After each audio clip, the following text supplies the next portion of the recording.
What are you supposed to be?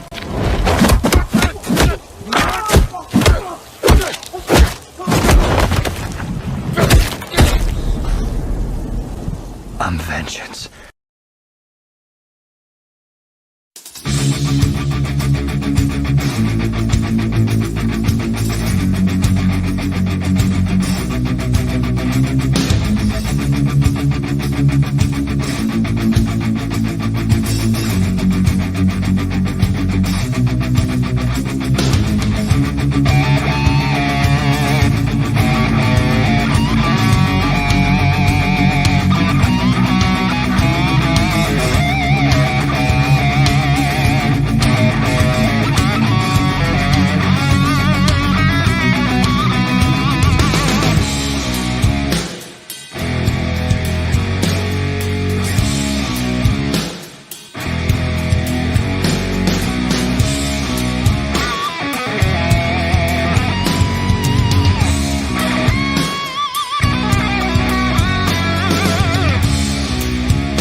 What's up, nerd family?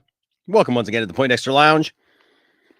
My name is Enosh, aka Enosh Vet, and I'm just sitting here eating some peanut butter and banana. One of my favorite treats. It's good for you, good protein, good potassium, some vitamin C in there.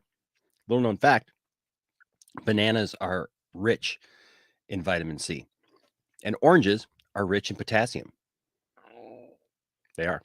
Hey, welcome to the Poindexter Lounge. I hope everyone is doing swell tonight. And yes, I said swell. I hope that you're doing swell. I'm doing swell.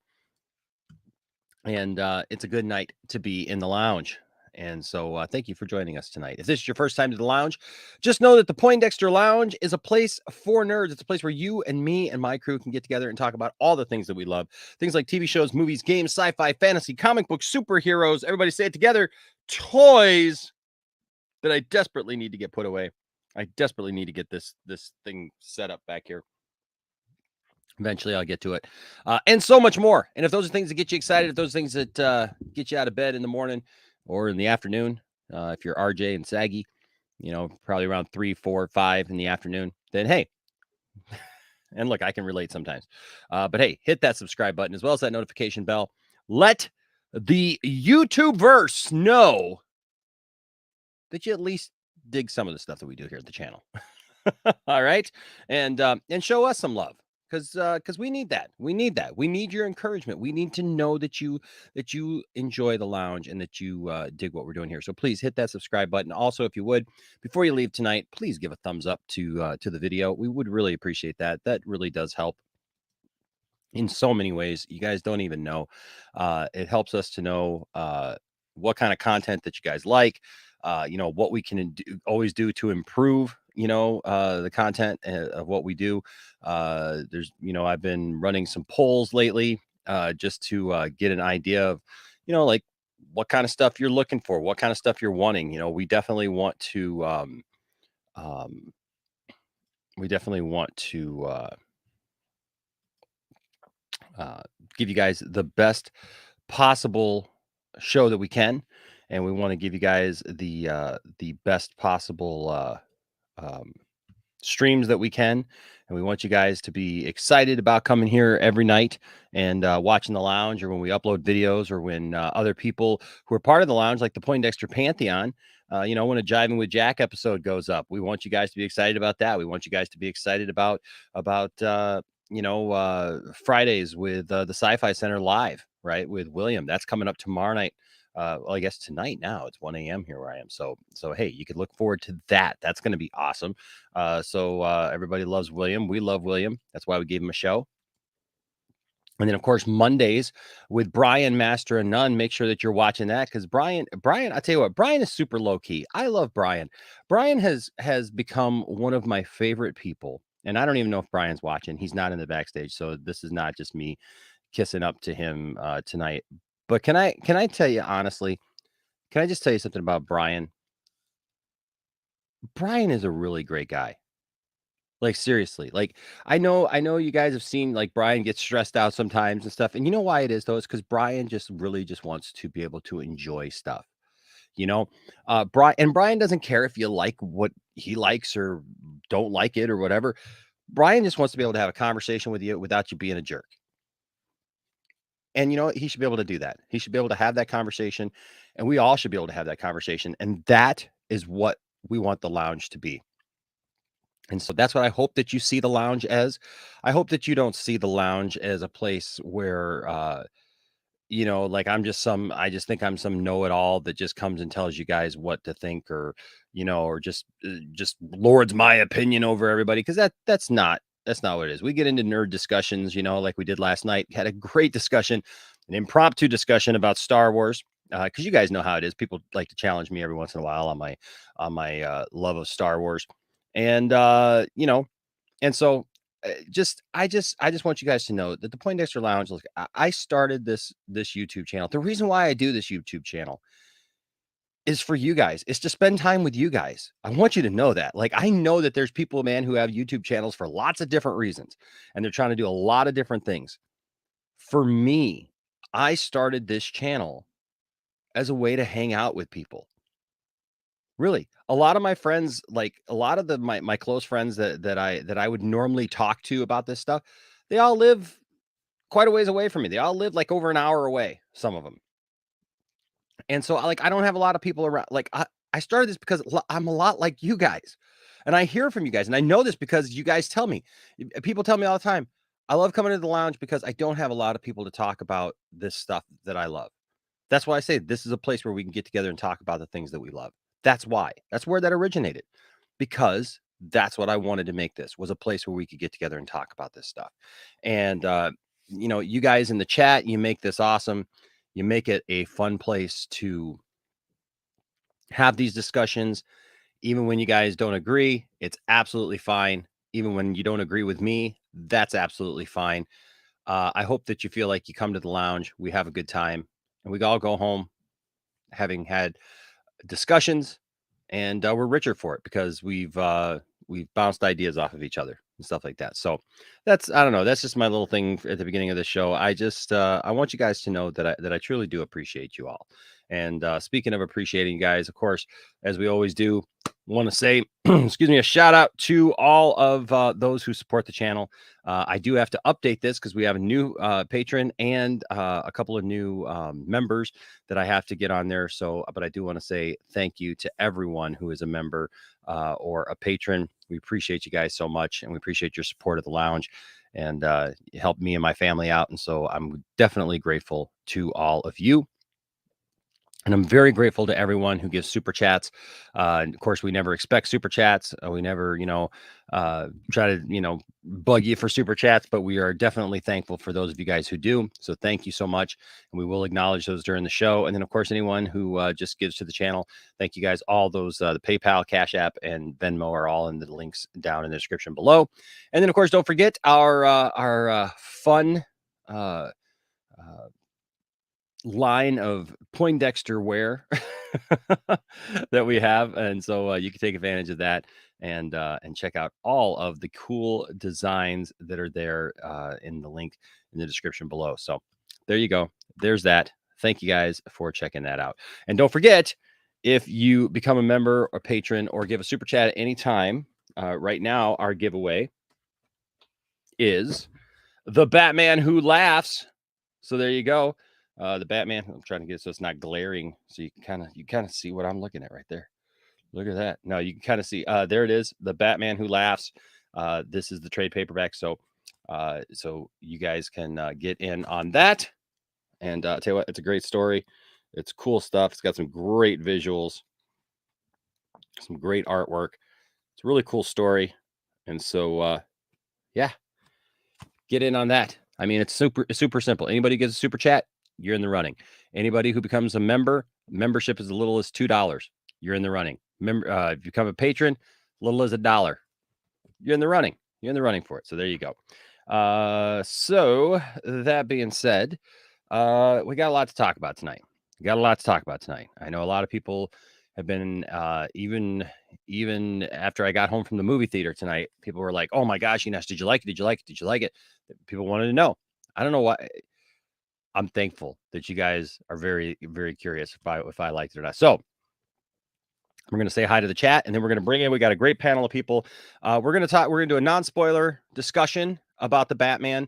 This has been Batman week, obviously. I've got, I got my Batmobile over here, the new Batmobile. I love the new Batmobile, by the way. Got a couple of the Batman figures back there and stuff. And yeah, and I got Cyborg up here now. Superman decided he had to go fly off to the Fortress of Solitude. So Cyborg has got my back over here. And so good times. So we'll get into a Batman discussion, and then who knows where we'll go. We might just have some fun tonight. Not really a lot to discuss right now. So if you have a topic of discussion, bring it up in the chat, and maybe we'll check it out during the stream. But hey, what's up? You Do Sucks says Enosh loved it. RJ says, did Enosh like it? Well, it's complicated.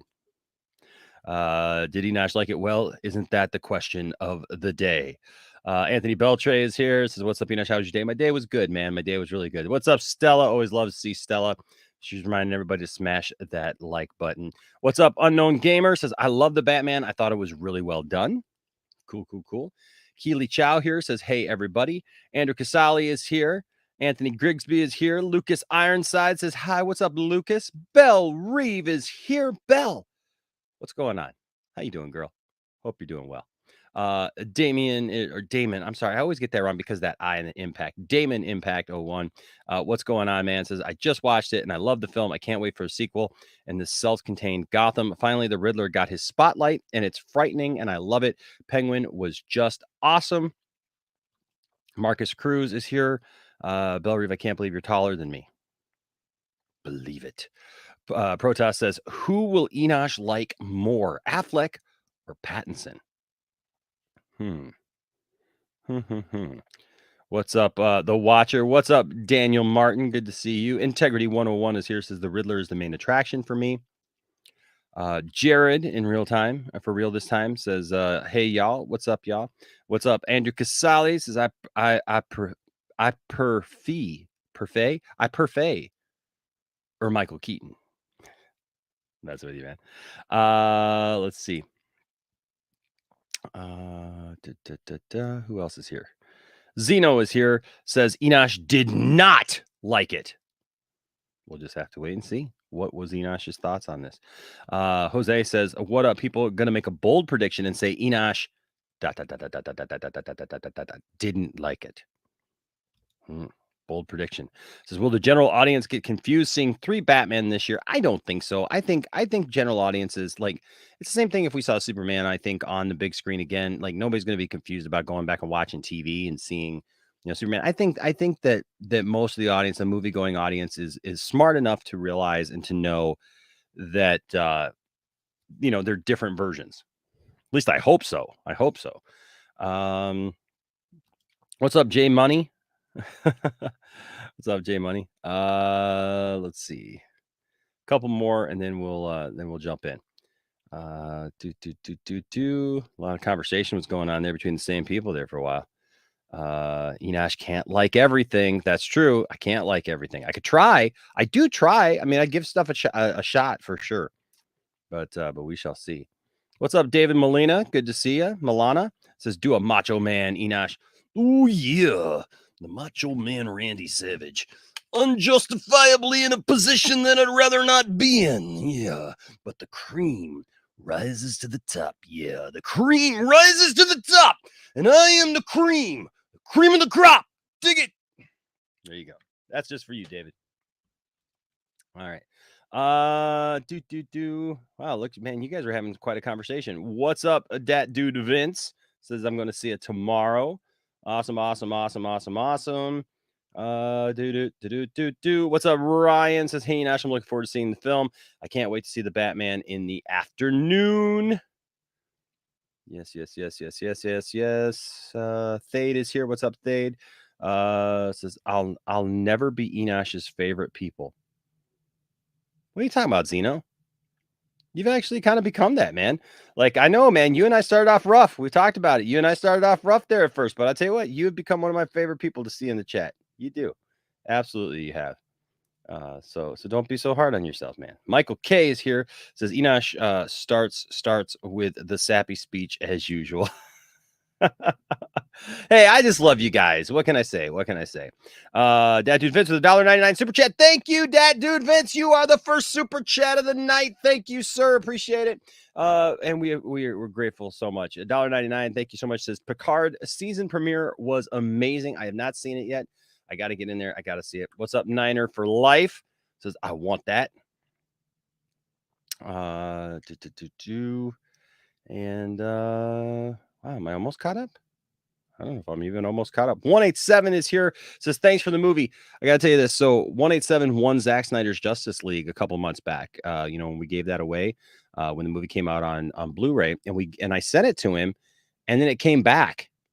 And but it was weird how it came back. Like, it sat there for a month. Like, it literally was out there for a month. And then I finally got this thing in the mail that said that I had to go to the post office. So I went to the post office that I normally go to, that I shipped it from. And they said, no, you got to go to another post office that's like 25 minutes away. I don't even know why. Like, why would it be there?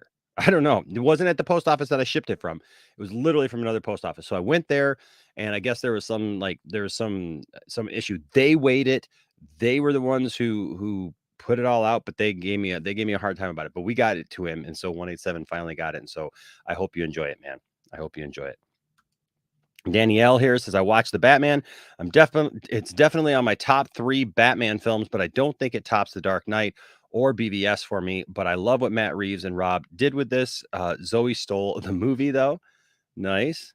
Niner fan says that, hey, Enosh, it was good, but not great like The Batman Begins or The Dark Knight.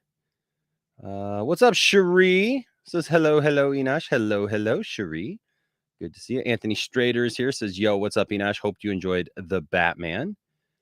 Jalen is here. What's up, Jalen? Good to see you, man. Goober316. What's up, Goober? Good to see you, Goober. It's been a while since I think I've seen you in the chat, so good to see you for sure.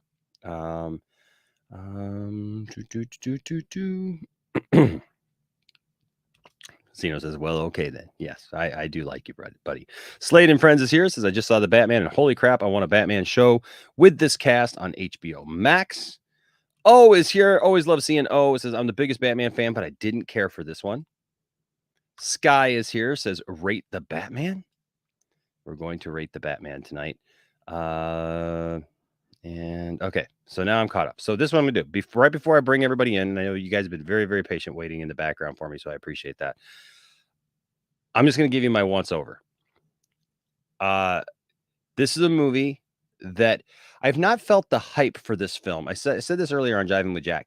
I have not felt the hype for this film that I have for other DC films. Like I wasn't giddy about seeing this movie. It wasn't just like, oh my gosh, I got to see the Batman. I got to see the Batman. Like I wasn't losing sleep over it. I wasn't like, freaking out over it. It was basically just like, I felt like, okay, I got to go see the Batman. And at this point, with all the delays and everything, I've just been kind of like, just give it to me already. I just want to see the movie already. I don't want to wait anymore.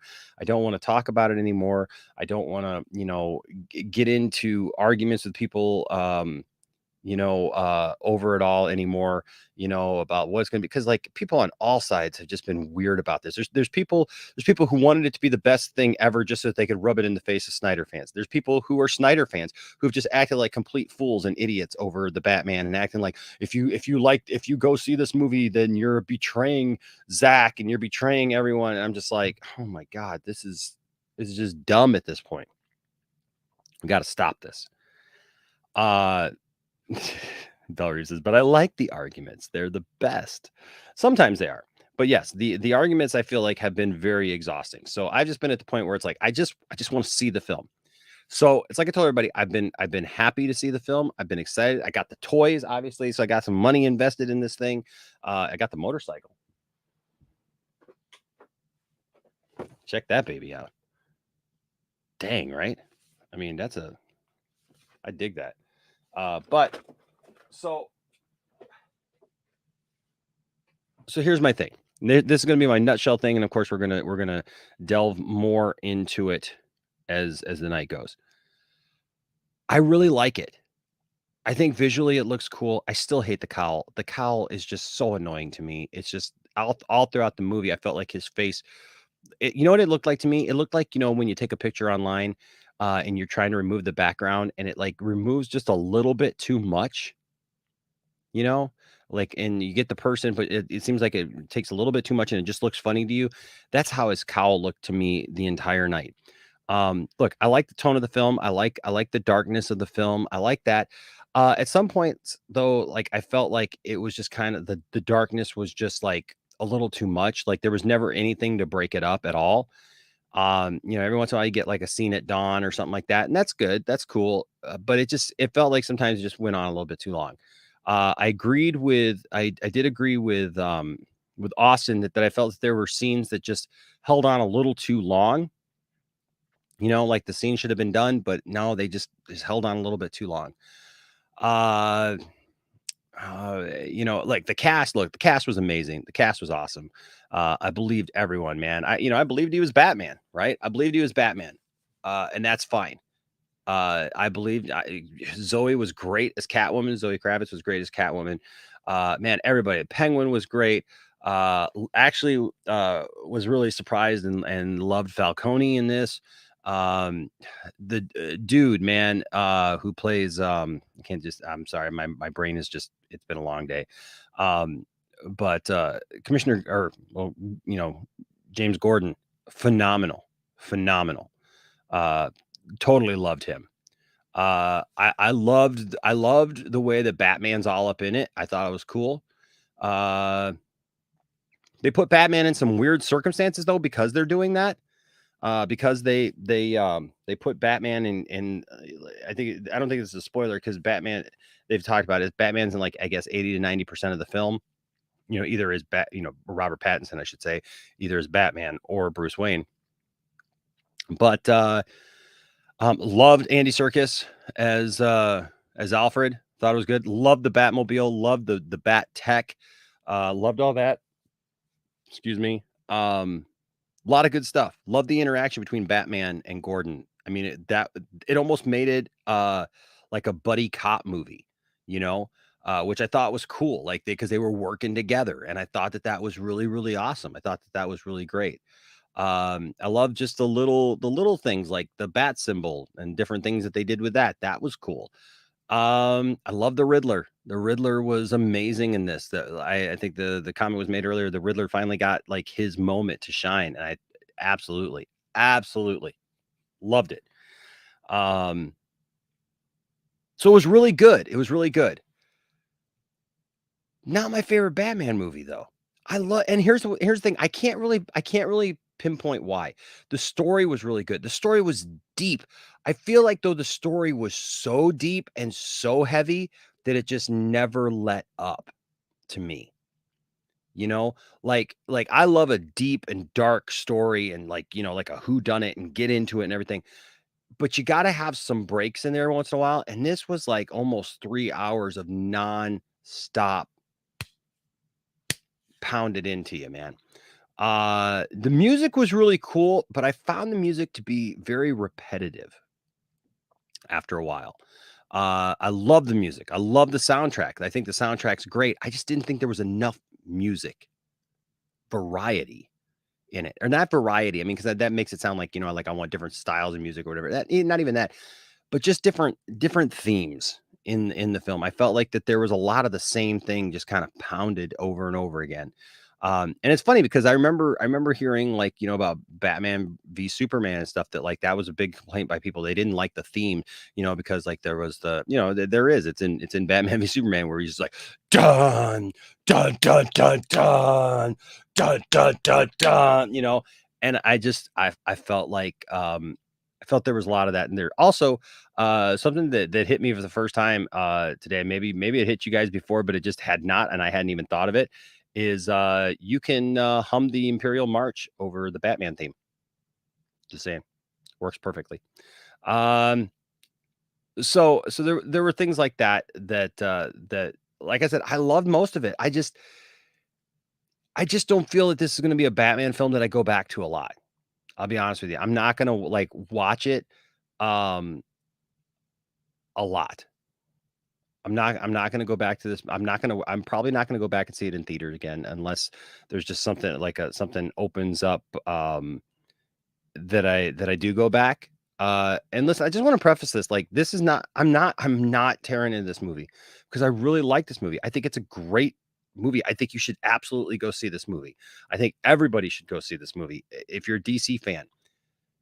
But I told our group, and I don't know how to say this. And look, I know there's already going to be people. I didn't even want to really stream about it tonight, for the most part, just because, listen, I know, I know there's going to be people who are just like, well, Enosh was going to hate it anyways, because I like Zack Snyder stuff, they just think that I just can't like anything ever again. Listen, my first Batman love was Keaton. I love Keaton. I love Batman Forever. There's even a special place in my heart for Batman and Robin. I just got the Batmobile from both those last two movies just now. You know, I love the Dark Knight trilogy. So this has nothing to do with that. This has absolutely nothing to do with Zack Snyder or Zack Snyder's Justice League or any of that. And listen, the people who watch me and know my feelings about this, and know that I'm pretty,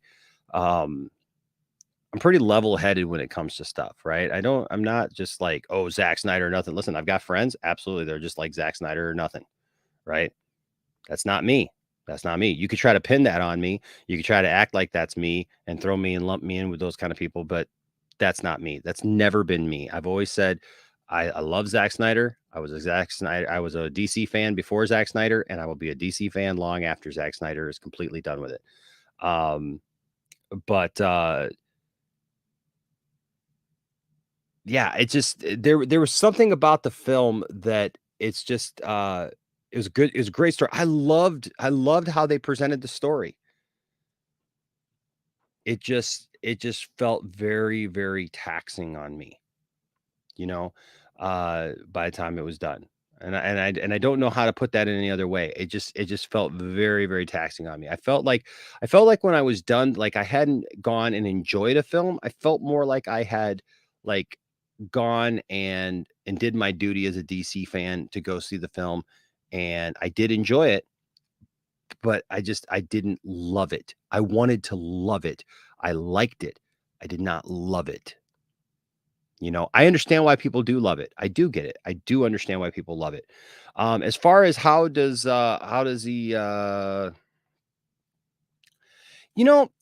Where's Plankton? It's a great name, by the way. I don't know that I wanted it to be shorter because honestly, I kept wanting it to actually go on a little bit longer. So I understand that, like, if you're listening to this, like you may think that I'm giving mixed things, but I'll be honest with you, this movie was a really weird conundrum for me because I kept feeling like, okay, I want to see a little bit more of this. But I want to see Batman kind of do more Batman-ish stuff.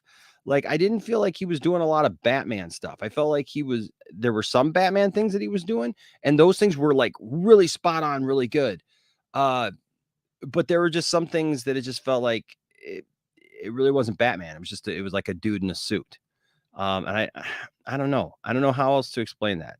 Um, the Batmobile, yes, Jedi Dick Sensei, like absolutely, absolutely. The Batmobile, 100%, man. Love the Batmobile. And listen, you all should know if you guys have been here around for any amount of time, when when they first showed this thing, man, I was like, I don't know about that. I don't know about that. But that's when I realized that movies and TV shows and stuff of Batman over the last couple decades have tried to make us think that every Batmobile has to be this like flying saucer spaceship thing, and it doesn't, man. And I loved what this Batmobile was in the end. I absolutely loved it. And so yeah, man. The Batmobile, one of my favorite parts of the movie. Honestly, one of my favorite parts of the movie. Um, Batman does some, and I don't really think this is spoilers, but listen, there there's one scene, man, where there's a lot. They don't talk about it, but Batman does something that I'll be honest with you, just causes a lot of collateral damage, human collateral damage. And I don't feel that the people that I've heard that are like, well, Batman doesn't kill in this.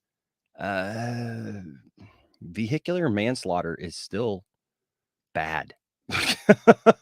So there's some crazy stuff in this film that I think that there's a lot of Batman.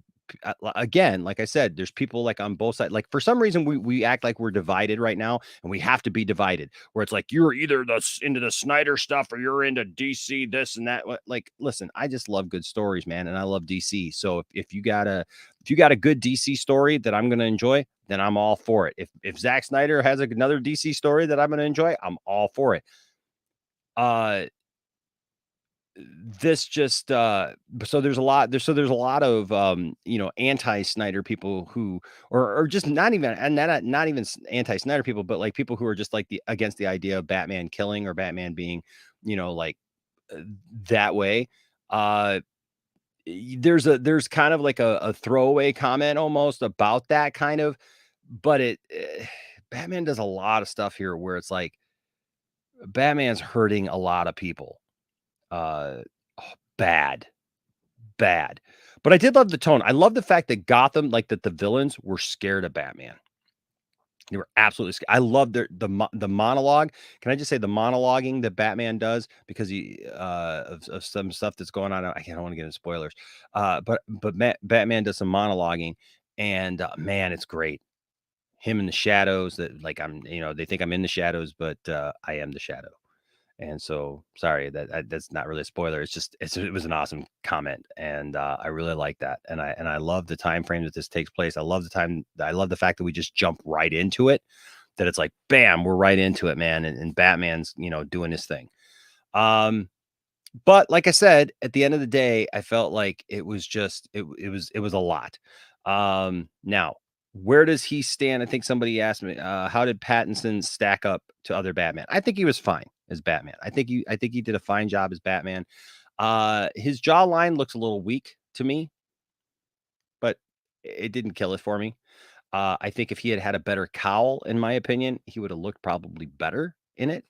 Um, I liked his Batman. I'm not really a fan of his Bruce Wayne. Not a fan of his Bruce Wayne, really. Uh, yeah, I'm just not. Just was not. So, you know, uh, it was a good movie. It was a really good movie. I'm glad I saw it. I'll probably own it. You know, I may watch it again when it comes out on HBO Max. I'm probably not going to go back to the theaters and watch it. I will tell you this though: you owe it to yourself because everybody's got a different perspective on these films and stuff. And so I would tell you, go watch it in a theater. Okay. Get a good theater experience out of this movie and determine for yourself whether or not you love it or just like it or don't like it. Right. But don't sell yourself short and just wait for it to come out on TV. Because no matter how big your TV is, or no matter how good your sound system is, it's still just not going to be that perfect thing. Right. Um, so so there you go. I think that he stacks up great as Batman. I still have to say my favorite Batman is still going to be Ben Affleck. Absolutely Ben Affleck. Number 2, Michael Keaton. Always going to be Michael Keaton. Number I think actually Pattinson right now probably ties for third. Uh and honestly, it's a three-way tie because because between Pattinson, uh um Christian Bale and Val Kilmer, I think they're all pretty much right on the same level. I think that they all get it. But Val Kilmer is probably at the lower end of that, but I still feel like the three of them are right there. I feel like Pattinson matched Bale. So if I had to say I was if you really put my feet to the fire, I would say they're in a tie for third. Those two, Bale and Pattinson. But first is going to be and even my 1 and 2 picks are like right neck and neck because look, I'm a Keaton guy. I love Keaton. I grew up with Keaton. That was my Batman growing up. Can I say this though? On my way to the theater, and then I'll bring everybody in. And I apologize because I've already gone for 45 minutes and everybody's been back there, and I apologize because that's rude of me. Uh, but here's the thing. And I don't know how to explain this to people if you weren't there. I know that there's different places where this is really hyped, right? That there are theaters where this is like booming and stuff. But walking down the hall of my theater to to the theater, and I look up and I see Batman up on on the different marquees. And honestly, I just kept thinking to myself, this just does not match. I don't think I've ever seen a Batman film so far match the energy that was behind the 1989 Batman. I cannot explain to you that summer of 1989. I was 12. I turned 13 that September. And unless you were there and lived it, you just don't understand what the hype for a Batman movie like at least then was. Even with the Dark Knight trilogy, people loved it, but people were rational about it and went to go see, adults were going to see those movies, in a rational way, man. The summer of 89, man, the summer of Batman was insane.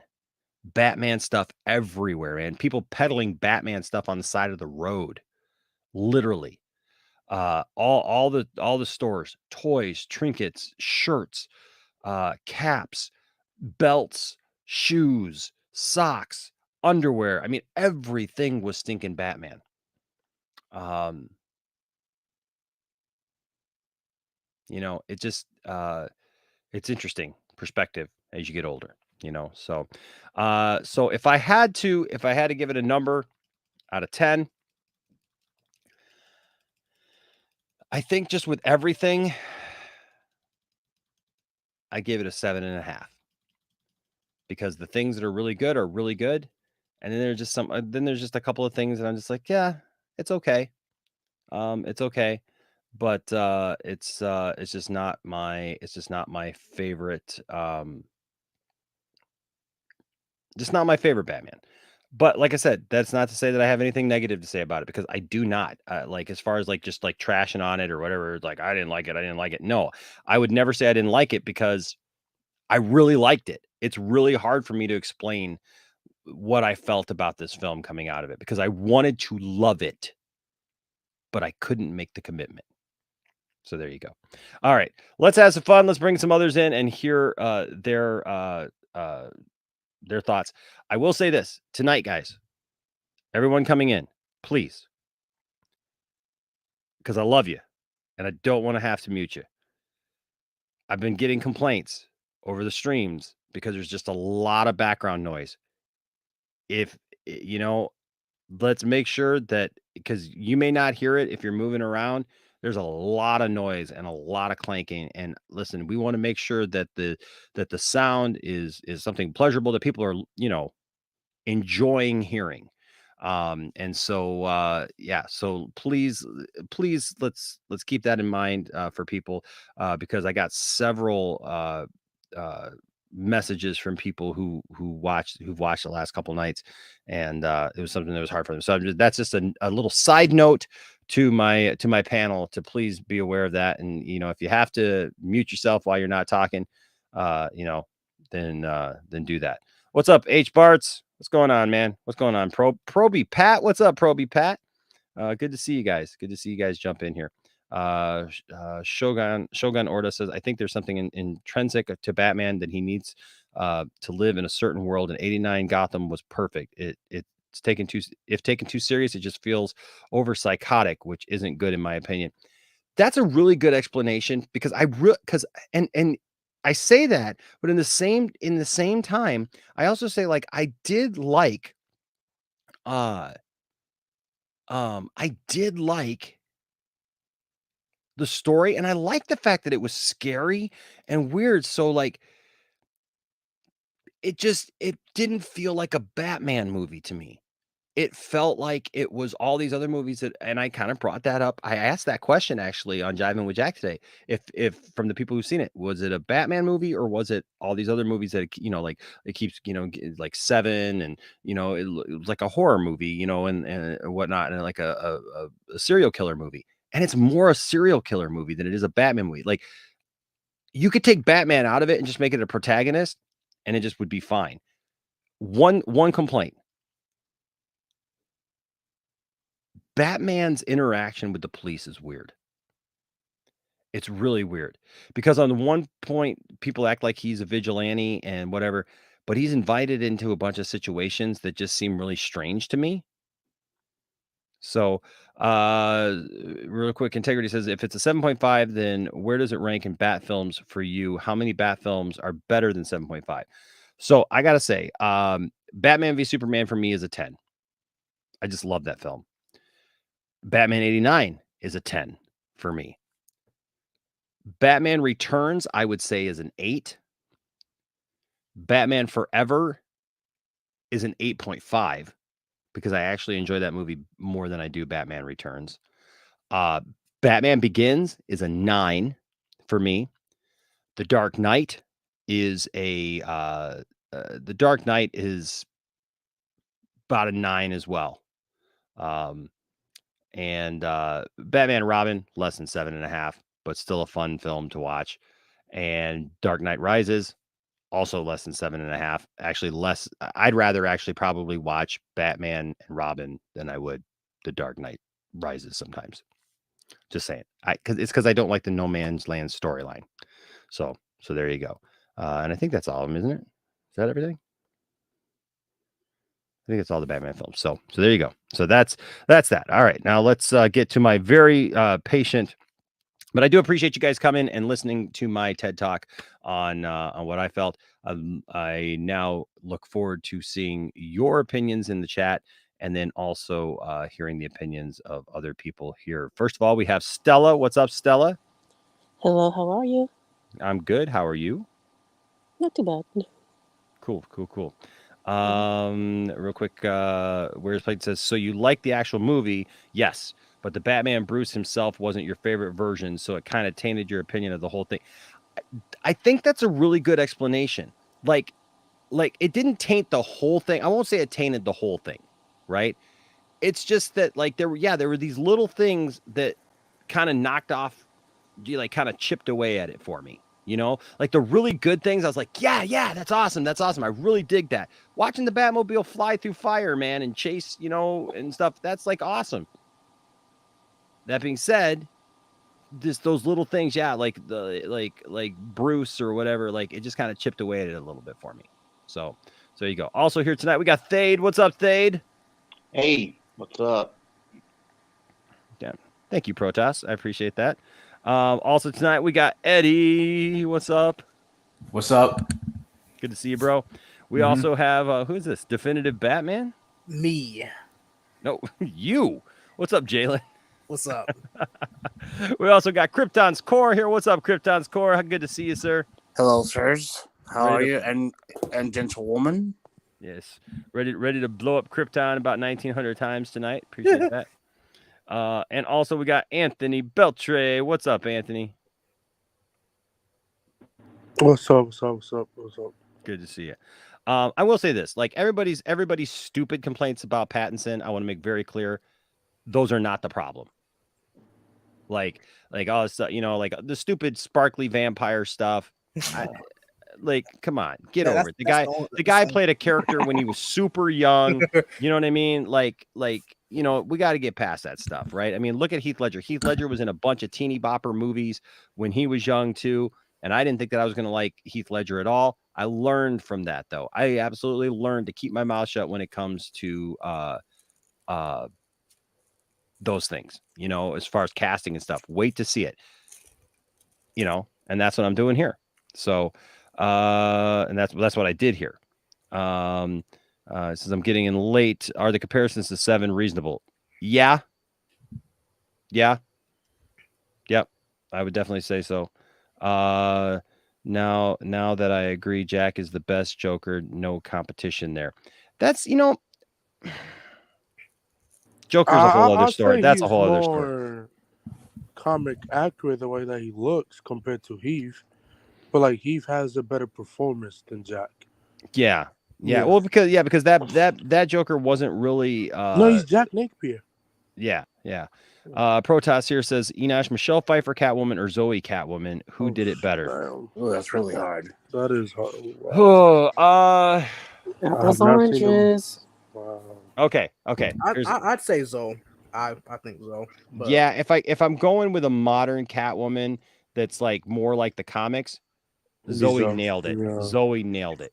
Because Michelle Pfeiffer nailed the Catwoman role as far as I'm concerned for that time, but also she's not indicative of what Catwoman is most of the time in the comics, where Zoe, I felt, nailed that idea of the cat burglar girl who's like well trained, knows what she's doing, and is a formidable not only foe if she has to be, but also partner for Batman. Proby Pat here with $10 super chat. Thank you, Proby. Says superhero films are so common now. People nowadays do not understand how big Batman 89 was when it came out, and that feel and emotion behind it. Love Affleck and Cavill, but the feel of 89 was different. You're not wrong, Proby. You are absolutely right, man. Exactly. Because that there was something about that summer, man. That summer was insane. That summer of 89. Right? The summer of 80. I mean, we should do a parody. Watch my first real Batman. Watched him on the silver screen. No, you're right. You're right. That's good stuff. And now I'm gonna have to write a parody. What's up with that Definitely. Jack, man? But okay, so I think that's everybody. So who on the panelists has already seen the movie? Me. I have seen it. I have. Okay. Well, kind of, sort of. So no spoilers. Obviously, this is a non-spoiler just discussion. I'm curious. Like, do you feel the same way I do? Do you feel differently about it? I'd say I agree overall, but my score for it would actually be a 6.5 rather than a 7. More so because like I'd like originally I think I was at either a 4 or a 5. And after watching, I was like, yeah, this is actually it's actually better than I thought it was. But not only I think it's been said before, but like not only the runtime, because it drags a little bit towards the end, but also a bit of what is it? Oh, it's hard to say. I think overall what brought this movie down for me was overhyped, which it was like, especially when it like first started. It's like, oh, we're getting the Batman. It's like, oh yeah, that's nice. And then we started getting the Batman's going to be the definitive Batman. And overall over time, it's kind of made me go from, oh, I'm really hyped for this, to meh. And it brought me back. And I really enjoyed it. I enjoyed the performances of everybody. I actually genuinely like Jim Gordon and the Penguin. All the actors did really well, and Pattinson, like I think he did really well. But like it's like kind of like how you said, how it does have a bit of issue. I wouldn't say continuity, but like I guess kind of tonally, like how you said, the GCPD and how they treat Batman is really weird to me. Yeah. It's kind of, without spoiling it, it's kind of flimsy. It goes back and forth. Yeah. It's not consistent. Yeah, it's not consistent.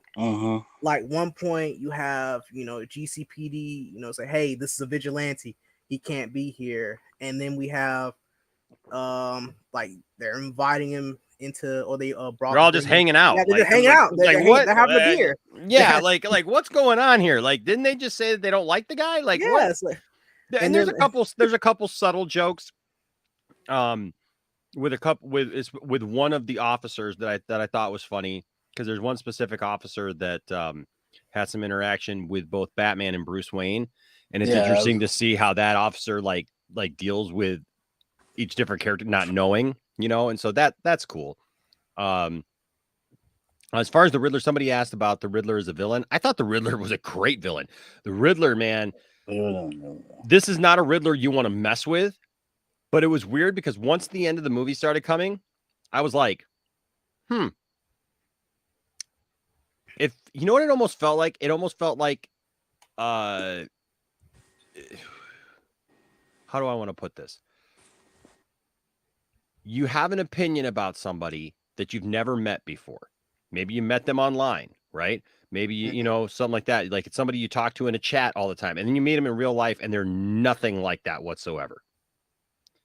And you just go, oh, they're not as menacing as I thought they were.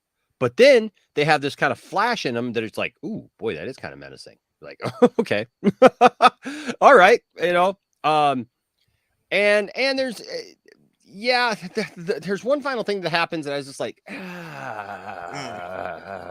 okay. All right. Like the end felt like they just kind of kept, I don't want to say this because it's going to sound weird, but like piling on. I don't know. That makes sense. I can't put my finger on what I think of the Riddler. Here, real quick, because the chat's moving quick, and I want to make sure that I get to all this.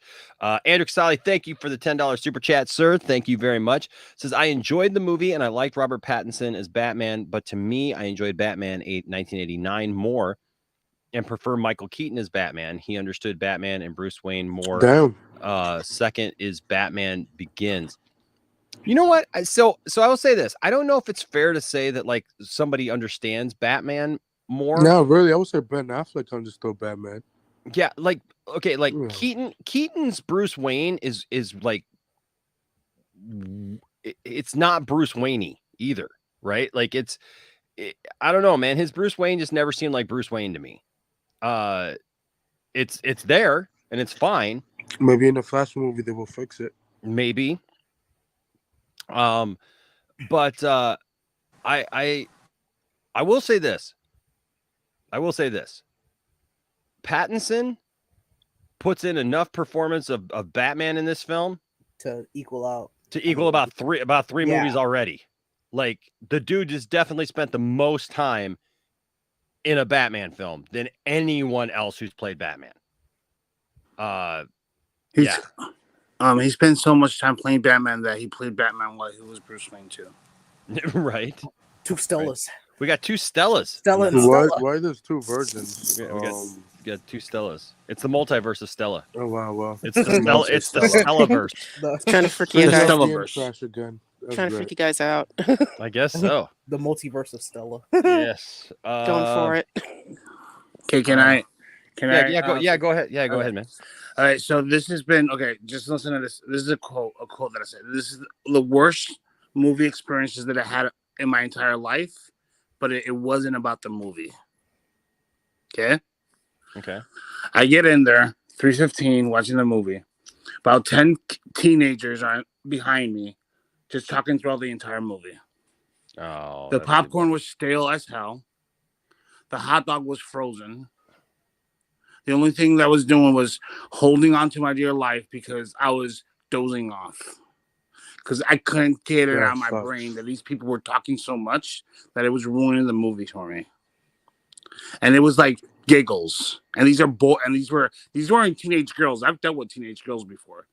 These were like, and who's that? Who's that? Is that Catwoman? Oh my God, that might be the Penguin. Oh, yeah. What are you watching? The Riddler. Jesus. And I didn't turn around and say shut the hell up. I didn't say anything like that because I was like, you know what?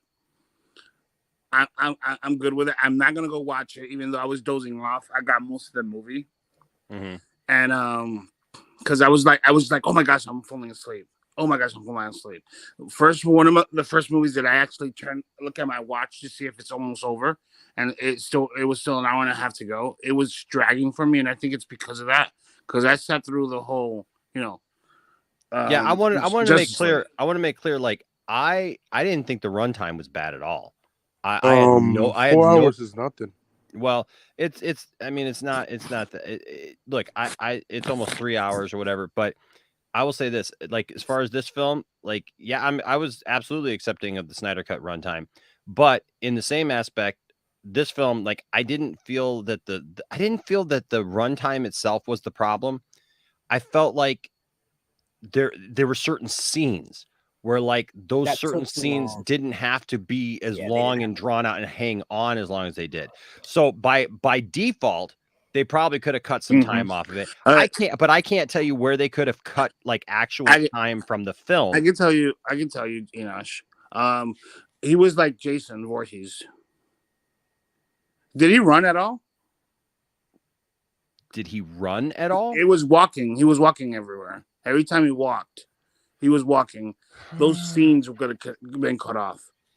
Those scenes. It took him 2 minutes to get to the Penguin after he crashed the thing. 2 minutes, just walking, and then the clinking of the boots, like it was like a Western. Like he had spurs on or clogs.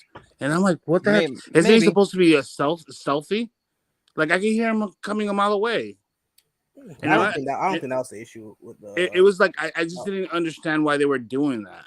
I didn't understand why they were doing that. Walking as Batman into you know what I'm talking about. Walking into Batman, like, yeah, I'm Batman. I'm here to see blah blah blah blah. I'm like, dude, what the heck? This is weird to me. I mean, there was a lot of Batman. There was a lot of Batman standing there just being Batman. Yeah, and also like knocking on doors. Aren't you supposed to be jumping through roofs and stuff to get into a place? I'm like, what the heck is going on? And I was like, and the Riddler, to me, great villain, but he was not the Riddler. Just because he's doing riddles doesn't make him the Riddler. Because he had no, I just didn't get the reason why this was a serial killer movie. Batman wasn't it. It was not a Batman movie. Yeah, I didn't feel like that. That was probably one of my issues, was that there were many parts of it that didn't feel like a Batman movie. Like, it didn't feel like that it needed Batman in it necessarily. It felt like it was a serial killer movie. It was definitely a thriller, trying to solve that that issue, whatever. But that now, was there a cringe moment? I don't know that there was a cringe moment. There is one joke. I think there's one dialogue part. There is one joke that I went, okay, all right, and we all kind of just like looked at each other as like, yeah, okay, I get the joke. It's funny. It's funny. But yeah, it had to do with when they got in the car and they were trying to access something, and I was just like, yeah, okay, I see what you did there. All right, that's cool. I will say this too, for anybody wondering, I was very low key about this coming out of the theater because my boys all absolutely loved the film.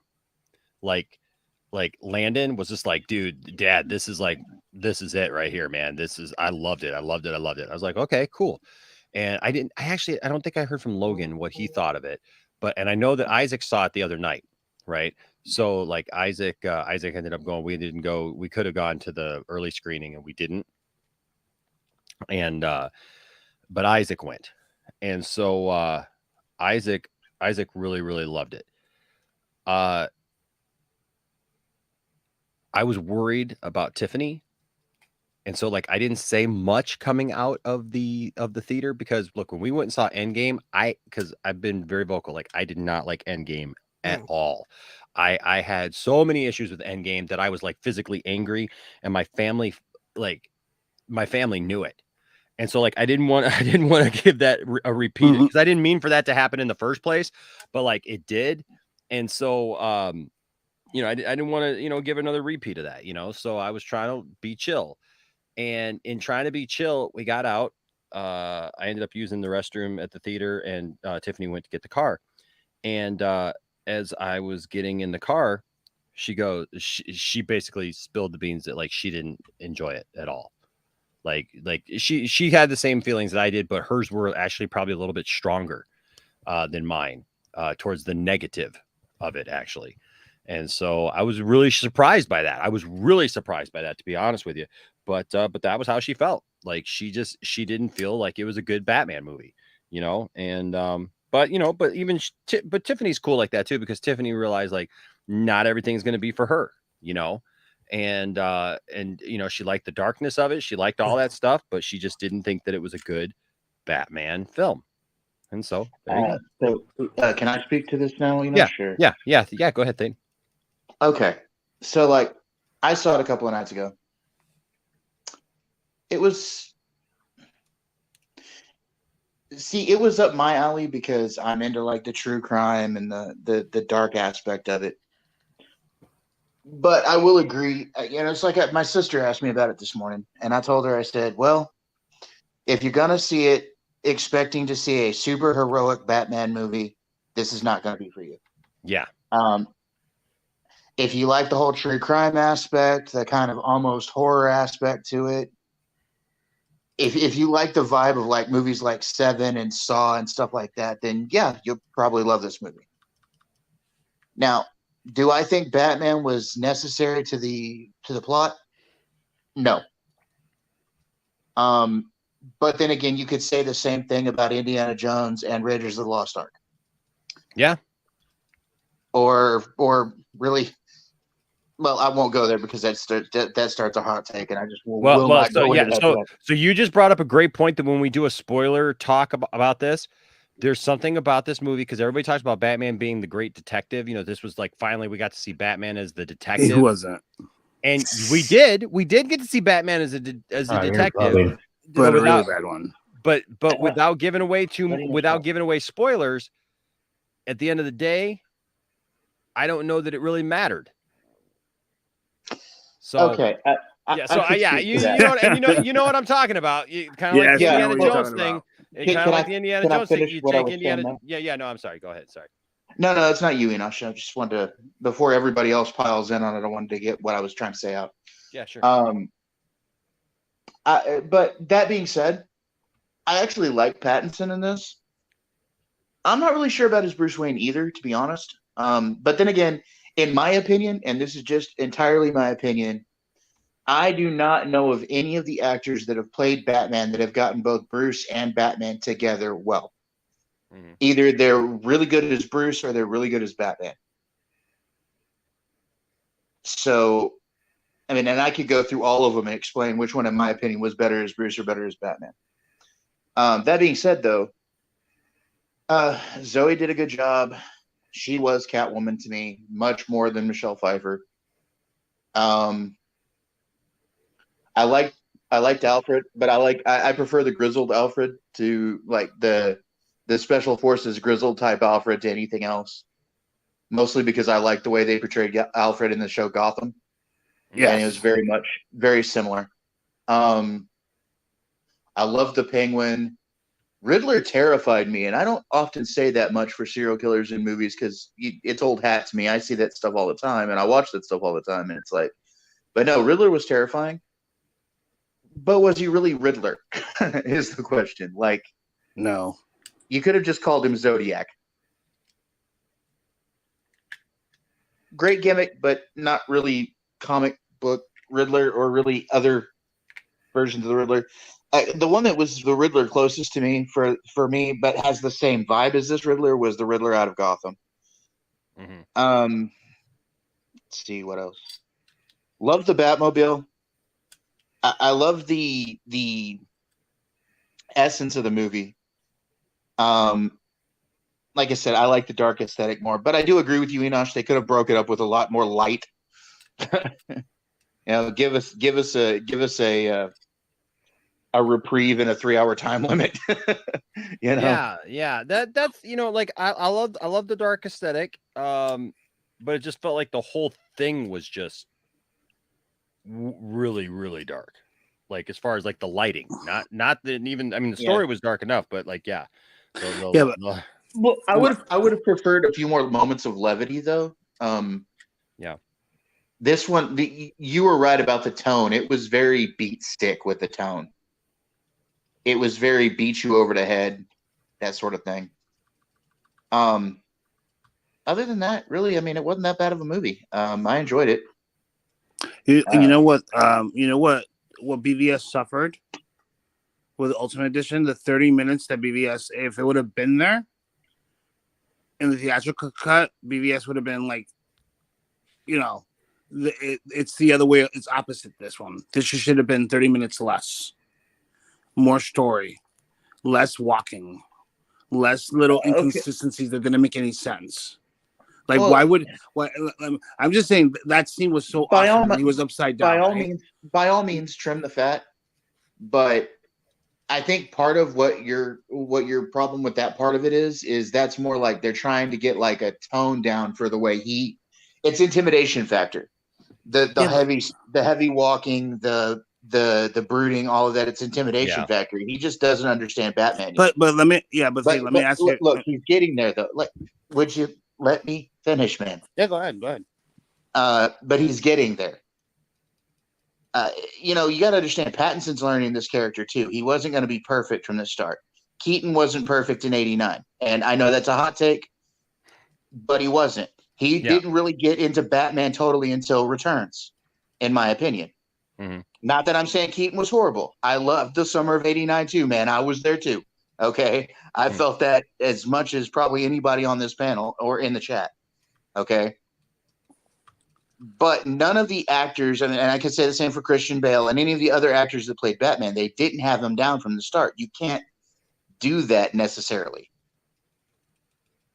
But I don't blame Pattinson for that. I don't. Let me say something. I don't blame Pattinson for that.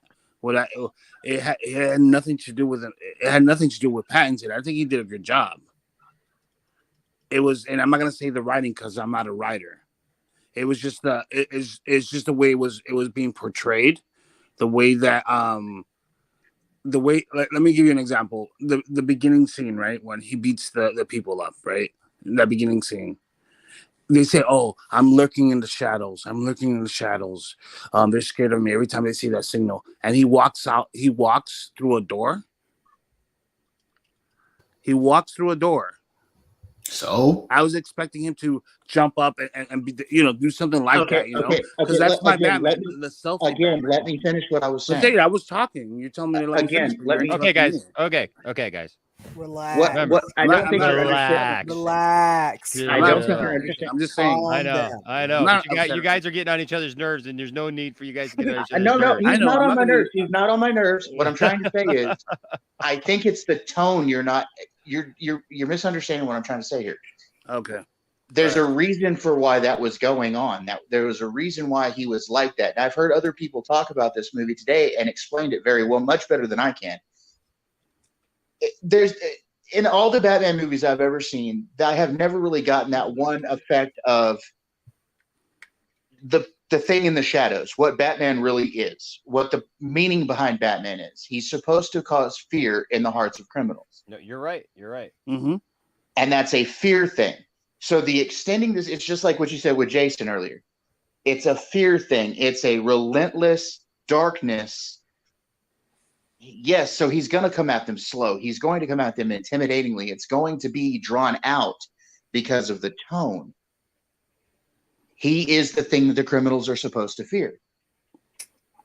Now, I actually like that. I actually like that about this film, actually, that Batman is very intimidating, because what Pattinson lacks in physical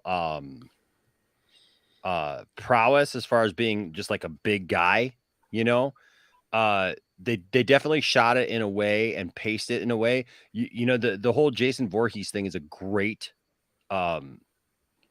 way of looking at it, because I think that if you just had this Batman just jumping up at everybody, Krypton, I think if you just had him doing that kind of stuff, whatever, he'd look more acrobatic, and he would look less intimidating. Yeah. And for the style of movie that this is, that I don't think would have worked.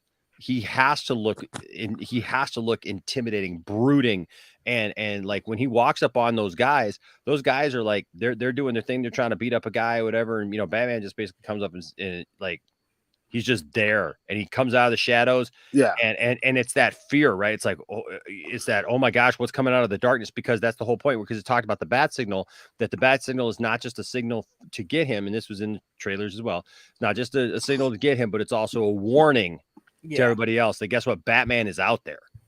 Yeah, but they explained it better than the movie did. What he just said right now, he explained it better than the movie did. How's the movie supposed to explain that to you, though? I mean, it's I'm just saying, it's you an like thing. looking It's at not it, an explanation. Well, I'm saying, look at it the way, I'm not saying that the movie will explain it. I'm saying the way you just said it to me, that makes more sense than what I was looking at and what I was looking at. I think upon actually I'll be right back, guys. I think I got to reboot. I'm having some connectivity issues, so I'll be right back. Okay. I think upon thinking about it a bit more, I think I agree with Enosh now. It's like a 7.5 for me rather than just a 6. I would agree the same with Enosh. I would give it a 7.5. Actually, I would probably give it a 7, to be honest. Oh, yeah, I enjoyed the movie greatly, so. But like I said, there's a lot of people aren't going to get this film, and it was said the best probably 2 or 3 times today that I've listened to reviews. A lot of people that have expectations on what they think the Batman should be, and if they're going into this thinking it's a superhero movie, it's not. Yeah, I think Williams put it best each time. He's talked about it. It's not everyone's gonna like this version of Batman, or really expect this dark of a Batman to exist, especially for non-comic book watchers or readers, better yet. Well, see, compared to the comic books, I will say this gets the tone completely right. Yeah, this is pretty. It's If almost you ever 100% read, accurate. if you ever read Year One, Year Two, The Long Halloween, The Killing Joke, all of this movie gets all of those, hits all of those almost perfectly. Yeah, and In Fid, what I tone. was saying, it's like I wanted to love this movie. If you saw me yesterday, I was excited, and I might be excited when I watch it because I'm gonna wait until 45 days when I'm by myself. I'm not going to go to a movie theater to watch this movie again because of the experience that I had. But I'm gonna watch the 45 days, and I'm probably gonna watch it over and over again because I love serial killer movies. I love Seven. Honestly, I think a lot of what affected your view of this movie is the bad experience you had. I think so too. But I still gave it a 7 though. And again, I wasn't trying to argue with you earlier. Oh no, I know. I was trying to more fully explain myself.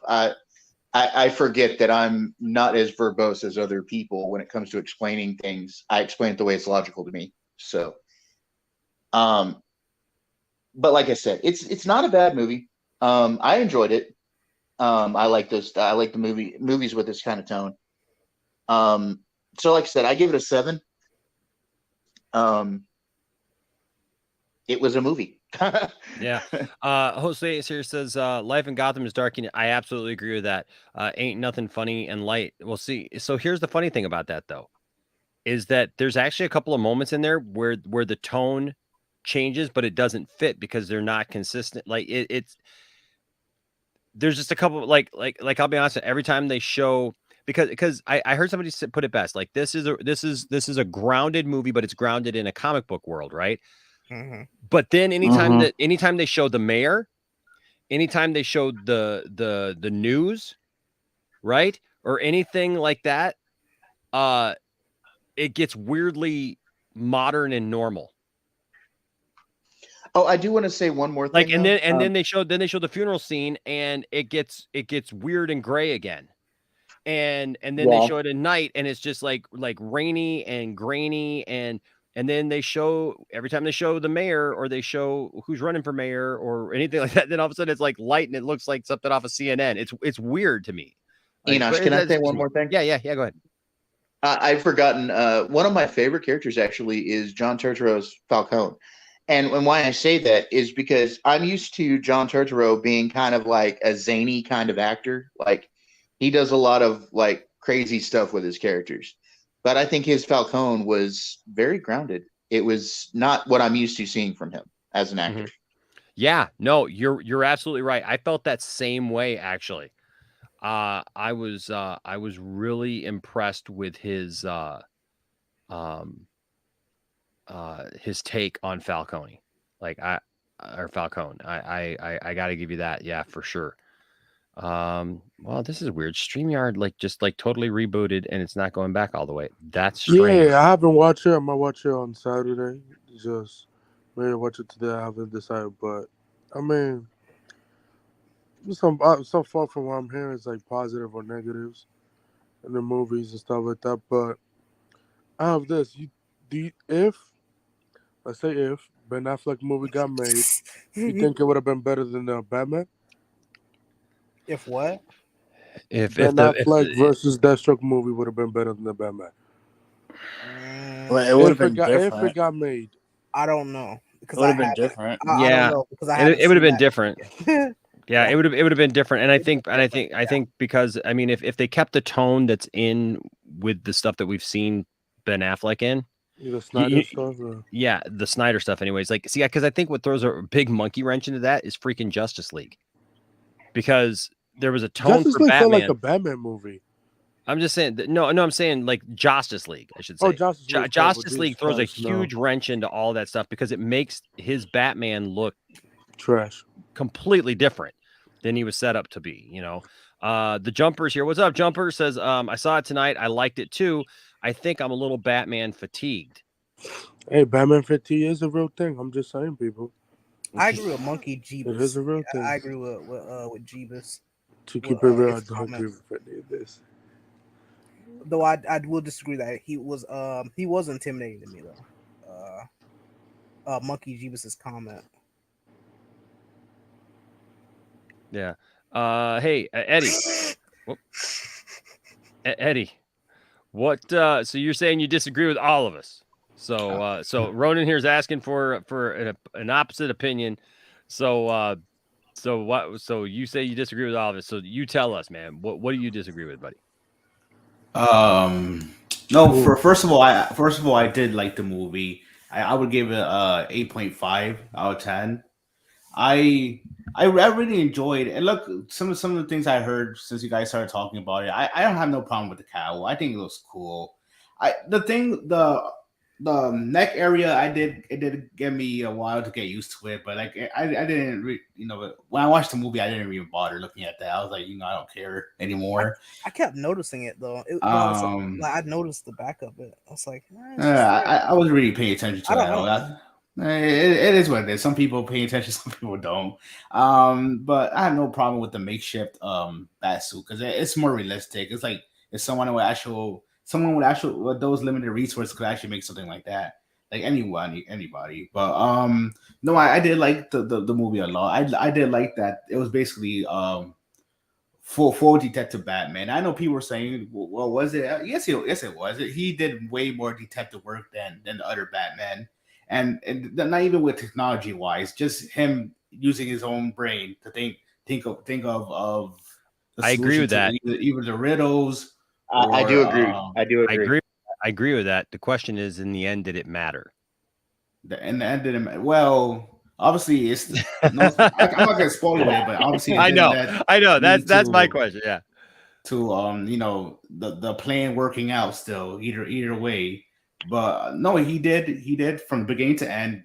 Those detective aspects were there, it felt straight like a Batman comic because of that. Like he definitely had to find all the clues by himself and figure it out with problem solving and stuff like that. But I like that. When it comes to the stuff about Gordon, not even Gordon, but the GCPD and Batman, how they interact with each other. Look, the thing with that, Batman only showed up because of Gordon, was allowing him to be here with him. He was never by himself during those cases at all.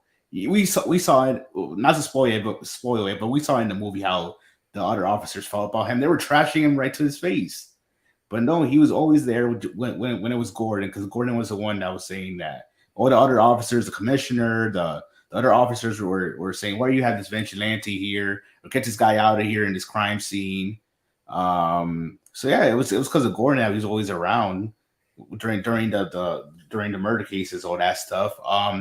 When it comes to let's see, when it comes to I know, the Riddler. I think that it was a good choice to use a Riddler as especially when it comes to a detective of story, because a murder mystery or detective story, whatever you want to call it, because of the riddles and the ciphers and all that stuff. So yeah, that definitely makes sense. I get it that people aren't used to this version of him. Obviously, when it comes to his overall costume, I keep saying it would have been ridiculous to have the comic book version of the Riddler in this movie, like the look. I mean, yes, it could have dumbed it down to I mean, the Gotham style would have worked, I guess, but it's like, but I think that basing him on the Zodiac killer and all that stuff was a neat thing to do, and I think that he was a compelling villain. He was a great villain in this movie, and I think obviously it was more about brain than brawn, and no, he definitely showed that he definitely made Batman. He definitely made Batman. He pushed him to his limits when it came to that stuff, all the stuff he was doing, all the menacing stuff he was doing in this movie. But I think I think this is a solid movie. I think it's he's I want to say he's my favorite Batman, but at the same time I was like, well, I still in a way kind of like Affleck more, even though we hardly even seen anything from him. Because we're not getting his movie. Just sorry to say that. Never say never. I mean, I don't want to get into that subject because it's going to be a back and forth. But yeah, I'll just say never. Next say never, even though I kind of already made up my mind with that thing. But It is what it is. If you keep saying that stuff, then yeah, I mean, it wouldn't make sense if you keep saying you're gonna come back, but then you're not, and then you come back again, and then you're not. So it's like, yeah, just make up your mind, or just be Yeah, quiet Ben about Affleck it. is crazy. We know this. Yeah, stop teasing quick, us. real quick. I want to address Which version of the I want Suicide to Squad? address it as Marvel well. of Beyond. So listen. I don't know who you're addressing specifically, but this isn't true. Everyone me. that didn't give it a 10. This isn't true for me. Like, just because we didn't give it just because I didn't give it I can't speak for anybody else on the panel. I don't know why they feel the way that they do about the movie. That's why we're offering this opportunity. I don't think it's fair to tell somebody that I gave it a 7.5. I think that's a fair movie. I think that's a good movie. 7.5. I just told you, I literally went on for the first half hour of this broadcast telling you all the things that I loved about the movie, that there were a lot of things I liked about the movie. No, if it was that, I wouldn't just be praising it all. No, to say about Suicide Squad, listen, I defended Suicide Squad in the face of everybody saying they hated Suicide Squad. For which version? All versions of Suicide Squad. I listen. I love. If we're talking about now, I don't know which one he's talking about, but if we're talking about the original Suicide Squad, like from the David Ayer movie, I like the theatrical version. Do I want to see David Ayer's version? Yeah, but I love the theatrical version. I don't like the end. I don't like the end. I don't like what's her name? Enchantress at the end with that whole weird dancing and her brother and stuff. I don't like any of that. I don't like any of that. It's terrible. But I love the rest of the film. I don't like the putty soldier guys who looks like they're from Power Rangers. I don't enjoy that. But I really like that film. And yes, with all the music in it and everything else. That shot? Yeah, absolutely. Do I want to see the Ayer cut? Yeah, because I feel like there's an even better film in there. Okay. But if you're talking about the latest Suicide Squad that came out, I really enjoyed that film. Saw the film, loved it, did a very positive review of the film. So I don't know what to tell you about that. Yeah, BVS gets a 10 for me because I really love that movie. Can I say something to this comment too? Yeah. Well, okay. There's more to this comment too, because there was a they keep going. There was another one that I wanted to address real quick. You would not love the Black Adder movie and the Flash movie. I'm done. Bro, that's all I've been waiting for. That's all I've been waiting for is to get. What kind of Batman movie did I want? Listen, there's nothing wrong with this Batman movie. I never said there was anything wrong with this Batman movie. I was just do you want me to just blindly just kiss Matt Reeves' butt and just be like, hey, I just love everything Matt Reeves does either too?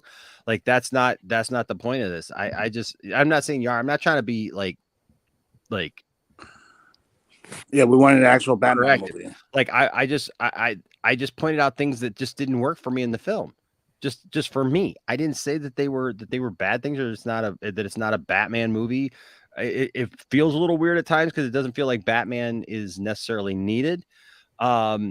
And as far as J Money's a longtime friend of the channel. I would tell J Money this. So you say that his detective work mattered. I can't get into because it deals with spoilers. Yeah. I would say this: if you think about what happened at the end, just think about that, J Money, and think about stuff mattered throughout the film, but in the end, did it?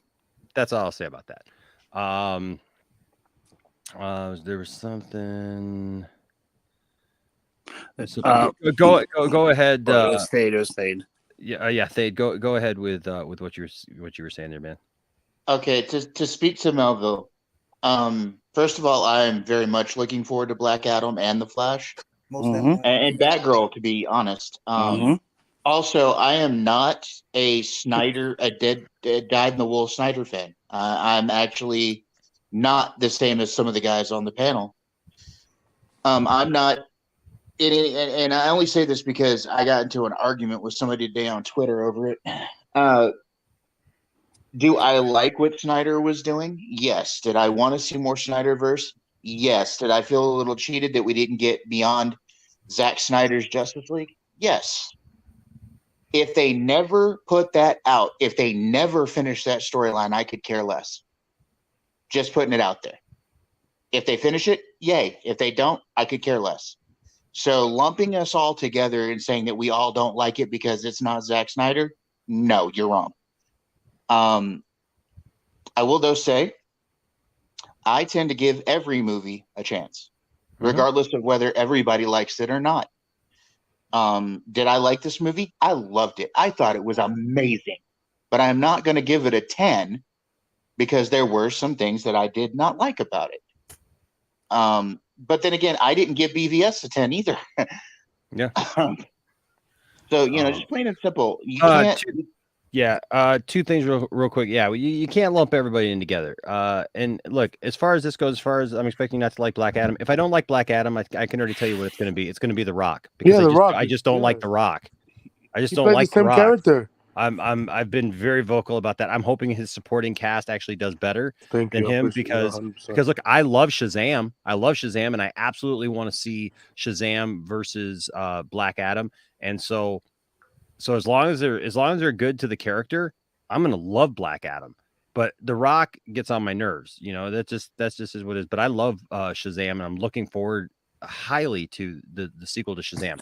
As far as The Flash, I've got concerns about The Flash, but it's got literally Michael freaking Keaton in it, and Ben Affleck, and Ezra Miller, who I've told you I've been communicating with, and Ezra actually has given me some hope for this film that some of you guys who just come at me, not you guys, but I'm just saying some people who've come at me over various things are like my hopes or whatever, and like trying to like razz me on that stuff.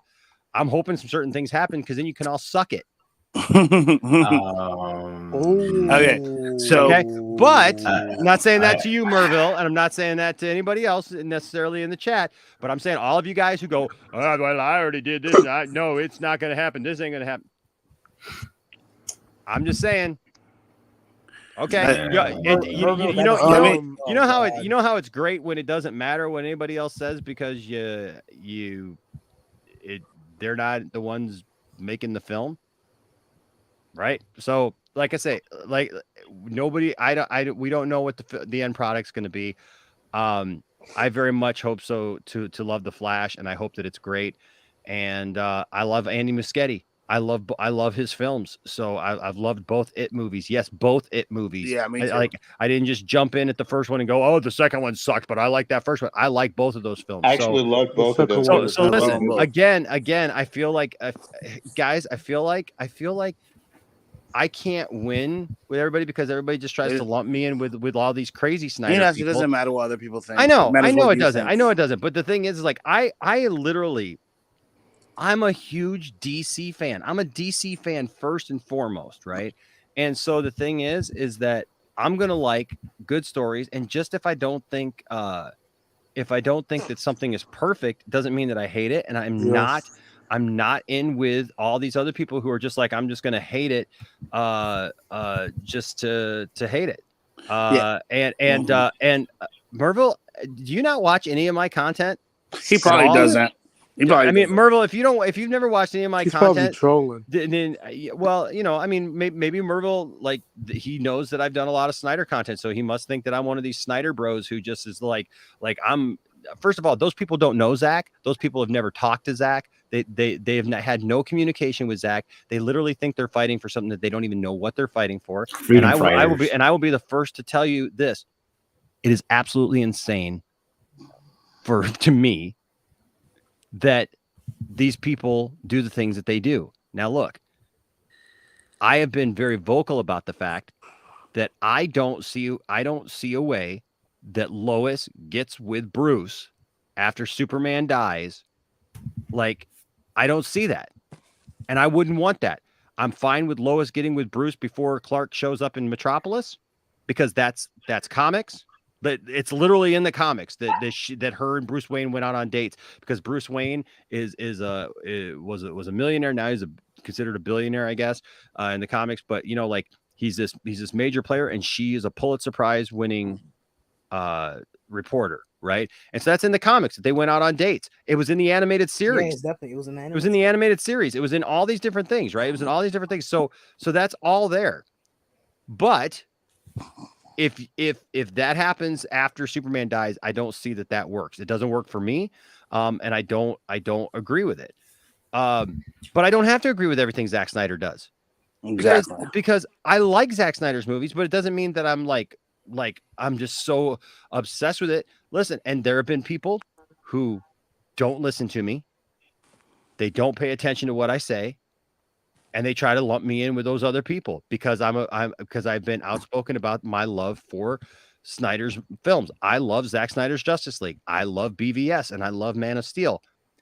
If they had gone that route, it would have been really hard for me. I've also taken flack from those same Snyder bros because I said 5 years ago when the information first came out that I didn't think it was cool that Dick Grayson was the Robin that died according to Snyder. And I would tell Zach to his face, but not in a rude way. And there's the problem with everybody who's just wanting to be like, I'd tell him right to his face. And blah, blah, blah. No, it's called, you can be nice. You don't have to be, we don't have to be confrontational with each other all the time. That's even what I was like saying, like earlier, like everything doesn't have to be like a one-upmanship that it's like, if you don't like this, then I'm going to put you in your place and show you up and tell you what you should be doing and stuff like that. That is not what I'm about. Yeah, because people forgot what opinions are. Yeah, and they think that opinions are facts. No, but I will say facts, this: Zeno is right. Zeno is right. If some certain stuff does happen in the Flash, oh, I'm ready for you, suckers. And by the way, and by the way, I can't wait to have Ezra here on the channel, because Ezra told me that he thinks I'm the best, and that's all that matters. Literally, like I got that in writing. So there you go. There you go. Okay. And, hold on, just 1 second here. We have a member, by the way. Yes, I know. So I'm trying to trying to get Enosh. All right, The Rock. What did you call me, Enosh? Over here. That's funny. Look, Daniel, that's what I'm trying to be, man. Listen, I ain't trying to impress anybody. I'm not trying to please any side of any fandom. I'm not trying to please anybody who's a Zack Snyder fan or not a Zack Snyder fan. I am true to one person and one person only, and you know who that is? Me. Wow. Me and what I like. And that's it, man. When it comes to DC stuff, I'm gonna like what I like, and nobody's going to tell me. I've had people try to tell me that I could, because I've had Ray Fisher here on the channel, and he's voiced, that if things don't change, that he's not going to see the Flash movie. And that's fine, but you know what? I'm on good terms with Ray. I'm on good terms with Wayne T. Carr, who said the exact same thing. In fact, I just heard from Wayne yesterday. I will tell you this: in the next couple of weeks, Ray Porter's going to be back here. So the thing is y'all, like, all these people can come at me all they want. You have betrayed Zach. You've betrayed Ray Fisher. You've betrayed Wayne T. Carr. Like, well, tell them that, because they seem to like me pretty well, and I don't see you talking to them. So, bam. So, okay. All right. Yeah. Tell me something then that I don't know. All right. There you go. All right. Because yeah, I'm on just fine terms with them. And when you figure out a way that, that doesn't happen. And I got other Justice League members, apparently hitting me up. So I'm good, man. I'm real good. Okay. Right here. Ryan, Cinematics. What's up, man? Became a new member. Thank you so much, Ryan. You're awesome, bro. And you know what that means? You know what it means, right? Dang it. If my mouse would work so that I could actually get to the thing here. Come on, mouse. All right. So when we get a new member, it's time to get excited. So everybody, are y'all ready for the woo? Oh, I'm ready. Mm-hmm. Are y'all ready for the woo? Okay, so if I can find the woo here, give me just a second. I'm gonna have to get ready for the woo. Oh Lord, Enosh has lost his woo. Oh, I lost my woo. I lost my woo to live. Where is it? Where's my woo to live? Oh my gosh, I gotta find my woo. Where is it? I think my woo's a little further down here. Hold on. No, wait. I hate it when I lose my woo. I hate it when I lose my woo, because sometimes I find my woo right away. Oh, here it is. You ready? Hey, Ryan, welcome to membership. Showtime! Woo! Woo! Woo! Silent and profiling.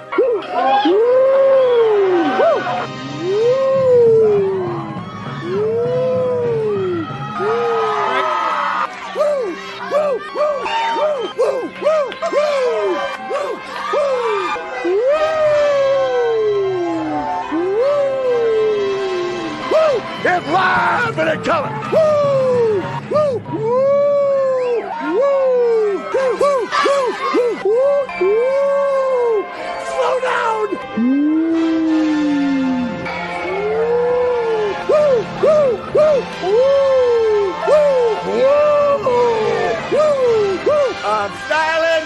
Woo! And profiling. Woo! Woo! Woo! Upside down. Woo! Woo! Woo! Woo!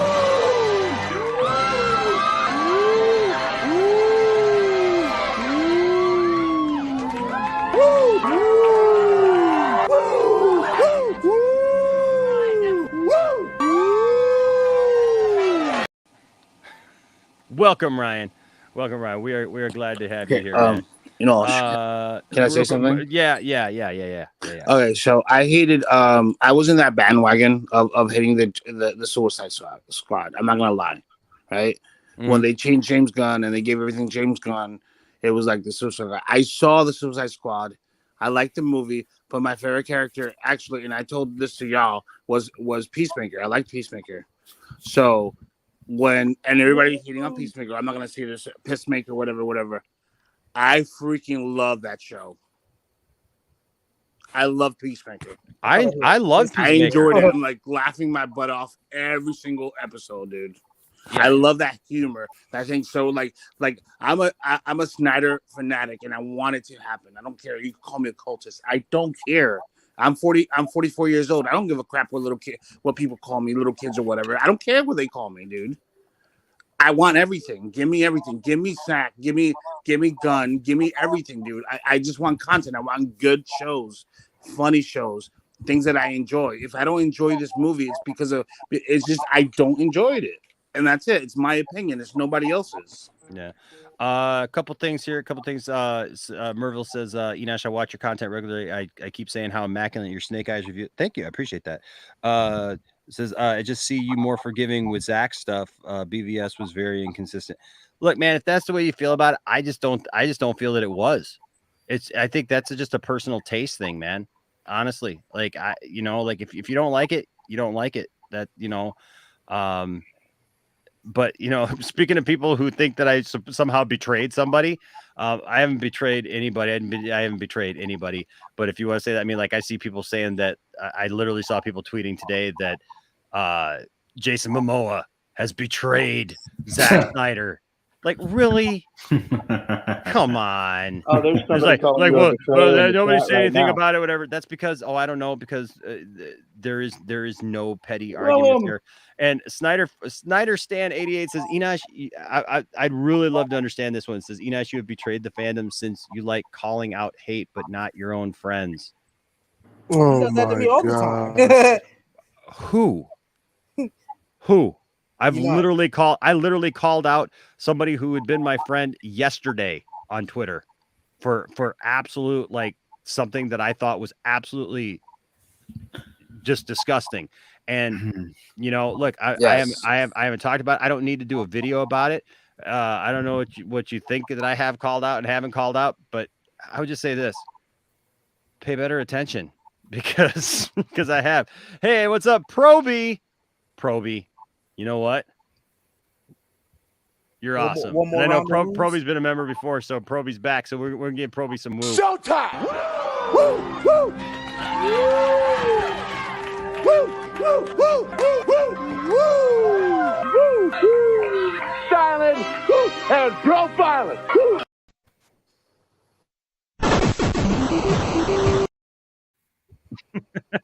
So join my cult. That's not a cult. These are just friends who do everything I say, offer me their bodies for sex, and occasionally kill people in my name. Does that sound like a call to you? Was that Larry Bird? Yeah. Was that Larry Bird in the last one? Hey, man, that was double the woo. Double the woo. Dude, I'll woo all night long, man. I will woo as long as people become members, man. I will keep wooing. But no, you know what? Look, it's Twitter is not real life. He it just isn't. You can call people out. You don't have to call them out on Twitter or on Instagram. It's not real life. You guys are living and dying by Twitter. It's Pick not one. real life. Pick one, right? Oh, hey, look, Marvel. Hey, I hear you. No, I'm glad. I don't think you are, and so please don't take it that I was upset at you, because I wasn't. No, listen, I totally get it. I am right there with you. There are so many people that I have walked away from because of their over the top craziness on both sides. And here's the problem. Here's the problem where I'm at is I try to be rational, right? I try to be rational. I can go to a Batman movie. I can go see the Batman, and I'm comfortable with doing that. I'm going to be comfortable with going to see the Flash. I'm going to be comfortable with going to see Black Adam. I'm going to be comfortable with going to see Aquaman. I'm going to be comfortable with going to see or with watching Batgirl. I'm good with that. Now, there are people who will try to tell you that I'm oh my gosh, I'm not really a Snyder fan because I went and saw the Batman, or I'm willing to go see the Flash or whatever. That's ridiculous. That's absolutely ridiculous. That's something that the people that they're actually like trying to stand up and fight for haven't even put on everybody else. Like literally, Wayne T. Carr messaged me today, and people were like, "Well, Wayne and Ray said that they're not going to go see the movie." Yep, and Wayne and Ray said right here in the lounge that they don't put that on anybody else. They don't expect anybody else to do that. That's their decision to make, and they don't think that you're a bad person. They don't think that you're a racist, for God's sake. So like Merville, I'm right there with you. People will tire you out if you try to please them. So yeah, so my thing nowadays is I'm just gonna enjoy what I enjoy, man. And like, if there's somebody who wants to Yeah, the problem is that people want you. Snyder stand. Yeah, people want you to pick sides. Been on my channel in almost 5 months, and guess what? He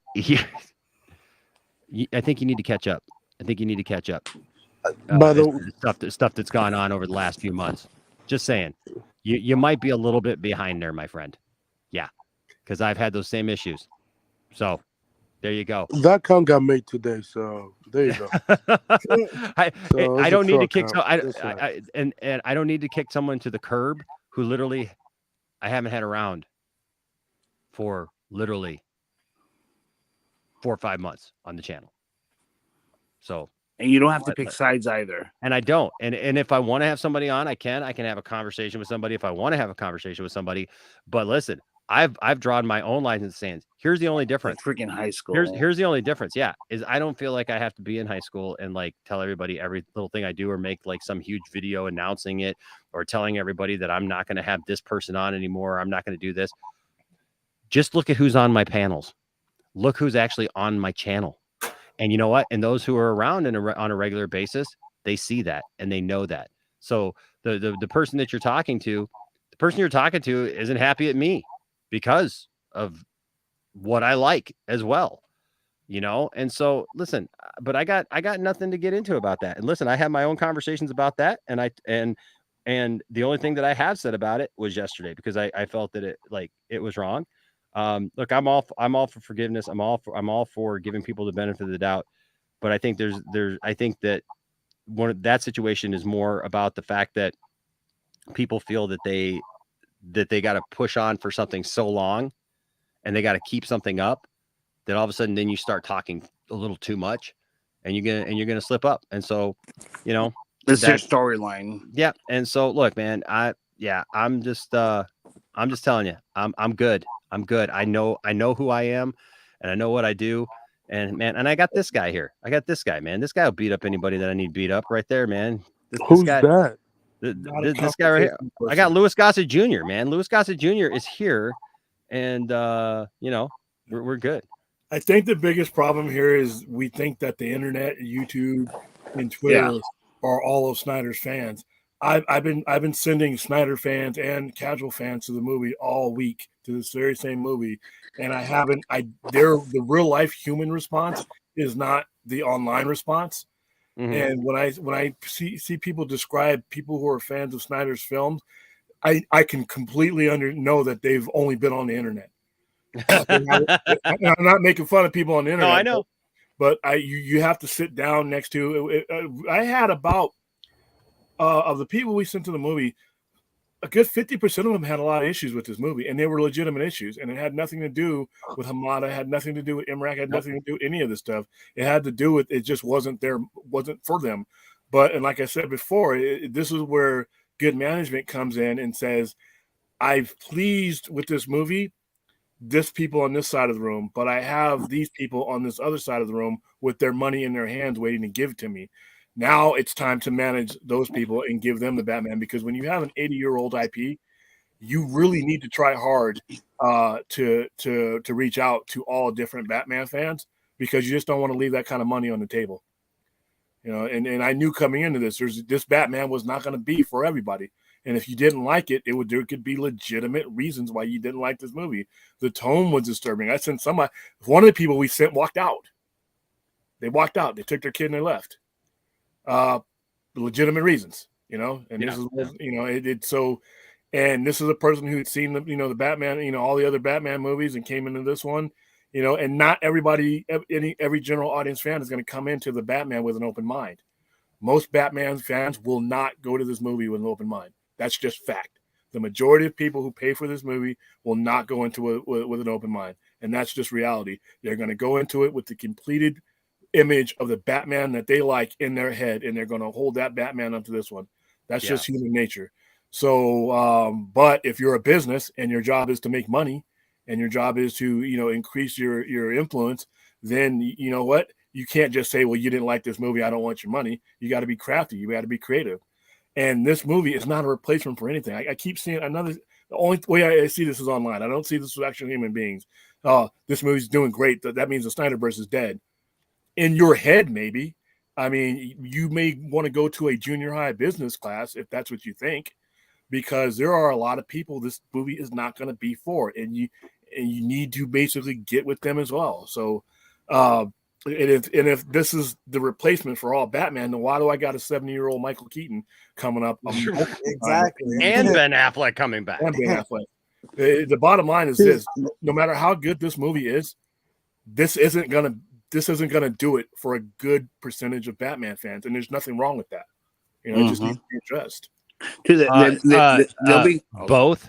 Okay. So listen, if you'd like to message me, I'm not gonna take this, but you know what? I will tell you this, because I honestly think that there's a side of this fandom that at some point, I don't know at what point this happened, but this has happened, that people think that they know where I stand on stuff, and they just haven't paid attention. Again, that clip happened 2 days ago. Guy hasn't been on my channel for 4 months. What do you think the clash happened about? Listen, I absolutely believe in the Snyderverse. I believe that the Snyderverse can happen. I've taken a lot of flack for that, right? I'm not going to be one of these people who are telling you like Zack Snyder's in my kitchen right now signing on the dotted line with David Zaslav and it's all set and done and I'm going to give you false hope. I'm not going to do that. I'm going to tell you, you know what? There are absolutely parameters that can happen that could lead to it happening. And I believe that Zack would do it in a heartbeat. And I believe that other people will come back in a heartbeat and support Zack and want to do it. And they'll figure out a way to do it if they need to get it done. So, so I believe in the Snyderverse. I want to see the Snyderverse continue. I hate this back and forth between so-called Snyder fans and people then who have taken the opposite side and become anti-Snyder fans. And, I think that there's a craziness on both sides. Look, there are rational Snyder fans who just like Snyder's work, right? That's what I am. I love Snyder's movies. Like earlier, like we just had a conversation. Somebody said, like they didn't understand how that they thought literally, man, you could see like in this same chat, somebody literally just posted about how they thought that I was too forgiving of Batman v Superman. I love Batman v Superman. I literally think it's like one of the greatest comic book movies, if not the greatest ever made. We just saw it a few months ago in a theater, man, with a bunch of other Snyder fans here in Detroit. And it was awesome. I just went and saw with the same group of fans, Zack Snyder's Justice League. It was awesome in a theater on a big screen, man. That's awesome stuff right there. Okay. That is awesome stuff. And I've drawn my line in the sand of that. Nobody's going to change my mind about that. Right. And as people have gone off the deep end, started attacking Snyder fans, where was I? I was saying, you know what? I think there are some Snyder fans that go too far. I think that there are some Snyder fans. Look, when I see certain Snyder fans like making death threats and like telling people to off themselves and stuff over like anything, like I think they missed the point, right? And so I will call that out too. And the people, but then when I see people going too far, like it's one thing to have an opinion and say, I don't think that the Snyderverse is going to continue. Look, we got Eddie here. Eddie's been a fan of the Snyderverse, right? Eddie's liked the Snyderverse. Eddie likes to troll a little bit too, right? Let's be honest. Eddie likes to troll a little bit. I mean, yeah. if I can speak my actual opinions right now about that. Look, I still think that there's a possible chance. It's just that, look, I hate saying, you know, I want to be realistic about it because there's way more negative than there is good, obviously. I still think possibly in a couple of years we could get something with him, you know, Justice League 2 maybe. But yes, I know I do like having fun, and I think that when it's in terms of superheroes, and because it's all fiction, none of this shit is real. I think people can't take it too seriously. Because why? It's just why get so mad or cause breakups when it comes to friendship over shit like this? It's ridiculous. Yeah. But yes, I agree that I do like to troll, and sometimes I do troll my own self opinions. It's just that, you know, sometimes people can't tell the difference. But I never go too far. I never go to hurt people's feelings or call them out or anything like that. But I'm sometimes I'm one of those people I say maybe it's not gonna happen. Maybe you guys should just not jump to conclusions. But he did it to Brad. The biggest way. We got Joe on here. Joe comes on. Joe comes on every once in a while, and Joe like loves the original cut of Justice League. And why does he like the original cut of Justice League? Why does he like it? Because he likes a lighter, fair Superman. He likes a lighter, fair Justice League. That's what he likes. He doesn't like a darker tone. And you know what? That's the great thing about DC is there is something for everybody. But if I see anybody going over just like, hey, I just don't care for this, or like William said, where there's like legitimate concern, like William, I don't know how much of the beginning of the broadcast you saw where I gave my feelings of the movie. I gave it a 7.5, right? I have some issues with the film, with the Batman. It's not a perfect movie to me. I'm not one of these people who are just like, I think it's disgusting if you got people who are like watching the Batman and hoping it does good just to put a nail in the coffin of the Snyderverse. I think that's rude. I think those are people who need to get educated. Exactly. I need to here. Listen. Why do you think I have William here, man? Because William like puts all those people in their place, man. Just like, and I can just sit back and just watch it. For anybody who enjoys this particular storyline, if you want to just take care of the people who just want to tell you something that's going to happen, just Google business for dummies, business for absolute dummies. And then under that, Google supply and demand. Anybody who walks up to you, other than just their own opinion, well, I don't think this is going to happen, this is going to happen, you need to ask them why. And if they can't give you supply and demand issues, laugh at them. I don't care if it's your family member. I don't care if it's your girlfriend.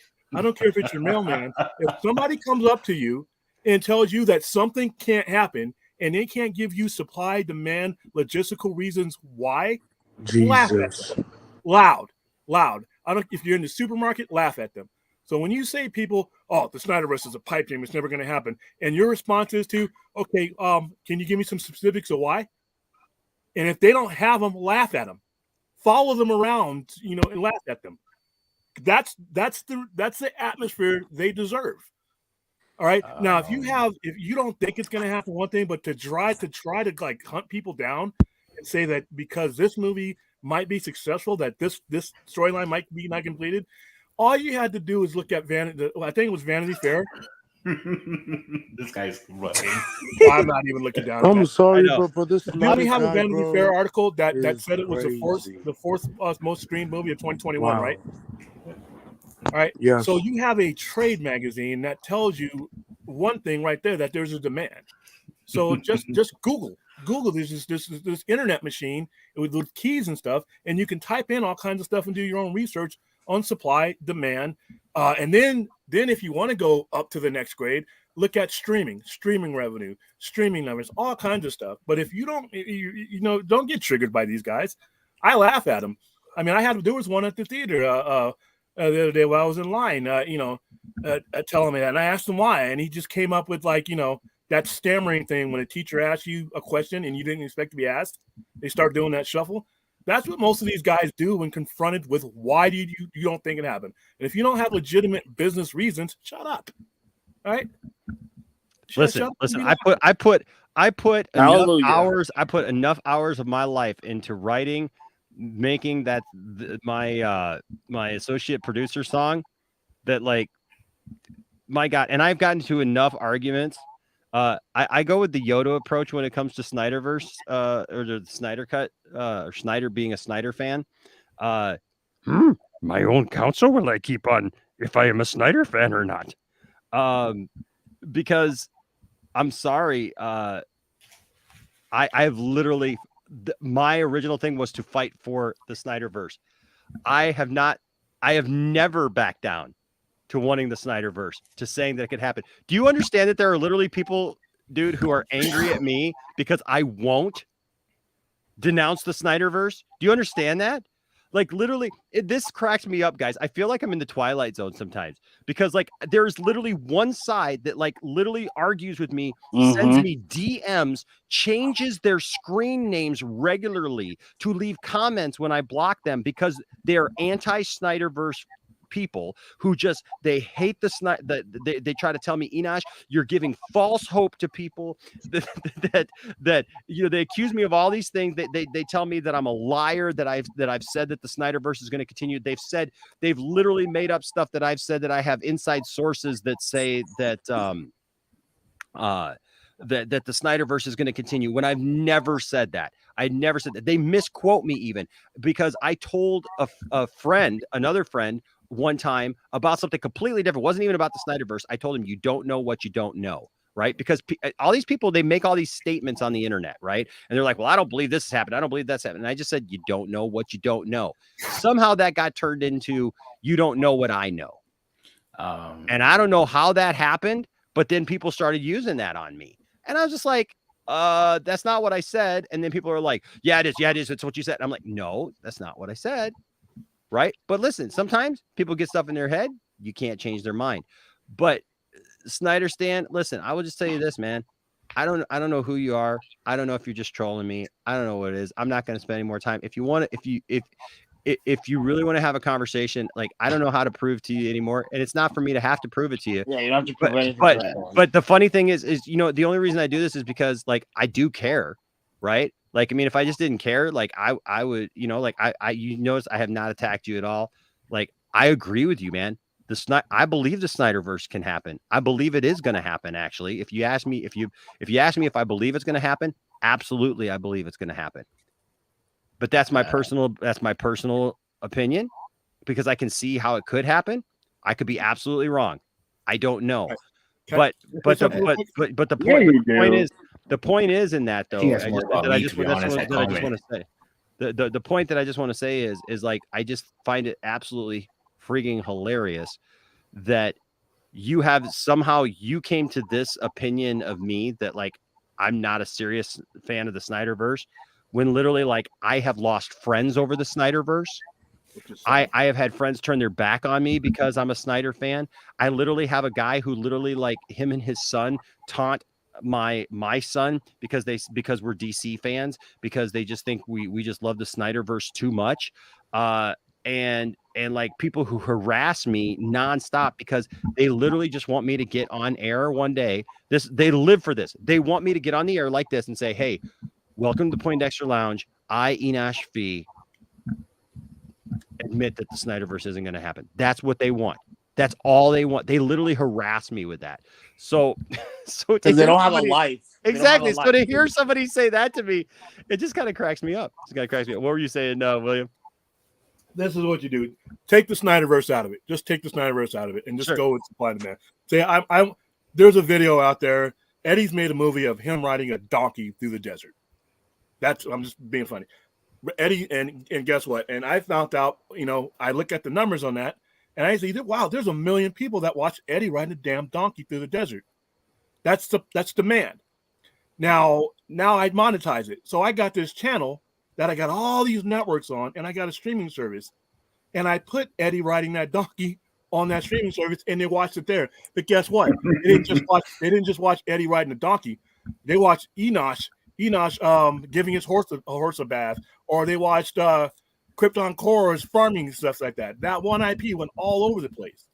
So when you have those numbers around you, and you know that's the content that you're creating, and you have an audience, you have supply and demand. It doesn't matter whether it's the Snyderverse or anything else. And you now have a provable trade article that said that movie, that 4-hour movie, was the 4th most streamed thing in 2021.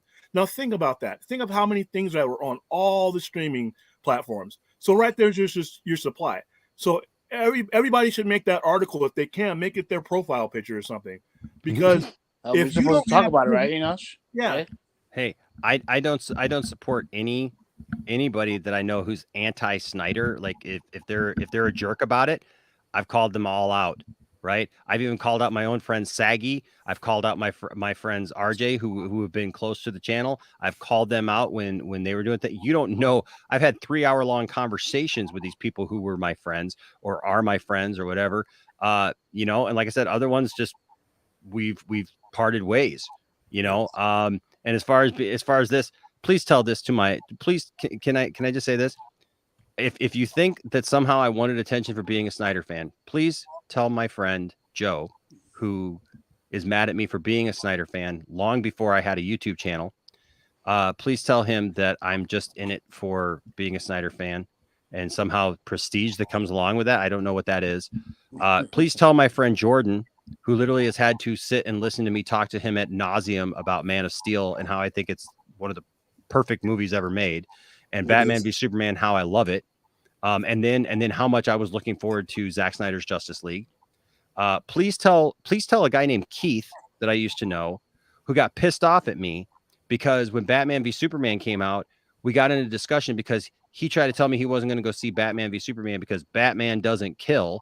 And like, I literally had to supply him with all the instances of Batman killing, which I thought was really ironic given the fact that Batman 89 is his favorite Batman and Keaton kills more people than anybody. But the guy, I literally lost him as a friend because of my love for Batman v Superman, because the guy's an idiot and was just like, I'm just not going to listen to reason. Please tell my family who've had to endure it, or all the churches that I've worked at and all the people in those offices who have had to listen to me at some point go off on my tangents about how much I love Zack Snyder's work, or like when I got to talk to Zack a few times about my love for the Snyderverse and why it means something to me, because Superman means something so special to me, because my son's middle name even is Jor-El, and I've got a Superman S tattooed on me, and Superman was like the male role model figure that I looked up to when I was a kid, because I didn't have my dad. And I got to tell Zack that, and I thanked him, because when I walked out of Man of Steel, I had finally seen what I felt was the Superman that I had grown up with reading in comic books. Right? Because everybody acts like Superman is Christopher Reeve. And look, I loved Christopher Reeve growing up too. But when I finally saw Man of Steel, I thought it was going to be a huge hit, because I thought it was going to be the Superman that everybody had been clamoring for. Right. And I was shocked to see that it wasn't. But I have literally defended the movie and like stood up for it because I love it. At the end of the day, all I can ask you to do is just listen to my heart. I don't know what caused you to have this kind of opinion about me, but I'll just tell you this, man. Everybody in my life could tell you absolutely different. And I don't know where you're getting your opinions from. And I don't know if you're listening to other streams or if you're listening to people who've never met me or don't know me. Like, it's the internet. It's the internet. And listen, I'm about investing in people.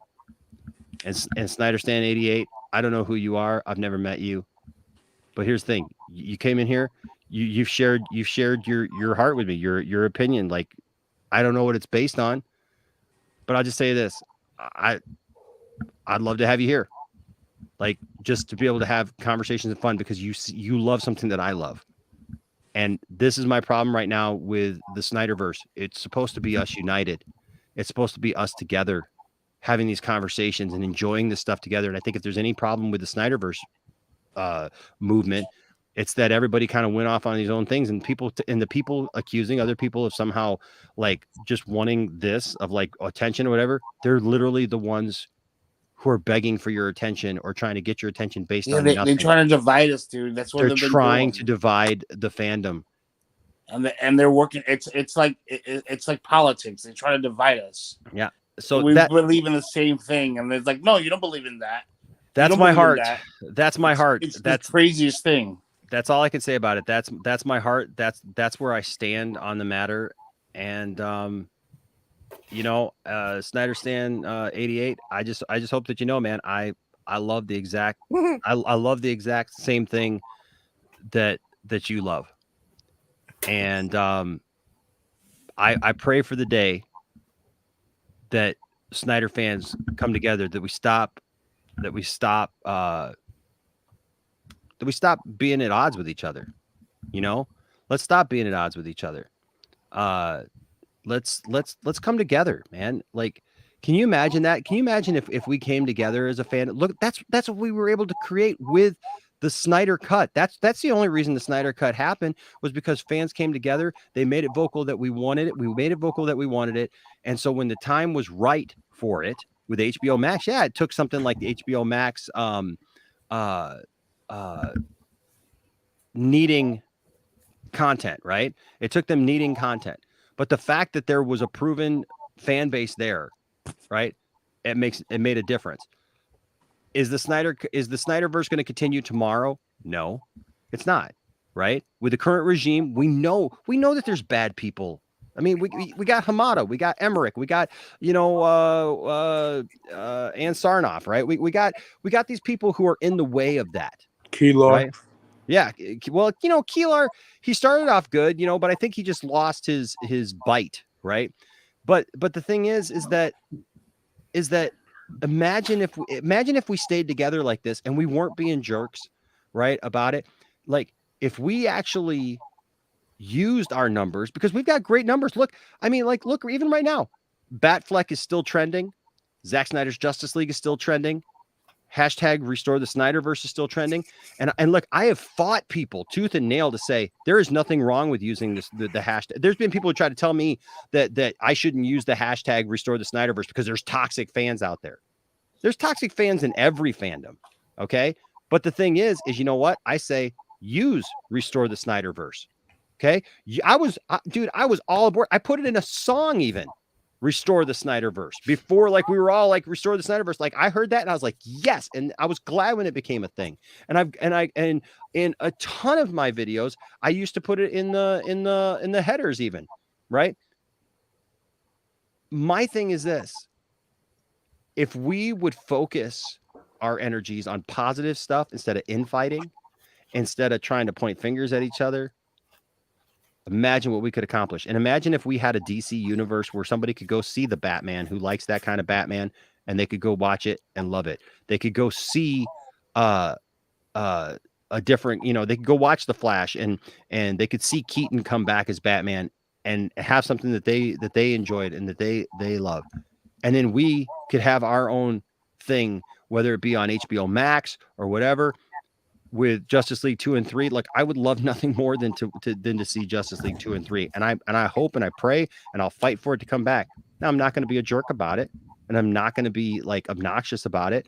And I do disagree with the way some people go about it, right? But I would love for us to be sitting here in a year from now, talking about, hey, this is happening or that's happening. And I'll just end this at this. I will invite you or anybody. You want to know what I really feel? My DMs are open. My DMs are always open. But I will say this. There was a time where I was not as excited about some of the DC stuff coming out. I I have shared that I have talked recently with Ezra Miller. Ezra watches the show, so Ezra, if you're watching, love you, man. Great guy. I have come to realize this, man. The guy is great, and I understand his heart now. See, that was the key. Like, we haven't heard a lot. Some of these people speak publicly, and so we've wondered. Like, our minds have gone, well, I wonder what this person thinks, and I wonder what that person thinks. And I haven't heard anybody say anything about this or that. Hearing his heart about some matters, it does give me a lot more hope for the future of what these films can be and what can happen. So we're just going to stay tuned, right? We're going to stay tuned, and enjoy it. Right now, we got this Batman film, and we're gonna see where things go. Now, somebody asked me earlier, do I think it'll get a sequel? Oh, it's absolutely getting a sequel. It's going to get a trilogy. Yeah, it's going to get a trilogy. Of course. I got a question, Enosh. Yes, sir. I've been hearing some numbers of people saying what the budget is for this movie. Yeah, it's up to $200 million now. How much? Up to $200 million. $200 million because of COVID. All right, so we watched out for the commercials where the commercials aired for the most part. The majority of these commercials that people say they spent a lot of money on aired on NBA, TNT during the All-Star game. They aired on TBS during wrestling, which I watch both wrestling shows on TNT and TV, and during the movies on networks they owned. So they paid nothing. So even if they shelled out some money for advertising, they wouldn't have shelled out the average amount of money that they would for a movie like this because the networks that they own are free. I mean, I didn't know when we get promotional stuff. Like I said the other night, I'm still standing on Moonfall merchandise because they sent us 1 billion T-shirts for that disaster movie. But this is the first superhero movie we didn't get a lot of stuff for. We didn't get shirts, we didn't get mugs, we didn't get anything. I don't think they spent as much on the advertising budget on this. They did it, organically, and they spent some money, but not. I heard somebody say $300 or $400 million for the budget. Much. I'm like, no, I mean, no. And plus, in some of the deals, they said, well, they had to pay Little Caesars. I mean, no, it's the other way around, dude. Little Caesars paid to be licensed to have their name attached to this. Yes. Yeah, that's how licensing economics. works. They don't understand economics. They don't understand how the market works. They don't understand anything. It's just they pull a number out of their butt and this is the number. You heard people you heard people saying that they had to pay Little Caesars to. I heard that somewhere that all these promotions cost money. I'm like, no, the promotions are the other way around. And then I stopped typing. I was going to type a response to somebody, and then I'm like, but the people that are really deep in for me is the people who think that by not going to see the Batman, they're getting back at Hamada, Sarnoff, and all these other people.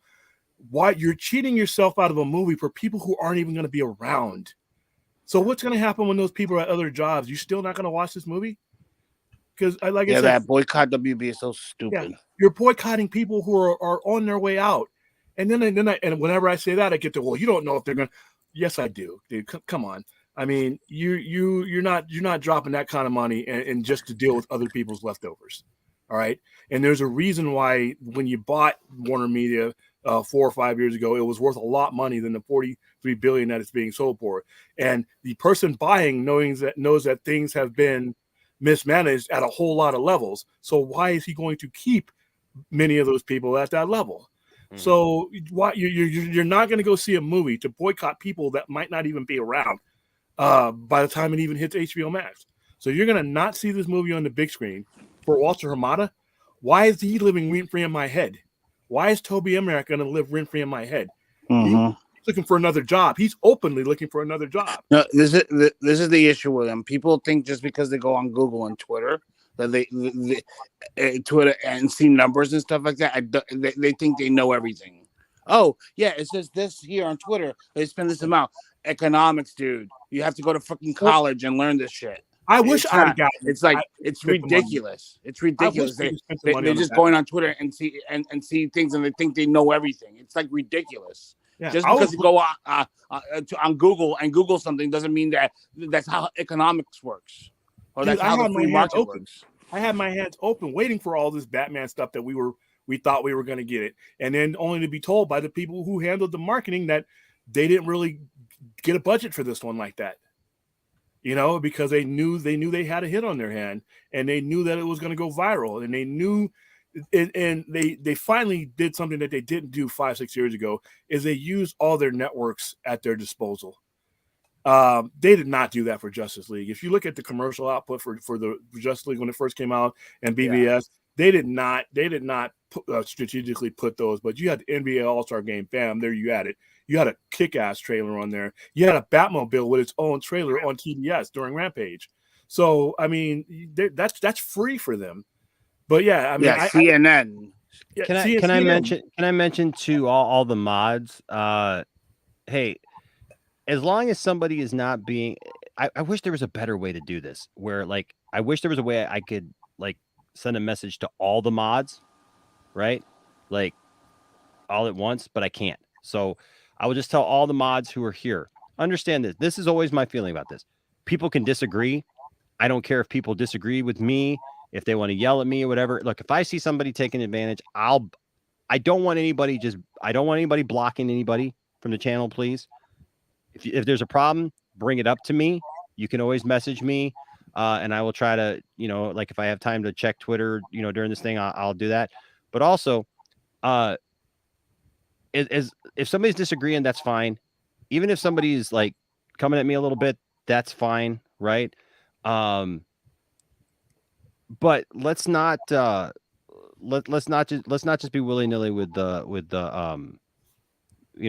timeouts and stuff like that, unless somebody is literally attacking somebody. Or a Russian bot. Yeah, or a Russian bot. If it's a Russian bot, please like jump on that right away. If it's if it's one of those inappropriate ones, absolutely. But unless somebody's like calling people names, like if somebody's calling people names, I want them timed out, right? You get a couple offenses that I want them gone, because that's not what we're trying to do here. I'm not trying to silence anybody. As long as people are not being rude. I know sometimes people come in like Marcus gives me a hard time every once in a while, and somebody coming in might think that Marcus is being serious, but Marcus, that's Marcus's personality, right? And so Marcus likes to bust my chops a little bit, and that's fine. So I just want to make sure that we're doing it, because I don't want anybody to feel like we're banning anybody, right? Because we're not. I'm not trying to ban anybody, block anybody. I don't. There's most of the time, even comment stuff. Every once in a while, somebody will say to me, "Hey, I left a comment and you blocked it or whatever." And I'm like, "No, I didn't." You know what it is? I have certain words blocked, and so what it does is it goes to a holding place where I have to approve it. And most of the time, I'm going to approve it, unless you're just being an absolute jerk to me. Or somebody on my panel. I've had people do that, like they don't like an opinion that William gives or something, and they're just like, William is a blankety blank, whatever. Well, I'm not going to approve that one, right? If you're dropping a bunch of F-bombs and you're trying to make an argument that doesn't make sense, then I'm not going to approve that, right? So within reason, I absolutely will. And like I said, same thing in the chat.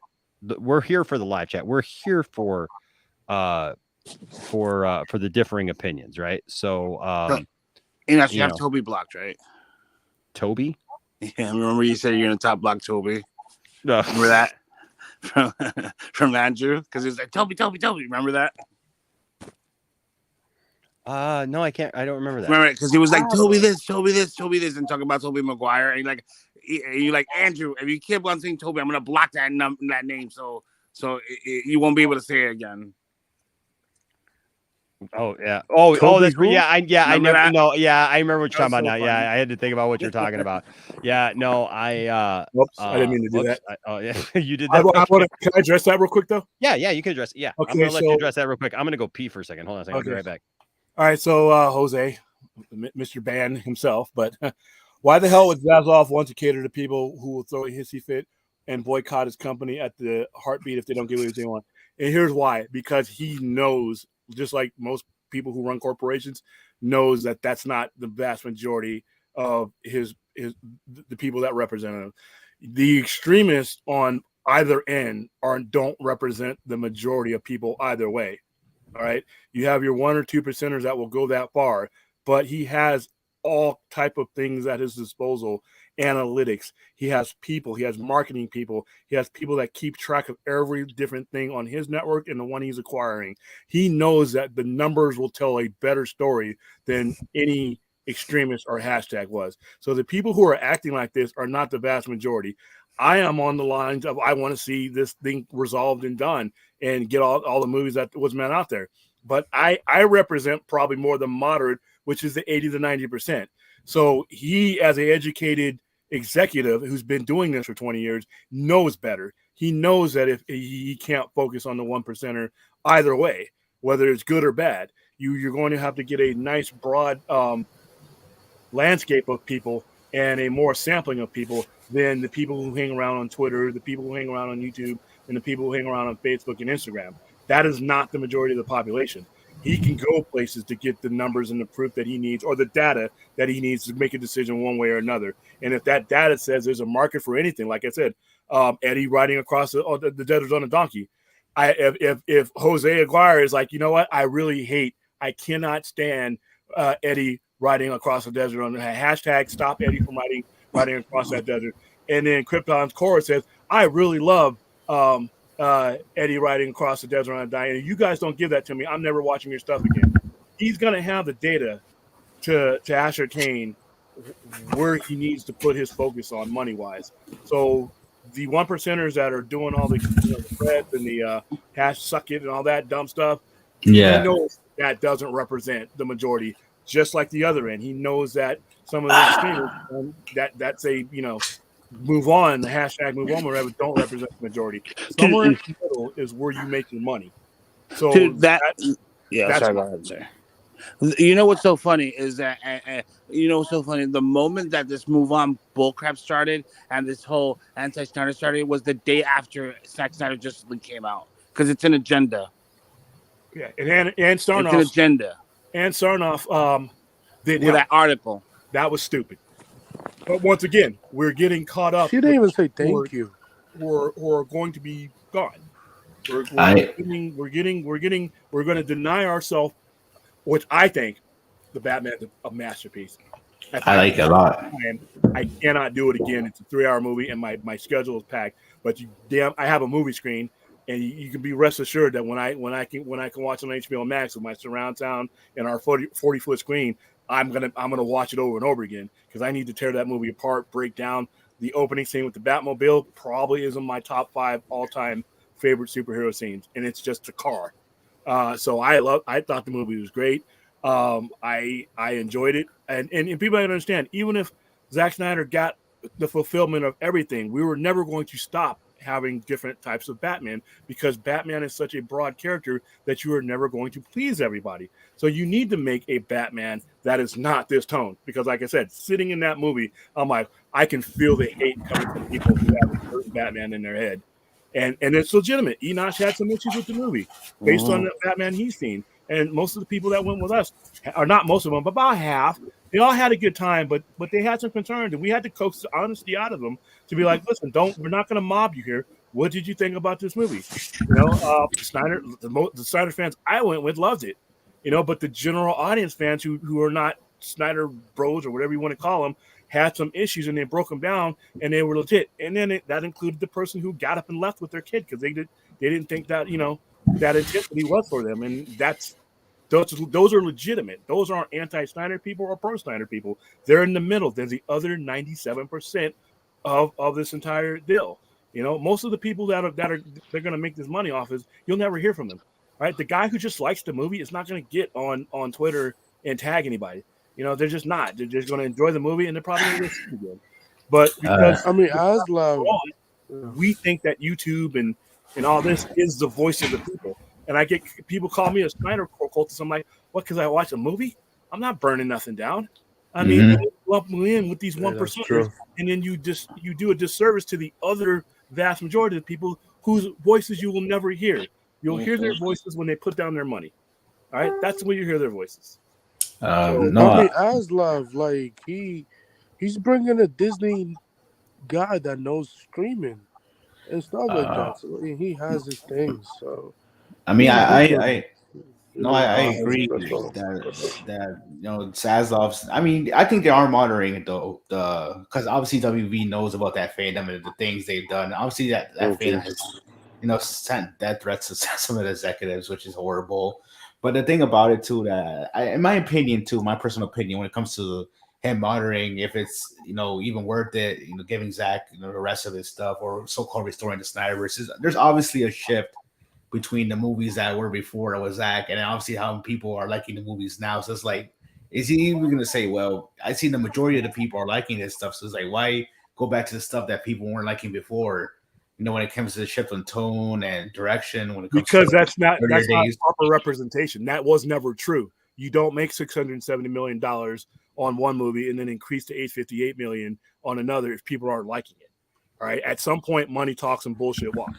Yeah, no, I agree, but like obviously there's a debate of quality over quantity and stuff like that when it comes to. Well, no, I'm sorry, but like I said, somebody's opinion in the dark corner of Twitter doesn't pay my power bill.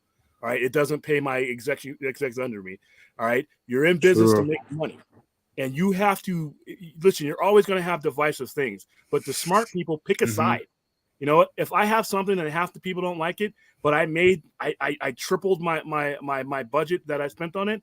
You know what? I'm going to do what I can to please those people at some point that didn't like it as much, but I'm going to capitalize on the people that did, and that's what they needed to do back in 2016. Now with Jose here, because Jose, I know him on several different streams, and I kind of respect his opinion. If you're not a Toxic Snyder fan, then why would you get mad over and start off talking Toxic fan? Because you just don't do something that's stupid after your company has just launched something that big. If you have that opinion, that's great. But the only news you want to put out about something you spent any amount of money and it happens to be this is $70 million, your company, the people you work for, the same people that pay you, have just put out something. If you have that opinion, great. But you don't put out any type of thing like that to create a distraction from the product you just did. That's stupid. All right. And she should have known better. And regardless of whether she was addressing toxic fans or not, you don't put out conflicting vibes while something your company has just launched is still in circulation. That's stupid. Toxic or not, you just don't do that. That's any, the marketing directors at Warner Brothers must have had their hands. That Patrick Stewart meme where he's sitting in the captain's chair. That was probably everybody who worked on getting that out, advertising, putting it all over HBO Max for that entire time. Just had somebody high up in their company put out something other than, wow, the Snyder Cut is out. Make sure you watch it. Yeah, right? hip piece. Best thing she could have done is said nothing. That would have been a smart thing to do. That was stupid. You remember when she said, "Oh, we're not making the air cut. We're not making the more Zack Snyder Justice League." But you could have said thank you to Zach. Why do you like? Or just say nothing. Come on. Just say nothing. Jesus, you're a fucking dummy. That agree. Never happened. I agree, but they never promised anything after. That's the thing that people have to realize. They stated Eddie, they didn't want it. But that's disrespectful, though, Eddie. Eddie, they haven't said anything yet, dude. Look, Eddie, here's the thing. They stopped all the that's the level of stupidity right there. When you're coming out and saying stupid stuff like that, and you don't even have the numbers in to see if there's a market for you to continue, just shut up. You know what I mean? Just say nothing. You wait a couple weeks. Wait till the analytics get in. Wait till the data gets in. Wait till all the information that you need to make the basis of your decision-making makes in. And if you got something to say it then. Not 4 days after while the thing is still in the highest circulation. It was 3 days after. It was on that Saturday. Stupid. And for anybody to say, oh, we're not going to do this, based on what? You don't have the numbers yet to dictate anything. If something goes bonkers and you don't do it, you're not going to answer. You supply and demand. If you're not going to do something, and I'm your shareholder, or I'm your boss, you better have some business reasons to do it. And 4 days after it hit, she did not have the business reasons to say that. All right, that was stupid. But like I said, she's going away. So, yeah, I guess. Like I said, I don't know anything about. Dude, I don't know what's going to happen. Okay for us not to. A fan can be a fan and say stuff, but when you're 6-figure and there's titles and letters next to your name, you're not a fan. All right, what you say could damage several areas of your product. Yeah, no, I agree. And let's see, Eddie, that doesn't matter. It's not smart business to just. I get it, but I think they already stated that we all know the concept of if there was no HBO Max, we probably would have never got that Snyder Cut. the Snyder Zack Snyder Justice League in the first place, but I'm pretty sure they already made up their mind when it came to the actual restoration of Zack's 5-movie arc. But I know she has called out the toxic fans who are actually causing mayhem. But they weren't. But Eddie, there wasn't toxic fans. Like all of us were happy. We just got this movie. No. We were ecstatic that company? this was happening, and then 2 days later, I'm we're referring, not doing I'm anything. referring to something else about the death threats. But no, when it comes Eddie, to that, yeah, she. Eddie, I got a question for you, because Snyder fans are not even remotely as toxic as other fans. I laugh at people who get all caught up in that. You try some Star Trek and Star Wars fans. I think it's Star Wars first. Oh yeah. Okay, but hold on. When's the last time you heard George Lucas or Kevin Favreau or any of these guys responding to the toxic element of their fans on a wide platform? Right? What well-run company does that? Name me one. No, I can't. Nobody does that. There you go. I like I said, I understand. Like, she came out of nowhere like a couple of days after the cut and said we're not playing anything else. Zach, she called it a trilogy, even though she already knew that it was obviously a 5-movie arc. But it's like I don't know. There's something else. Once again, I'll give you another question. What World One company would even make that statement before you had the numbers in? That's like telling me that I'm like I said, Eddie riding across the desert. Mm-hmm. I don't know what the numbers that Eddie's doing right now. But right. So if I'm stupid enough to get on 4 days after we just launched Eddie riding across the desert, first of all, and we shot the donkey. Yeah. So I'm like, I'm gonna wait a couple of weeks, and if you know what, I don't care what I thought about Eddie's donkey. If the people are responding to Eddie's donkey, guess what we're gonna get more of? We're going to Eddie riding a couple of donkeys, more donkeys. Eddie riding a donkey with a hot stick, right? We're going to respond to the demand. I'm going to say something stupid. I'm going to keep my mouth shut. I'm going to keep, if I don't have anything good to say, I'm going to keep my mouth shut and look at those numbers so that I don't look stupid when real numbers come out. Eddie's drawing 5 million watchers of him and his damn donkey. All right. But the thing is that, and we're thinking about it the way that we saw it on TV. They knew there was a merger coming. The merger, they told us in May. They've been doing this they're trying to do this merger like for over a year now. So they knew all this shit was happening, and they still did that just to spite us. I agree. No, they done lots of shady shit, like unlisting trade, the Blu-ray for Zack Snyder's Justice League and some other stuff like that. But it's like that interview with Sarna was already pre-planned. I think way before. Well, unplanned. All right, plans change. That's all you had to do is say, you know what, not a good idea to do this interview. No, because Toby Emmerich sent her. That's why. All right, where are we at here? Let me look at some of these other ones before I go completely crazy. Let's see. All right, he's at the point there. People were literally celebrating drawing Wonder Woman. You know what, dude? You want to know some of the stuff that Enterprise back in 01 got? Some of the people were writing death threats in the Enterprise when they started changing the timeline in the story. Death threats. All right. There were people protesting the concept of Star Trek: The Next Generation. Got off their asses. Took their grown asses down to Paramount Studios with signs and protested. Okay.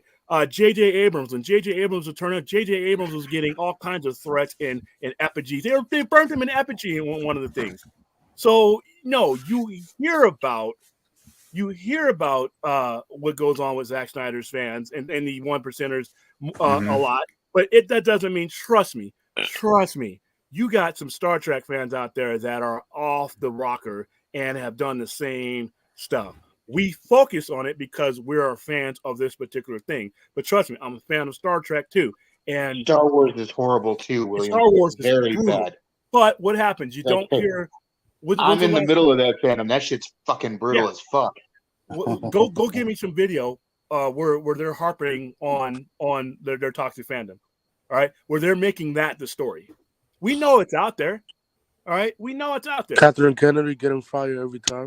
I mean, Kathleen Kennedy. When's the last time she held a press conference or a 15-minute spiel where she's got people who hate her, yes, and send her misogynist stuff and all that. So because it doesn't get out or it doesn't get circulated in our circles, doesn't mean it's not happening. It's wrong, but it's not the vast majority of people.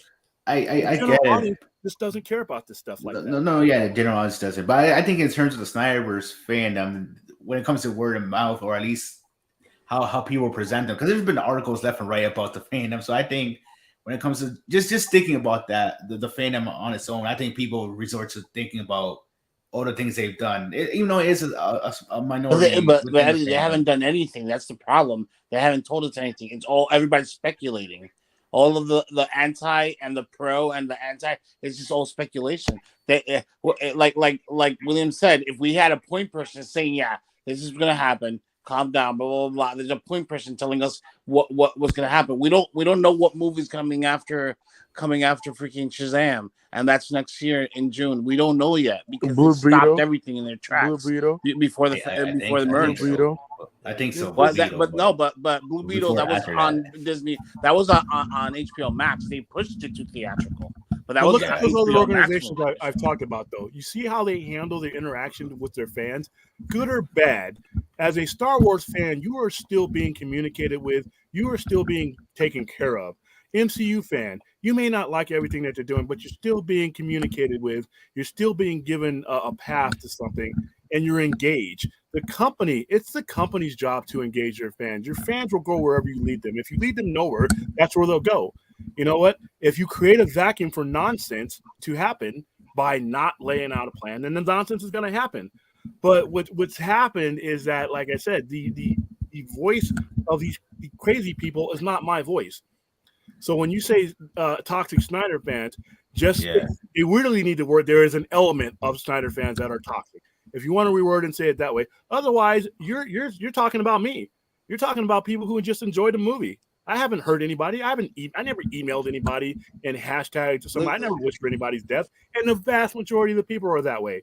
But like I said, the plane crashing is always going to get more news than the thousands of millions of planes that land every day. So I don't think that's fair. And another thing is, like, look at how they came out with. Remember when they said, when Disney Plus came out, oh, we're doing 10 shows, 10 movies of this, 10 this, and all that. Look how, and I'm not even that big of an MCU fan, and I freaking love that. I'm not that big of a Star Wars fan, and I freaking love that they just threw everything out. Here's 20 shows of Star Wars, 20 shows of MCU. Enjoy. Yeah, and they're doing it with Fox 2 now. They're doing it with Fox 2. They're doing 10 movies and 10 movies. Why can't we have that here? That's what I'm saying. We want the same treatment. The MCU fans. That's why everybody loves the MCU, because they treat their freaking fans like fans. And they don't give them everything. They don't do jack with DC. Yeah, I'm not asking a company to do everything I say, everything I want. Tell your story, and I will go see your story. Yeah, and I will decide whether I like it or not at that point. But the communication and the anticipation and all these things, everything that they did for the Batman is how they should have been handling things since 2013. What they did with the Batman, as far as getting people involved, fan screenings, getting people hyped up, ignoring, guess what? There's a significant element of fans that are going to whine and are not going to like the Batman. Some of them with legitimate reasons, some of them just because they've decided before. But guess what? Back in 2013, they would have listened to those fools, and this movie would have never been made. Now they made their movie. They knew there was going to be an element of fans, a significant element, that were not going to like this movie, and it wasn't for them. Yet they made the movie they wanted to make to begin with. That's what they need to do more of. I want more of what happened with the Batman, not less. More of what happened with the Batman. And communication. Now we know that maybe 30% of the people just didn't enjoy the version of Batman. Guess what? I want your money too. Hang around for a second. You might like this. They need to do more of that, and then we can close the gaps where all this nonsense goes. But once again, ultimately, the one percenters of anything, no matter on what level of reality you are, we got to stop letting the one percenters drive the conversin. Just because they're the loudest one doesn't mean that they're everyone. I agree with that. And also like, I came back to 155 different comments. So way to go on that, man. Dang, you guys keeping the conversation going. Love it. You know what's interesting too, though? Each market is different, right? Because like my market, like I think I told you guys, like I got my Spider-Man tickets, I think like the day before Spider-Man came out. I literally went today, got my tickets for for Batman. I'm sorry, I went yesterday and got my tickets for Batman. No problem. And today, just absolutely fine. Like, so, you know what I mean? So, yeah, it's kind of weird, man. It, you know, like every place is different, you know? Also, there's been an adjustment made over the last couple of days as far as opening up more screens because of the fact it's a 3-hour movie. You're going to have to, like, the theater I saw it in was a tiny ass theater they would have never used for this, but they had to in order to get the people. So we had some showings. Like, I've been buying tickets for people all day and giving them away. I mean, that dude Vince is one of them. He's still in the chat. He knows. And I didn't have a problem, but the sheer volume when I went through the screens to see. If you have 75% of your screens full, and that means you still have tickets left, that's still good because the sheer volume, if you're adding screenings, you're going to get your money. You're going to get your money without having to spend more money because guess what? Your theater's open the same amount of time no matter what. Your employees, you're not paying them anymore to sweep one room or the other. So there's a situation like with the Galaxy out here where they added more screenings and, you know, so there wasn't sold out screenings, but there was significantly amount. And then I got a lot of people who don't want to go to an IMAX thing and sit up in the front. So I had to change some movie times for them because that's all that's left. And there was like some of these ones that are 400, like at AMC with the 400 seaters, that's 150 seats sitting up in the front there looking dead up. So people don't want those seats. So exactly. There's a lot. I won't go to look if I can't get seats at a reasonable ways back. I don't want to be all the way in the back. Because I want the screen to be there in front of me. You know what I mean? Yeah. Like I want to feel enveloped by the screen, but I don't want to be like way up on it. So where I'm like looking straight up. And if I got to get that close, I won't watch a movie. If I've got to sit far to the side, I won't watch that movie. I just won't do it. What? So you said in the front? I'm the same way, dude. I'm the same way. I have to be right smack in the middle. Yeah. And it's just, and anyway, and I think we've gotten caught up into wins and losses as far as the box office. I saw this movie and it could bomb in my opinion. And I would still love this movie, you know, to the point where I might buy it on physical media. And I'm not a physical media guy. That sound score is awesome. That sound, like I said, that song, and I won't spoil it for people. There's a particular song that's played when that Batmobile lights up. And I didn't think that song could be used in that matter. Let yourself be immersed in this thing, regardless of whether it fails or not. You know what? All my favorite movies are box office. Blade Runner 2049 and its original were box office bombs. Yet years later, they're some of the most revered movies at all. If I'd have sat in that movie theater thinking, oh my God, I can't enjoy this movie because it might not make $1 billion, I'm kicking myself in my own balls. And I'm paying to do it. So get immersed in That's a clip. You know, get immersed in the environment. The people who did the movie worked for you to do it. All the people busted their ass. The movie's here. Don't worry about the money and all that. Immerse yourself in it. And if you don't like it for legit reasons, cool. All film is subjective. He's not staying around. Okay, hey, I got a question for you. I know you're trolling, but I just why not, Eddie?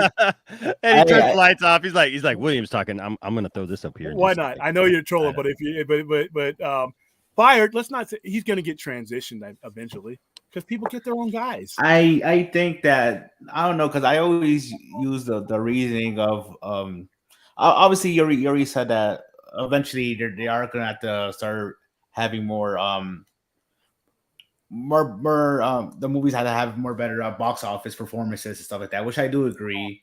But I do think that obviously how people are seeing these movies now are in a lot more lighter ways is definitely helping, I guess. But no, when it comes to Hamada, I just say sometimes that in terms of when he took over, even though I do look like stuff like Aquaman and Joker, obviously the way they performed what were phenomenal. So that's cool. And he wasn't charged during that time. Okay. Let me give you an analogy why that won't work. All right. So guess what? All right. We have a football season, right? All right. You go 0-14 and you win your last 2 games. You think you're going to have a job when you come into my office as the owner and we reevaluate your exit meeting? Probably not. And here's the thing about those things. It depends. If you're in Detroit, yes. If you're in Detroit, yeah, and you have bad owners. You didn't lose those last 2 games. So we don't have bad owners with Discovery. If you're here, they're going to hoist you up on their shoulders, William. Yeah. And that's if you accept a losing mentality like they have. Exactly. But here's the thing, though. Here's the thing with those things that you said. Now, I don't care what level it is, whether like for me when I evaluated NCOs and anybody below me, and or at management level, anything like that. When I'm evaluating whether I'm going to keep you around or I'm going to promote you or make a shift in you, I'm looking at the entire body of work, everything, not just the recent success you've had, everything that you're involved with. And I'm going to take those successes or losses, and I'm going to just determine what degree did you have to do with those outcomes. So I can pick Joker right now and tell you that's not going to look good for Walter Hamada. He cost them money on that. Remember, they didn't have a lot of faith, and they fought people on that movie, and other distributors ended up getting money that Warner Brothers should have gotten. And I'm going to look at Aquaman. How much did Hamada have to do with that? That was casted already. The majority of the money was made by the casting the MILF Magnet and Jason Momoa. Who did that? That was Zack Snyder. That movie was pretty much mostly already on its way to being what it was before he was. I agree. So if I'm looking at an overall body of work, I have to look at everything from the beginning of end, the investigation, regardless of how we think how it went. Was it handled right? And ultimately, even if I decide that, you know what, you're not a bad guy, Walter Hamada, guess what? I got my own people. If anybody at your level or above or around you was doing a knockout job, you wouldn't have went from a $70+ billion company that was being sold 5 years ago to a $43 billion. You were part of that. For whatever degree, you, your buddies, your managers, all you guys were a part of me being able to buy this company for almost $30 billion less than it was originally. So you have to consider all that. No, I consider that, and I consider those. No, I do consider those factors when it comes to those two movies. And like I said, I keep saying I do think it's a big factor of how the general audiences do feel about these movies since he's been in charge. Because, like I said, there is a big shift between. I get it. Obviously, stuff like, I think some of it was, in my opinion, the pandemic, because of stuff like Wonder Woman 1984, the Suicide Squad, not Birds of Prey. I just, nobody wanted that. Birds of Prey? Why would I want to keep somebody else's leftovers? If I can tell if you're being smart or stupid. If I'm spending that kind of money, and I've been sitting around in an office for the last year developing a game plan to come in and do better than the people I'm buying it from, why would I keep somebody's left? Nobody's ever given me a good answer of why the incoming people who are surrounded by people who have access to people would keep leftovers. It doesn't sound. I mean, if you move into a house and I got some raggedy furniture sitting around, I'm not going to keep that. I'm throwing it out. Right, and you pissed off all the creators. Yeah, and he's a part of some of the people who have to go are a part of a legacy that Zaslav is trying to rebuild. And they're inextricably part of that. Nolan, all these guys, all these people moved away on his watch or on the watch of Emmerich. So like I said before, sometimes that ugly house in the neighborhood just needs a fresh new coat of paint in order to get someone else to look at it. And the perception of DC films right now isn't the greatest overall. We got it hit with this movie, but this one movie is not going to save or make a huge difference in the overall spectrum of DC's extended universe. And that's the majority of the money is with these other movies. Right? Everyone has a plan until they get punched in the face. Yeah, no, I agree with that. But if Zaslav was determining it off of stuff like that when it comes to viewing Hamada in terms of him being the leader of DC films, all that stuff, do you think the Batman will contribute to that, like how it performs? No. Because here's the thing, and this is the ego thing. If you're rolling up $43 billion and you're running a company, you always think you can do better than the guy you're replacing. Always think that your people are better than the people that are coming in. That's why you're there. You wouldn't have those deep pockets if you doubted yourself. So any success that they currently have, trust me, any CEO worth his own breath is going to think, I think I could have done better. And he's going to execute that to do it. And just like I said, Hamada's not his people. Hamada's not his hire. It might just come down to that. Okay, so the same thing applies to the upcoming slave DC films as well, then. Yeah. You're You're talking about once again, you don't think that Zaslav and the people who he's going to appoint think that they can do better than the current people there that are in a company? They're failing for the most part. Even if they come around the lap here and made some improvement at the end, you can't just judge a handful of movies. You have to judge the culture of the company. You have to judge the revenue of the company. You have to judge whether there's a game plan, the vibe of the company. There's a whole bunch of things. And like I said, even if he came to the conclusion that, you know what, you're an okay guy, you did a pretty decent job, but I got this guy over here who's been on the golf course with me since we did this merger, since we conceived this merger, and we got a plan. We think, just like I said, when an owner of a team hires a new coach or hires a new GM, what does that GM usually do as soon as he gets a chance to do? He fires that coach. All right. And when that coach comes in, he fires those coordinators. They want their people. His ass is on the line. This is his legacy. He wants his people. That's all. I agree with that. And obviously, they are gonna say I could do better. But something that I think of when I hear like, you know, I think I could do better than that is they'll push Hamada stuff too. They'll push Hamada stuff like out of the way, like if they fire him or whatever. But I think that's the same thing. By the way, he's not gonna be fired. He's not gonna. There's not gonna be April 12th after the thing. You're gonna see a flaming chair come out and Hamada strapped to it. You probably won't even hear about it. You probably won't even. It won't be a news story. It might not even be. It might just be him just up my contract's up, or I take another opportunity, or he may be moved around to because these are professionals. Listen, everybody who wants to live out some pipe dream of like, ooh, we stuck it to Hamada, we stuck it to Sarnoff, and like they went off in in flames, and like we totally destroyed their career so they can never work again for what they did. That's not going to happen. That doesn't happen in the corporate world. It doesn't happen anywhere else. Like you would literally have to be defamed for like some horrible Weinstein. You got to be Weinstein. That is not going to happen. And see, that's where I say that like some of these fans, like that are calling for the heads of people, right?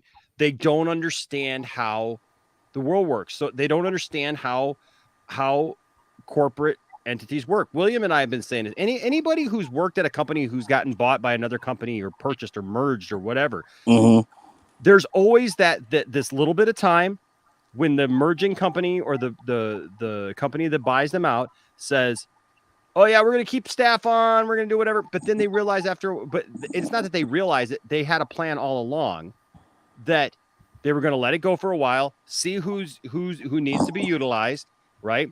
See who they want to keep or move into different positions, and then they clean house because they're not going to double duties. They're not going to double positions. They're not going to double those things, right? So anybody who says, well, no, they're not going to get rid of these people. It's not that they're just getting rid of these people and just like axing them. There's some who are just going to move on eloquently to some other position. Right. They may even find them another position in the company, or they may move on to another company and say, hey, I got this deal. And you may even see if they do something, you may see them on a, in an article or whatever saying, well, my passion was this. And so I really wanted to go follow this. That's always a bunch of BS to make people look good because they get the deals. They're going to get paid. And at the end of the day, at the end of the day, that's all they really care about anyways. Right. Is getting paid. Rational Skeptic has a question for you in the chat. Which one? It was I had it up for a second and then I did take it down. No, you're good. Yes, Rational Skeptic. I wanted him to answer that question because I did think. But why before you answer, and is a third possibility that these people may stay in place, but with Zaslav handling things more of a hands-on than the previous predecessors, the decision-making changes. So what Hamada did before under a different guard is going to be different under this guard. He may have his fingers a lot closer to the project. There's also a possibility. So, William, when they showed DC films, so the road for the Batman, a lot of the audience in my theater were confused. Yeah, that's a problem. And this is one of the things that's been my biggest criticism that would make life a lot easier for them. We need to understand where these movies are taking place, even if we don't know what's going to happen in them, so that to end this kind of confusion. Because right now, I had to talk about to people in my screening, the second screening around, not the first one, because the press screening that me and Austin and them went to, they didn't have all that. They just started the movie. But the people who I've sent to the movie have come back and they're confused, and that kind of confusion costs you money because now you're looking at the Batman if you look at that sizzle reel, to be connected to the things that they're not connected to. Yeah. So that needed to be established. That needed to be established 6-7 months ago at Fandom. All right. And once you've done that, a lot of the stress would have been alleviated by saying, because everybody who has anxiety about what's going to go on with the Flash and what's going to go on with this and that, if you would have laid out that, okay, this is happening alongside this, so stay tuned, you would have yourself a lot, Roy. Yeah, that was one thing. This when I watched the movie, they had the Caesar the reel that they did, that 1 minute thing. I'm like, dude, freaking Black Adam is in 4 months. Where's the damn trailer? 4 and months the from Batman now. shouldn't have been in that sizzle reel. As much as I love this movie, the average fan does not know about all this, and you're giving them misleading breadcrumbs. So he's thinking that he's looking for Pattinson now, and because he's not hanging out on the internet, he's looking for Pattinson now and Shazam, and all, and he's going to be looking for him in the Flash. Maybe the general fan who's just a casual armchair guy may think that he's going to see this Batman that he just really enjoyed in the Flash movie. Nope. Sounds silly. It sounds silly to us. It was just Chuck Testa. Well, Yeah, I mean, they don't know. When you don't communicate with your customer, your customer is going to have to draw their own conclusions. Dude, I've talked to the customer about 5 times. Yo, Fandom better be in May or June. Let me just put it that way. Fandom better be in May or June. Let me put it. Don't get me wrong. That's a nice sizzle. It's a nice reel, but it's a great reel. Yeah, but it's 4 months from now, and we don't have a Black Adam trailer yet. 4 months. It's in July. We're in March now. What the hell? We need to brand this. We need to brand this. We need to take symbols and say, this is Earth 1. Here's a kick-ass symbol.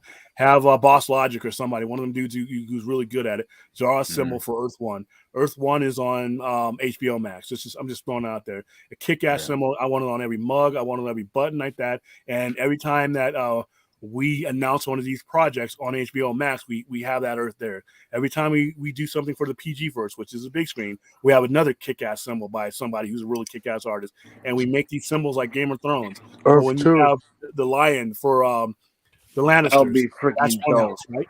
Yeah. And you have the dragon for the Targaryens. That's another one. Each of these universes are a different house that if you are of a certain persuasion, you know which house you can go to. And that would make it so much easier for people, and it would unite them. It would, even though I'm saying it would visually divide them, it would actually work in concert. It would divide them, because guess what? You're not just watching Game of Thrones for the Targaryens. You're watching them for the Starks. You're watching them for the Tullys. You're watching this whole thing that you've created, and it would be so easy for them to do this from the outset. So everything we don't know about coming on. If I say Earth 1. We got a new project for Earth 1. Then we our symbol comes up. Track. Yeah, we have we have something coming from Earth 2, the PG verse. Then my fans know what to expect, and they know what to gear up. Yeah, I mean, why don't they do that with Warner Max, right? That'd be HBO. Yeah, Max, Warner Max. That's their Earth there. Do like that. Throw make it like that, dude. I say give everybody, give everybody their own Superman. You know why people? That's too confusing. No, I'm not, because guess what? The people who like a certain Superman on the CW, maybe they're not necessarily going to watch the Cavill Superman. But does that mean I don't want their money? No, I'm greedy. I want it all. I'm like a pimp on the corner. Give it all to me. I don't want I don't want to lose any everything. Money. All right, I don't want to lose any money. So give me Cavill over here. But does that mean we can't have Hopeman on the other place? Does that mean we can't have a big screen Superman? No. Get greedy. Greed brings out some special talents when it comes to CEOs. It's not all bad. We have it already. That's the whole thing. We have it. It's just not. We organized. Already have it. Yeah, it's just not organized. It's just not being communicated. We had the multiverse long before Marvel even knew what that was. Right? DC created the multiverse. So it's just has never been organized in a modern way to market it to people. Maybe if they would do it on Fandom, make Fandom May or June, and talk about the multiverse. This is the multiverse. This is the CW verse, and make it like an Earth Prime, or whatever they're doing now. Just make it over there, dude, and make that distinction so that fans will know, and people and general people will know, and you can explain to them. You know how many people I explain and they love it? I'm like, I can explain it to other people. I mean, they're ambassadors, The possibilities are endless, and you can get excited about things because now just because this thing is being made, that doesn't mean your thing is not going to get made. And you're not. And here's what happened with all the fandom when it comes to DC films. People are so averse to these other things because they feel like it's been made at the expense of the thing that they invested their time in. So if you explain the concept of multiverse and say, you know what, just because we're making this Pattinson, if you like this Batman, stay tuned. Just be a little bit patient. We're going to get to you. And while we're getting to you, guess what? Now the ice is thinned out. Where I was averse to your Pattinson Batman, I might open my doors up because I feel like you're not stepping on me now. I feel like this movie doesn't exist on the. There wouldn't be all the bitterness. There wouldn't be all the bitterness. Listen, there's still going to be a segment of fans. They have drawn their line in the sand, and they will not be happy unless Zack Snyder comes back exclusively to DC Films almost, and is the writer, producer, director, God of all things DC going forward, and they will not be happy with anything else. And I've seen those people. So people who say that those people don't exist, I've seen those people. Okay.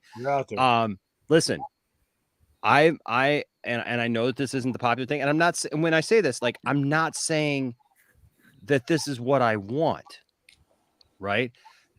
I don't think anybody is saying, hey, I want something lesser. You know what I would love? You know what I would absolutely love?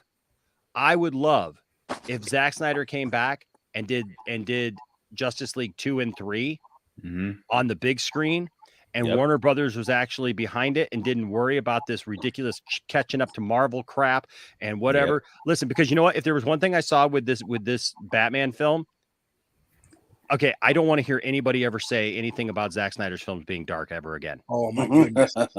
Because I swear to God, if there's one thing that I will get Zack Snyder-ish on, it's that term right there. Because listen, this was the darkest Batman film ever made, and not just in Since Returns. Oh yes! Returns. Come on, dude. Returns is like a popcorn movie. Returns doesn't even hold a candle to this, tongue in cheek. True. Because dude, this movie is dark.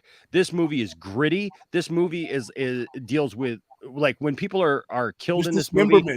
There's dismemberment. It feels like a real murder movie. Okay, it doesn't feel like comic. Saw. It was like Saw. It's not comic book movie. I wouldn't say as far as Saw, because Saw with that scene. It wasn't as graphic. No, it wasn't as graphic as I don't want to go there because it's not as graphic as Saw. I know. It's not gore. It's not gore. It's implied though. Yeah, it is implied. It is horrific though. Like, yes, sadistic.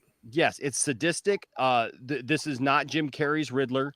Okay, No. this is literally a psychopath, like crazy. So my point is like, I don't ever want to hear any of these fans out here who call themselves fans to go on and stuff and just be like, oh my gosh, like, oh, it's too dark. It's too dark.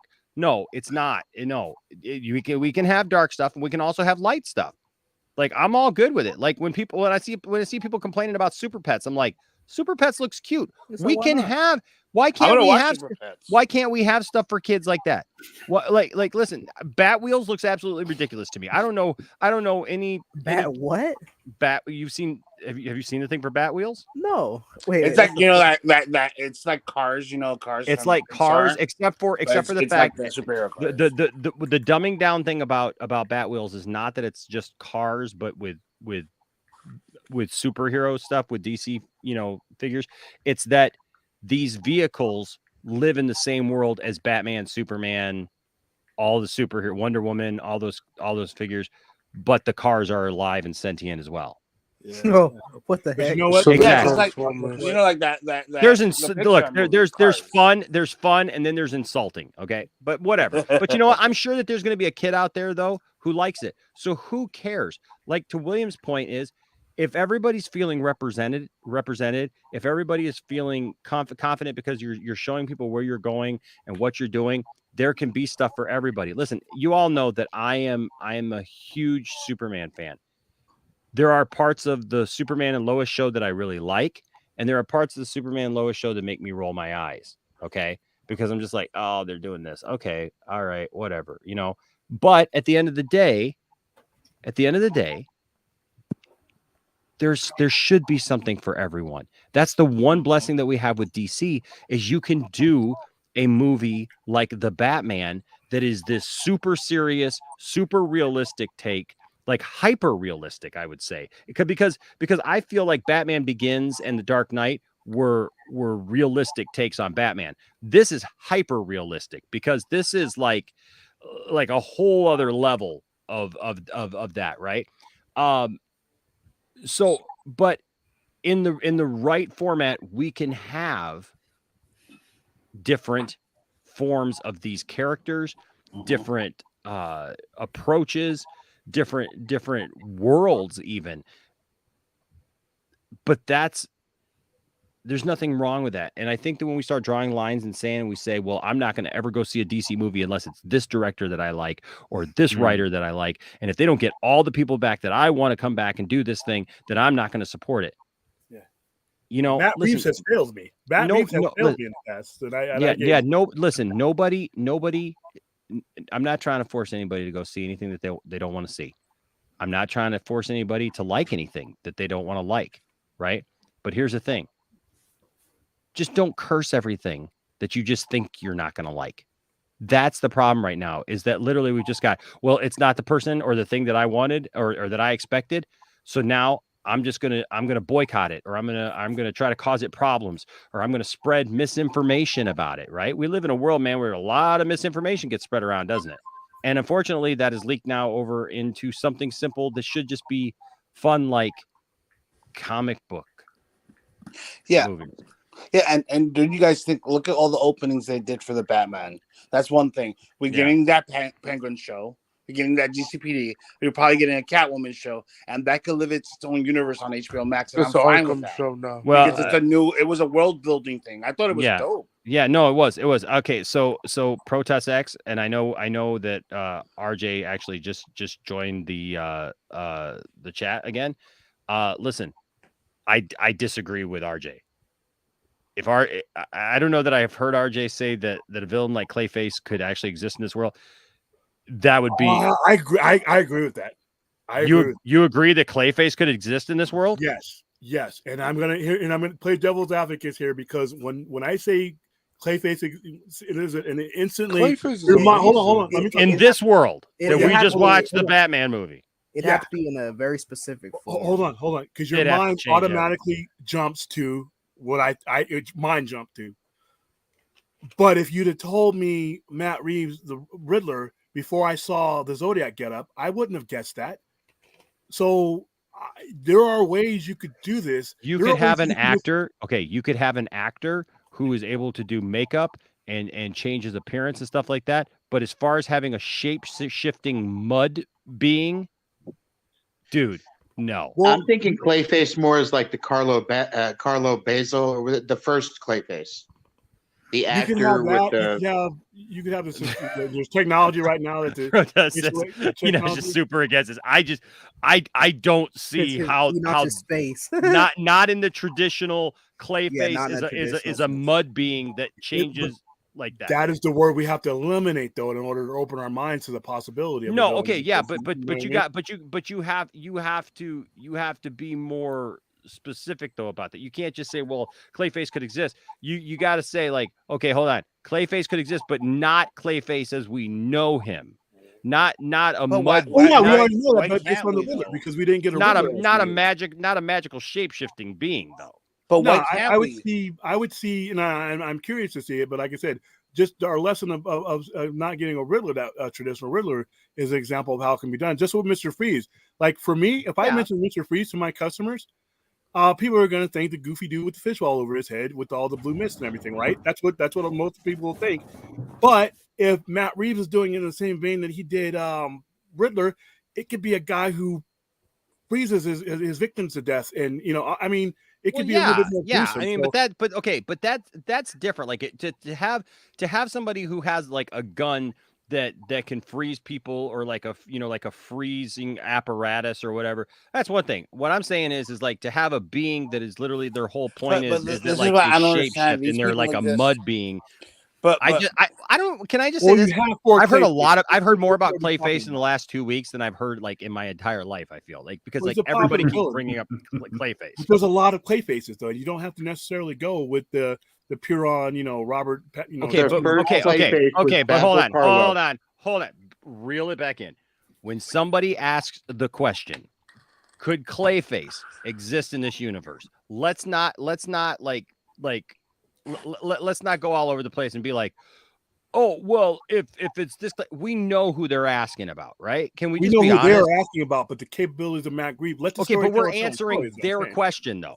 That's what I'm saying. We're answering that question. When somebody asks a question like, could Clayface exist in this earth or in this world, in this Matt Reeves thing, we know what they're asking, and we have to do that. Okay, but see, Jason, I get what you're saying, but did he? Because that Spider-Man world was a fanciful world that was not just, it wasn't just grounded. It was not this Batman world. Okay, it was not this hyper realistic Batman world that I just saw. I mean, if you've seen the movie. Can I pop in? But Yeah, it's just the yeah, same. he's been silent. Hold on, let's let I'm gonna say Jalen. Well, his name is different. Yeah, he's definitive Batman. So Jalen's been kind of quiet for I think I'm going both ways. I think that just going off of the first movie we've seen, which first what we've seen from the Batman, that Clayface is a bit odd in the sense that from what we've seen so far in the Batman is that we see it's grounded in the sense that in this in the comic book universe.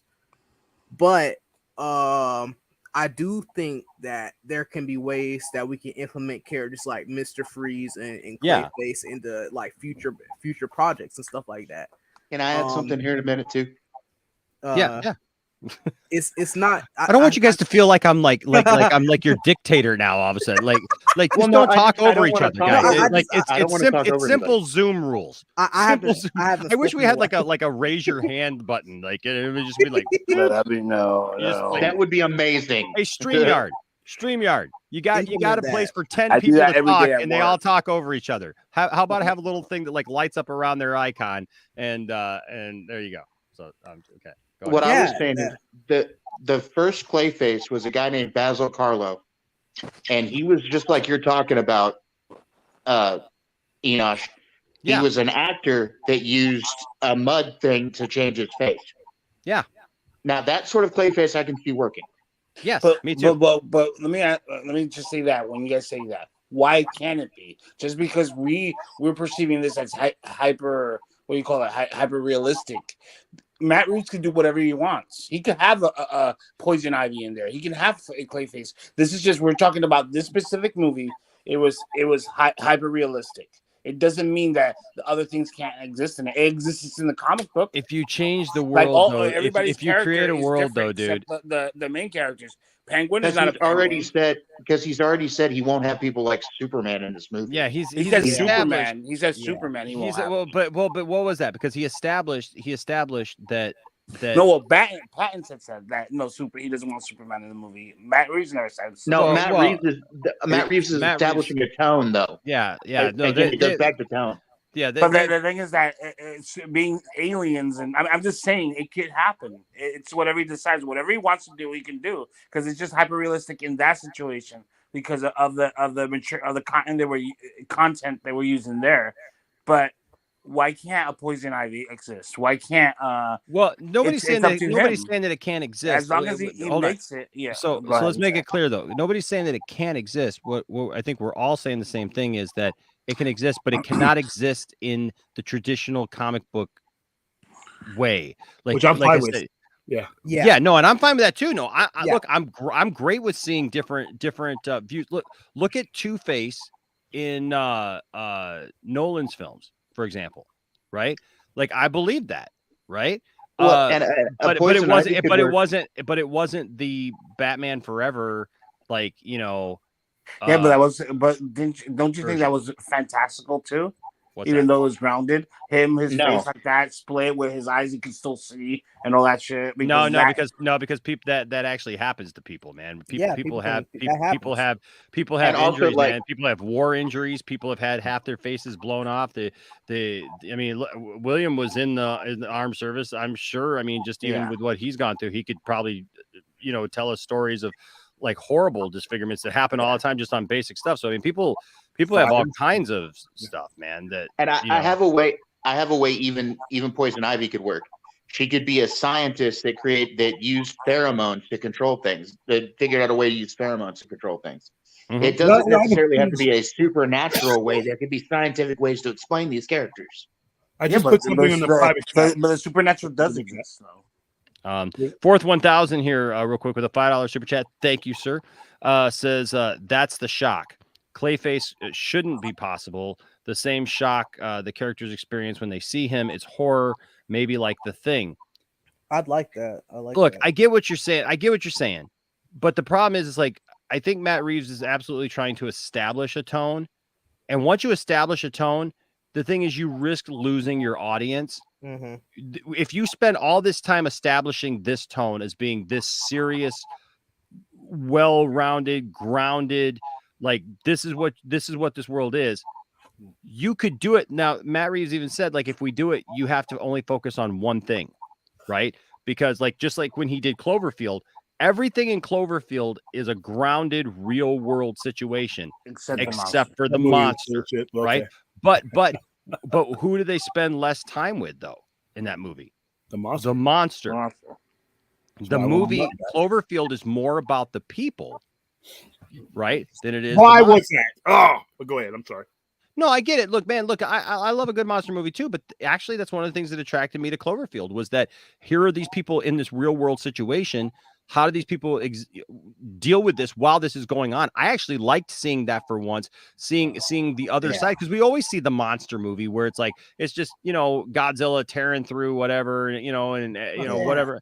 That's great to see. But this was one movie, William. One movie, man, where we got to see the other side. Interest story when I should have seen people should have been ripped up and disemboweled, and you give me human interest. Oh, let's go find our girlfriend. We just met at this party. Let's go find Beth. Did you not see the girl who blew up all over everything? That was awesome. And the crab people. Man. I needed more of that though. That movie was 93 minutes of human interest. I don't care about when I go to see a monster movie. The only purpose that the humans serve is to die. That is what the humans do in a monster movie. When I go to see Jason, I don't care about human interest with the teenagers that were dumb enough to go there. You're there to die, and the only thing that changes is how you die. All right, how you get ripped up, how you get dismembered. I don't care about your life. I don't care about what you were going through before you hit Camp Crystal Lake. You're there to die. All right, that's the art for me. I dress like a drunk hobo. When you're in a monster movie, you're there for the monster to kill you, to eat you, to step on you, to burn you. I don't care about there to be eaten. I don't care about Beth, and you thought, I may never see Beth again. So what? All right, and dude, come on, seriously. And Godzilla, same thing with Godzilla, the 2014 Godzilla. You're talking about Beth now? Why did you say that? Give me my death and violence that you promised. All right. Beth was eaten 30 minutes ago. Why do you care? Dude, when they threw that damn Statue of Liberty head and it was bouncing around, and when you first start seeing the pictures of the monsters stepping, that's why. That's what you promised me. You didn't promise me. When I saw the Statue of Liberty head bouncing down Manhattan, I wasn't thinking, oh, wow, I wonder if there's going to be a love interest we get to save. No. How many people are going to die? What's the body count? Tastes like sugar. Yum. Stripper. Why did those little crab people only get to blow up one human? Come on. Monster movie. If I want, I got Scotch. There it goes down. Down into my belly. Kind of a big deal. That's the Lifetime Network if I want human interest. I want a monster movie. Damn it. But not every movie. We just got done talking about, though, that not every movie has to be the same, dude. Not every day, but there's needs to be certain characteristics. If it's a monster movie and you give me 6 minutes of monster, that ain't cool. Except for if it's the monster movie that William wants to see. In general, hey, if you're gonna throw me human interest and monster movie, then advertise that. Don't be throwing me. William wants 90 minutes of monster Way to eating bet. people. Like I said, when you go see a slasher, right? Am I going to see a slasher movie to see if the two people love each other? No. Jesus Christ. That's Jason Bourne. How they die if they love each other, that's great, because there's going to be a makeout section and Jason's going to put a spear through both of them. That's art. That's what I need to see. I don't want to hear about my mom was here in Crystal Lake 10 years. I don't care. When are you dying? I have my bets when every Friday the 13th movie. What's going to be the I order? agree with William. Yeah, give me the Well, death. I think it speaks to those expectations for every movie, though. But You got some. I'm here now because I figured I just woke up to Way to say hello. Yeah, I mean, I have no clue where we're at in the discussion at this point, but here I am. Hello. Enosh is messing around with Josh. He's trying to figure out which one to hit. Yes. Yep, there you go. Oh no, it's fine. Hit us. What are you doing? Just letting off some steam. Well, I mean, the cocaine monster. Yeah. Hi, RJ. How you doing, man? I'm doing great. I'm planning on seeing the movie again, at least another 2 or 3 times. That's like 9 hours. You have that. Yeah, I know. But I would just give my take real quick. I love this movie. I have been championing this movie for a long time. I've been waving the Matt Reeves flag for about a year and a half, almost 2 years at this point, and boy, was it a flag worth waving. This to me became something. At least to me, it's not going to be for everybody. That's perfectly fine. But for me, this was a really special movie. To me, this is it was a gripping noir detective story in every sense of the word. It's everything I pretty much wanted and expected it to be. I think it's even surpassed like a little bit of my own personal expectations, just a little bit, but it lived up to what I wanted this movie to be. I mean, to me, this is about as quintessential a Batman story as there could ever possibly be on the big screen. I mean, it is a Batman story at its core DNA in almost every sense of the word. I mean, this is like, I've said it many, many times, but even just like alone out the first 15 minutes, like this has felt like a Batman comic book brought to life. And in so many ways that even the other movies never even got to be. Right. I mean, this to me, like, it's a great feeling to have in 2022 that can sell that feeling where it feels like I'm seeing a comic book being brought to life again for the first time. I mean, again, I think from a craftsmanship standpoint, this film is just beautifully crafted. Every shot, every choice it's meticulous. It's done with a purpose. I mean, from a filmmaking standpoint, I mean, this is top notch. I mean, cinematography, score, visual effects, acting. I mean, top notch across the board. I mean, for me, like this is top tier filmmaking in almost every sense of the word. I mean, like I said, I was just blown away because this is just a quality film. Like I really, really thoroughly enjoyed this movie. I really did. So I think, like I said, it's not going to be for everybody.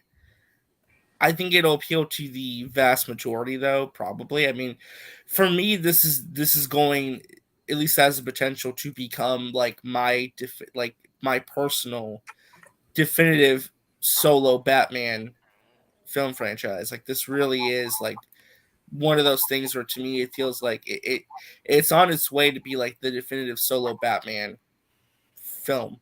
Really, like again, I just think it was masterful work. I really do. Yeah. So that's my take, though. I agree with everything. It's now definitive for me, yes, but in the eyes of the beholder, I think there's room for another interpretation of Batman down the line. But this one right here fit my needs. Well, I'm talking about like the definitive solo Batman take. Like even to that point, if you're doing a solo Batman movie, this is about as definitive a version you could do. I mean, this is like it captures pretty much everything you could ever expect from a solo Batman film. But then there's other people that are bringing up the whole Clayface thing, right? Where are you registered, RJ? Oh, jeez. I You made know, that. that's on a need to know basis. I made that joke earlier. Well, I mean, if It'll you be want like, a gift, if you want us to get you a gift for the wedding, we're gonna have to know, man. But Oh, Oh, by the way, no, RJ, when we get invited, are we on the bride's side or the groom's side? Oh, there will be no wedding. There's no wedding. Dad Dude Vince here with the $1.99 super chat. Thank you, Dad Dude Vince. Says William Picard premiere, best Star Trek since First Contact. I watched Discovery last night. I have to watch it. I have to watch Picard tonight. Or in fact, in about 10 minutes, I'm going to watch Picard. I only watched Discovery last night because I just was tired. This Discovery, movie Discovery was that was a filler episode, William. Sort of. This movie for me, I would have to say was the best overall film I've seen since Blade Runner 2049, and that's 5 years. I gotta rewatch it again. It was a symphony of violence. I mean, you could feel the violence coming at you through the screen. You could feel the rage coming at you through the screen. Well, again, it's a very meticulous film where every choice it's there for a reason. I mean, like I said, from the first 15 minutes, and this is not a spoiler, but just like I'm being very vague here, from the opening monologue to the very end of the film, I was gripped throughout. Like there's no, at least for me personally, again, I'm only speaking to me personally. Maybe it won't be the same for everybody else. I never felt bored. I never felt like I was like having to check my phone, wondering when the heck the movie's going to be over. Maybe a little bit towards the end. Maybe they could have trimmed out a little bit in that last 45 to an hour of the film, but even then I was just gripped throughout, and I really was impressed by it. Again, just from the filmmaking standpoint, this is like top notch. I mean, this is a really well put together movie. Look, this is what I said, RJ. I don't know if you caught my I fell asleep, to be honest, so I'm just waking up and everything. So here's my thing. I thought it was great. I thought it was great. I agree with everything you said, except for the fact that it lingered way too much on some things. It looked great. It was like, I agree with everything that you're saying. There was just something about this film. I didn't feel like Batman had to be in this film. See, the question that I asked you earlier today when you guys were on Jack's show here on the Poindexter Lounge in the Poindexter Pantheon, Tuesdays and Thursdays at 4:30 p.m. Eastern. Stop stealing my viewers, Jack. Right, yeah, and then William, you got Sci-Fi Center on tomorrow night at 8 p.m. Eastern, and then I got a question for you. Are you going to do the Monday show? Yes. Okay. Yes. That's coming up. We are filming that tomorrow. Awesome. But here's the thing. My thing is, it didn't have to be Batman, and that was a question I was asking you because I feel like it did a great job mimicking those other movies. And not just mimicking it, but being its own thing, bringing its own story, really making me feel like it was in this really great world and everything. But at some point, it felt like I was getting hit over the head with this is super cool, and this is super stylized, and this is super everything. And the other problem that I had, I'll be honest with you, and I shared this. A couple things. As a musician, I felt that the music was too repetitive. There was not enough expression of music. Everything was very much like it came back to the same pieces of music over and over and over again. And you're just like, and that's a criticism that I hear about Zack Snyder's Justice League. And I agree, or not Zack Snyder's Justice League, BVS. If there's something about BVS is the whole bomb, bomb, bomb, bomb, bomb. Bum, bum, bum, bum. You know what I mean? It's just like, okay, yep, I get it. It's a serious moment. You don't have to hit me over the head with it. No, I mean, and I found myself laughing halfway through the movie because I realized that with the Batman theme, you can hum the Imperial March over it. Bum, bum, bum, bum, bum, bum, bum, bum, bum. Bum bum bum bum bum bum bum bum bum, like absolutely. Yeah, I mean, again, that just comes down to personal taste. And yeah, I thought the score by Michael Giacchino was superb. I love this. I love his score for this film. I'm not saying the score was bad. I'm saying it was as a musician, it was quite a bit repetitive for me, where it didn't feel like there was enough. I don't want to say like stylistic wise, but like. I just want to say, like, there needed to be more score. except instead of just going back to the same beat and when I say beats, not the beat, but like the same exact Give me a thing beat. over. Yeah, not like that, but beat as far as like beats of the movie. Just going to the same thing over and over again. That and everybody in the movie talked in this way. It was always like, so I'm here and they're dead, huh? Yeah, they're dead. What do you think of that? Well, according to my study, it's gonna be. Everybody's like talking under their breath with like this like kind of gravelly voice, but not quite. Oh, yeah, I mean And that's it's the all noir. That's it's like all the noir it's all detective film very style. I mean, it's all very much like this. And it's like I'm sorry, but 2.5 hours into that, I was just like, would somebody please freaking speak with their real voice for just 2 seconds? That's why I love the Penguin, because he Yes. The Penguin was like the only person who's just like, hey, I'm gonna talk normal. That scene was like, classic. come That on. Penguin scene. Which by the way, the Penguin. Oh my god, he was so amazing, good. Best. amazing. Oh my god, amazing in this film. Dude, that scene was amazing, dude. If you know what scene I'm talking about. Well, yeah, I mean, like I said, I mean, for me, like the whispering, I mean, I didn't think that was that big a deal personally, because again, it's a grippy noir detective film. I think I'm gonna go watch. That's atypical to those types of films. So I was gonna wait 45 days, but I think I'm gonna watch it tomorrow again because I gotta actually watch it like and like it because I couldn't stand it. But you guys know why, so. I mean, you can have a gripping noir film with with normal like people talking like in an hour. Well, no, I mean, like I said, like it wasn't like it was like to me. I never got distracted by it. It wasn't like a big style. I love the narrative. I was never bothered by it either, but I can see it. It's all subjective. It's all subjective. I love the narration when he was talking. When he was like talking the about narration is awesome. It was awesome. I wish it had continued. Obviously, I know it's not throughout the movie, but where it was cool. Like October 31st, and then he's like, I can't, I can't be everywhere, but to them, I can be anywhere. You know what, dude? Hey, he's gonna do it now.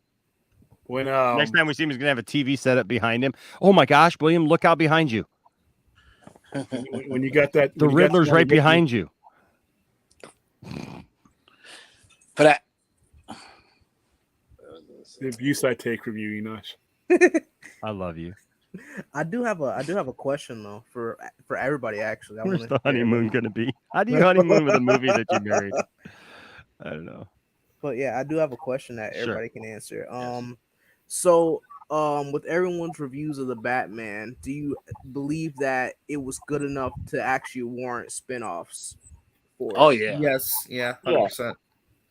Like I said, I left this movie being like, I want to live in this world. I want to see more. I desperately want more. Like that's just me. That was my reaction. That's just me. That's just me. I want more. He wants to be randomly. I want to see more Penguin. Oh, I want to see that Penguin show, dude. That Penguin series. I'm saying I want to live in this world. Like this is the Gotham I have been waiting to see depicted on the big screen. Pretty much like the last decade and a half post Nolan. Like this is exactly what I wanted. I love how peanut butter.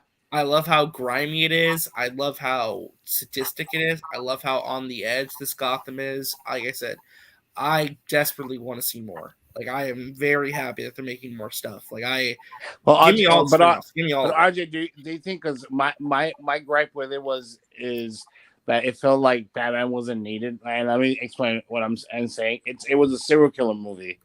And if it was just a serial killer movie with that Riddler, if it was just like the Joker, if it was the Riddler, right? No. I would disagree there. It would have been exactly the same. Like if it was the Riddler movie instead of the Joker movie without Batman in it. It would have been perfect. It was a great movie. I want to answer that before I go.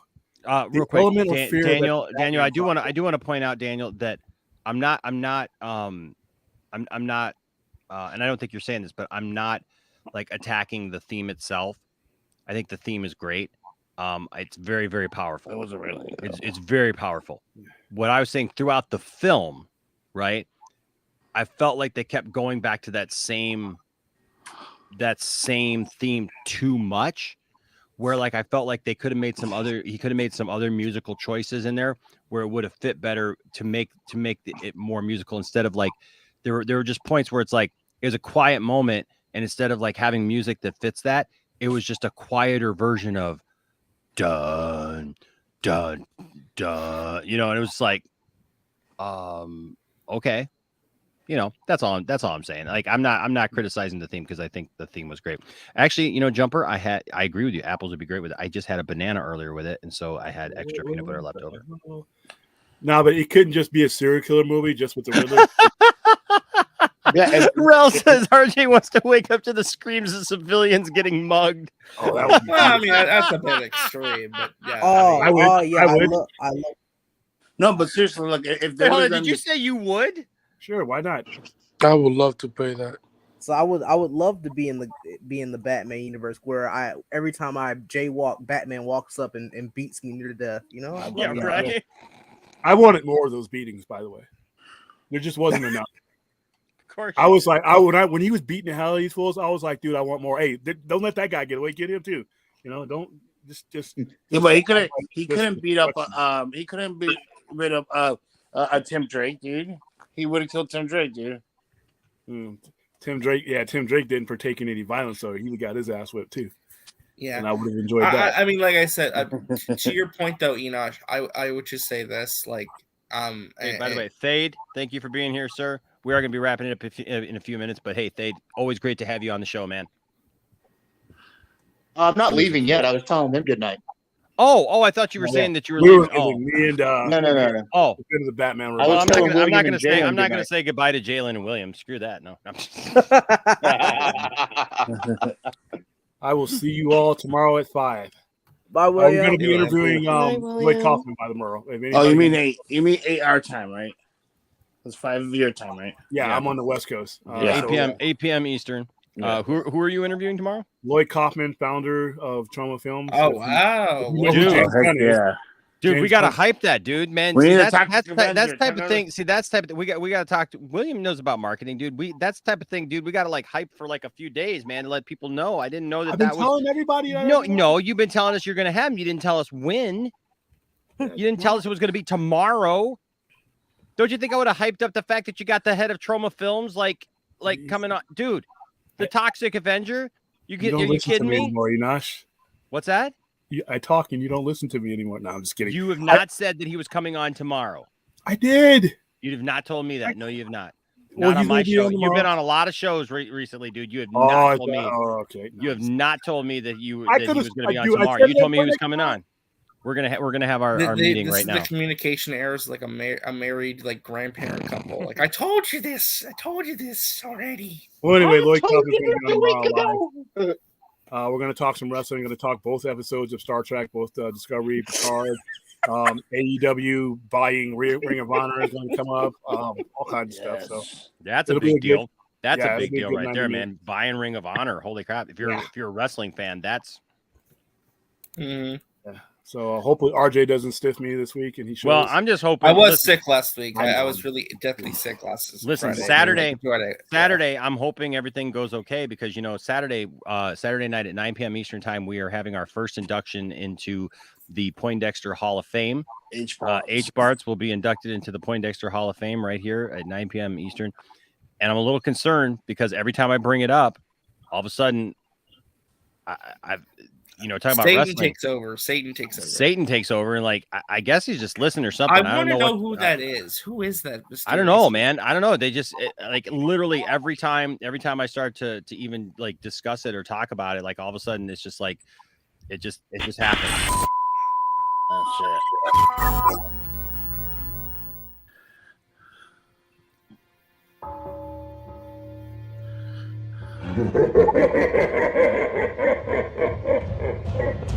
Oh, excuse me.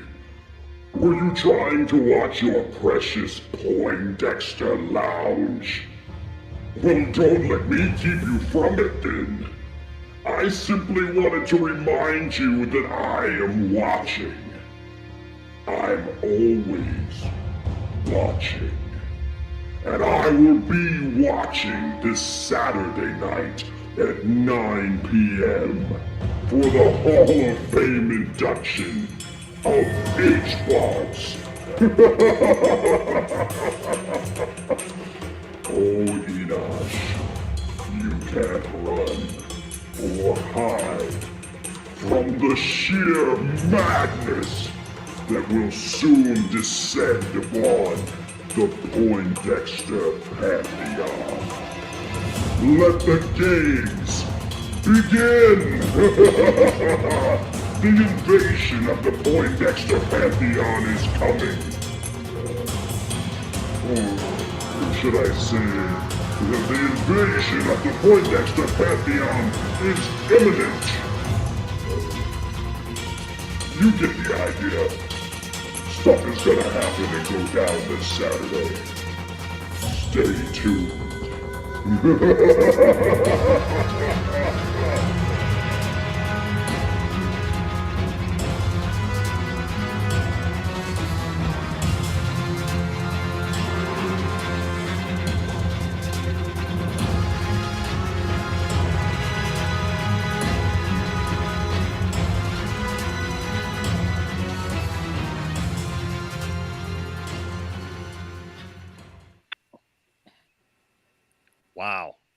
Wow.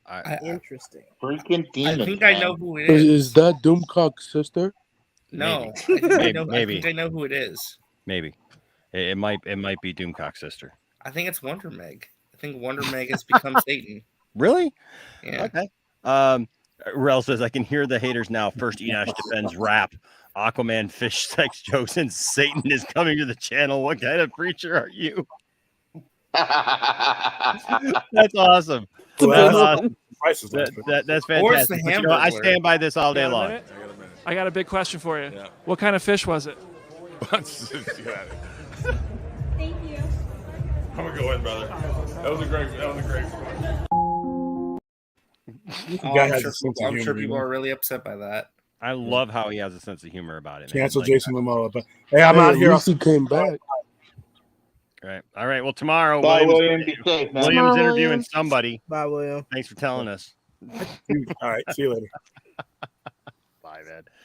Oh my gosh. But yeah, no, look. Oh, jeez. A blowfish.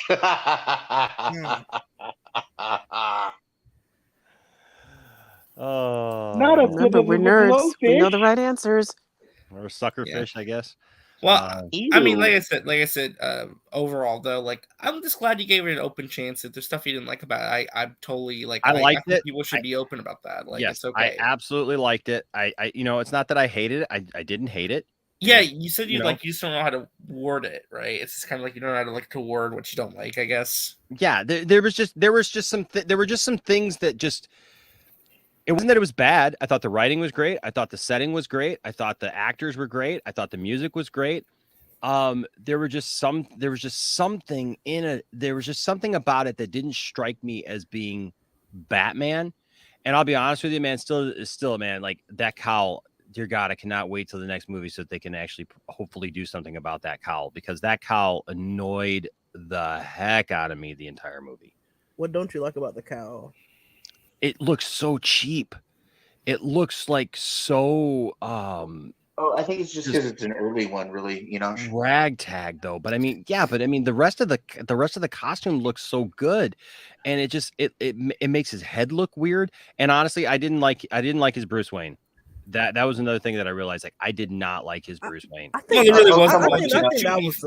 To be fair though, there really wasn't a Bruce Wayne though. I mean, that's something that I really liked about this iteration, is that it's a Batman who really hates being Bruce Wayne. He's like, I don't want to do this. Maybe, but like, I think if there's a legit criticism of the film, it's that they don't do a really good job with that transition, and it's not. And I can understand that. And I don't feel that it's really just like, well, he just doesn't want to be that, right? Because like it just. No, I wish there could have been more a dichotomy between the two, but I think that's the whole, like, it's trying to build up to that eventually, which I can give it some leeway for me personally, at least, but I can understand that criticism.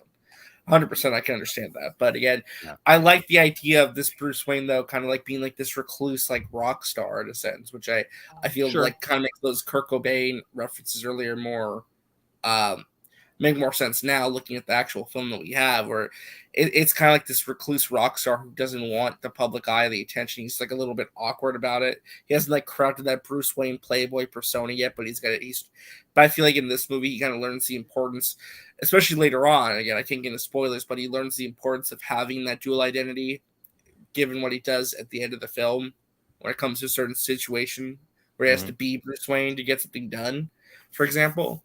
So, I mean, like I said, I feel like this is just a perfect, like, it's a great standalone story, but it sets up so many interesting caveats and interesting directions you can go in the future that I was like I said, I'm invested. I want to see more from this world. That was my main takeaway of leaving this movie. I'm like, now that I know this other stuff's coming, I'm really excited to see where we go from here. Like, I want to see more. Oh yeah, look, I'm all for seeing more. Like, I'll just be honest with you. Just I feel the kind of the same way. Like going in, like I feel like okay, this exists. I'm interested in it. I love some of the designs. You know what I mean? Like obviously, like I've got money invested in these toys and action figures and and all this stuff, right? So like I'm interested in the designs. I'm interested in the world, and yeah, I want to see what happens next. I want to see where like this particular story goes.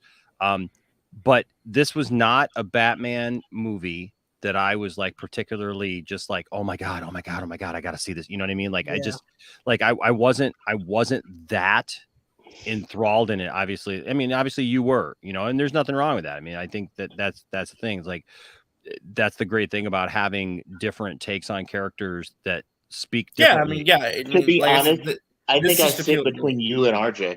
To be honest on this, like. I really liked it, but then again, I discussed my problems with it earlier. So it's like I kind of stand between you and RJ on it. Yeah, and by no means is it like a perfect movie. I mean, there's a lot. Like I said, I think the pacing, like in the last hour, probably could have just been a little bit stronger. I mean, and I feel like I think it could have like a bit of a stronger ending. I like the ending. I feel like it could have like that oomph if it ended a certain way instead. Although I like the ending, like what it chose to end on. I mean, I was fine with that. But like, and like I said, I for me at least, it just brought out emotions that for me personally, like this movie just really appealed to me and what I like about the Batman character. I think it was just, again, it's not a perfect movie, but it just appealed to my own sensibilities about what I like. I mean, again, this is to me at least, it was the most quintessential Batman story you've ever gotten in a movie. And what I loved about it too is that for one of the very rare times cinematically, maybe since the last time since Batman Begins, Batman was not outshined by his villains in this, at least to me. Like, he was the main player. He wasn't playing second fiddle to, like, the Joker or Catwoman or Penguin or any of these other characters. Like, he is the main focal point. He is the main focal point. Like, he is not upstage. He's there. He's there all the time, but I don't know that I would say that he's the main focal point. I think his supporting cast actually props him up a bit more, in my opinion. Rather than like if but you know what I'm saying? Like it's not like it's like the movie's predominated by the the villains. Like the villains are like the main attracting point. Like it's still like it's his story. He is like, at least to me, at least he was the driving force behind this movie. It's his movie. No, it's his movie, not anyone else's movie. It is Batman's movie. See, right? I feel like he's there, but I don't know like, that. Yeah, Jalen, go ahead and say what you were gonna say. What I mean is like, I think everyone that is like supporting cast, even the villain in this movie, kind of help Pattinson and his Batman out a lot more in this movie. Overall, I think I like Pattinson, but it's a lot that is to be desired in his Batman to me. One thing I couldn't stand it in the Dark Knight trilogy. I can't stand it now is when they get this really deep voice to try to, I guess, differentiate between Batman and Bruce Wayne, and I still hate it to this day. And I think overall, when I'm like hearing him talk or like give dialogue in this deeper voice, I can't melt with it as a whole. But I will say that I think from beginning to end, he remains consistent and actually grows. But I still believe that like characters like James Gordon, Catwoman, Penguin, they're like I think they're kind of the stars of this movie as it's like who like appeared to me in this movie. I want to clarify too. Like the supporting cast and the villains are fantastic. Like they're great too. Don't get me wrong. It's just, to me at least, I wasn't left with the feeling that I was like, because think about it, like, what does everybody talk about The Dark Knight? They talk about Joker. What does everybody talk about Batman 89? You talk about Joker. What's everyone talking about Batman Returns? You talk about Catwoman. Like, at least with this, I didn't feel like they're like typically in these Batman movies, the villains are the ones that everyone remembers, and I feel like that is true to this case, kind of. You're still talking about those villains, but Batman is still there, and it's just as much his story as everyone else's, and he's still like the main, to me at least, the most attractive piece of this whole thing, his story, you know. Yeah, H Bart, you just missed it, man. We literally just promoed Saturday, so yes, we are still on 9 p.m. Eastern Standard Time. So hopefully nobody crashes the party. Yeah, it looks like we gotta hope. Can we all at least agree that, and no spoilers entirely, but can we all at least agree that post-credit scene was interesting? Well, there was no post-credit scene. Yeah, there wasn't no post-credit. Well, whatever, the end of the movie. Like it's the Well, it's, talking about it's the just end the of end the of the movie. movie. It's just the Yes, end of the movie. Yeah, it's just the end of the movie. And I have a lot of thoughts about that. It kind of ties into something I was telling Enosh a little bit earlier, which kind of ties into some comments that came out in an interview today. I can't get into it though, but yeah, I mean, I would want to see where that goes. I don't think that's what you're seeing right away. Like it's sequel setup, but it's like really long down the road kind of sequel setup. But again, I can't explain on spoilers. So to answer the question, it'd be I'd just say sure with a question mark. It's yeah, kind of, I guess. Yeah, it was. I thought it was interesting that they telegraphed that so heavily, but unless they got something else up their sleeves, I mean, Oh, you know what? I didn't get to ask you, Enosh. What do you think of? I know you were a little apprehensive about this. What did you end up thinking of, like how Riddler was portrayed? Did you like it or no? Oh yeah, no, I liked it. I liked it. Oh, okay, because I know you were like, oh, this looks a little weird, And well, and yeah, it I mean, was yeah, scary, man. Yeah, no, I mean, it was weird and it was scary, but I mean, there was nothing wrong with it. I felt that he did a great job. And even though Penguin was like barely in the movie, all of his scenes were just like, oh yeah, it's like top tier. Penguin is phenomenal. And again, this isn't a spoiler because it's in the trailer. The Batmobile chase sequence. Oh my god, that scene was great. Love that. Here's the thing though. And I said this, and yep, it was great. But what Batman does in that scene, he should go to prison for. Yeah. Oh yeah. Yeah. Just saying. Anybody saying, "Well, I love this movie because Batman doesn't kill," BS. Good lord. Dude, like which Batman movie did he not kill in? I'm just saying he may not have pulled out a gun and shot somebody. Batman and Robin. But people were driving on that expressway. And he could have killed Penguin in that crash that he caused. I'm just saying, the way his car flips like that. There's no way this man isn't heavily injured. No, that's movie. That's movies taking huge liberties with reality there. But I mean, dude, the thing, okay, because like we don't see in the trailer what the Batmobile flies through that's on fire. Okay, that alone, dude, somebody's dead. Oh yeah. And everybody around is dead. And who did it? That's all I'm gonna say. Dude, I'm just gonna say it's amazing that the Batmobile chase. Yep, it's great. I love the Batmobile, but that's gonna be an interesting point of I don't want to say contention for me, but it is still an interesting point because I've already heard people going on because people just want to give me a hard time because I like Batman v Superman. And no, it's fine. Like what you like. I don't understand. No. I'm saying people do that to me because I don't have a problem, because I've already seen people like griping and complaining about, well, I'm so glad that this movie doesn't have something like the warehouse scene in it, dude.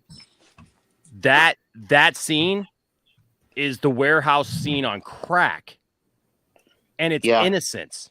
That's my problem with it. It's not villains, bad guys. It's not a bunch of bad guys. That's innocence. Sure, he's not like decapitating people with the Batmobile, but good lord, he's doing practically the equivalent of it. Well, yeah, I mean, he's driving on the wrong side of the road. I mean, that's the other thing too. I mean, but that's not there's it, all dude. thing about the property damage, and I mean that too. I mean, yeah, I get that, but dude, if you're on that expressway and he does to you what he did to those people, you and I are dead. But is it more Penguin or is it more Batman, though? I mean, I have to go back and watch it, obviously. Dude, okay, let me ask you this. Why do you think cops call off cops, first of all, would not take that pursuit? Cops would call that pursuit off. Or they would follow it up in a different way.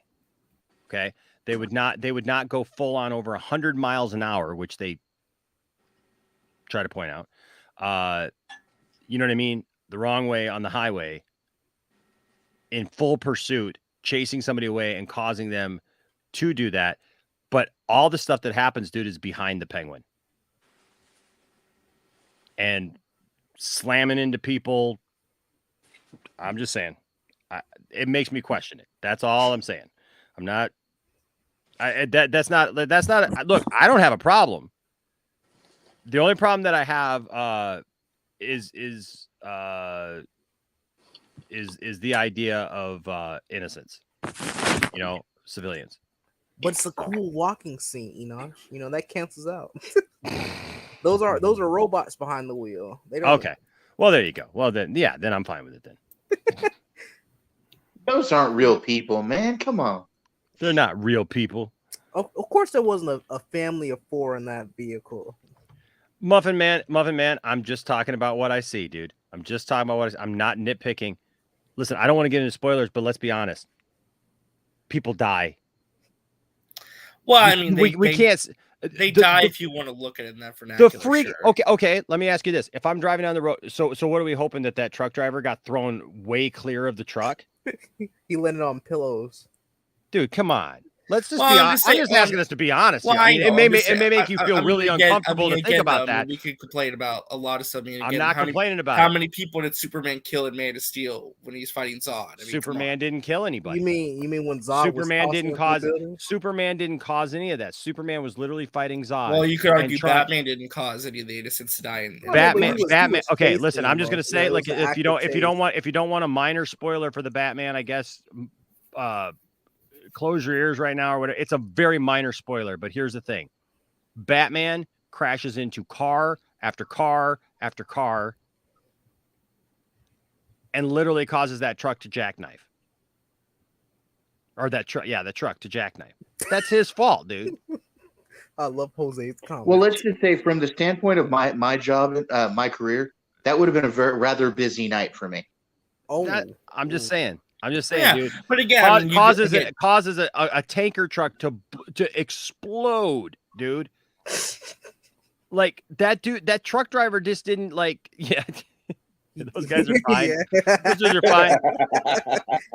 A couple bruises, they'll end up in the hospital. But again, the problem that I have too is it's recklessness. But like, I don't have a problem with it. I'm not complaining about it. So please, guys, understand that I'm not hanging up my hat on that and going, this is a bad movie because of this. It's not what I'm doing. It's not what I'm doing. I'm talking about the people who claim all the time, Bill, Batman doesn't kill, Batman doesn't do this, Batman doesn't do this, Batman doesn't do this. And that's been a big selling point for this movie is like supposedly Batman does, and there's even a line in there that kind of. Oh, there's several lines about that. Yeah. And okay. But the reality is what I have a problem kind of with it is it's not like Batman is surrounded by a bunch of vehicles that are all being driven by villains or mobsters or the Penguin's goons. They're just regular people on the highway.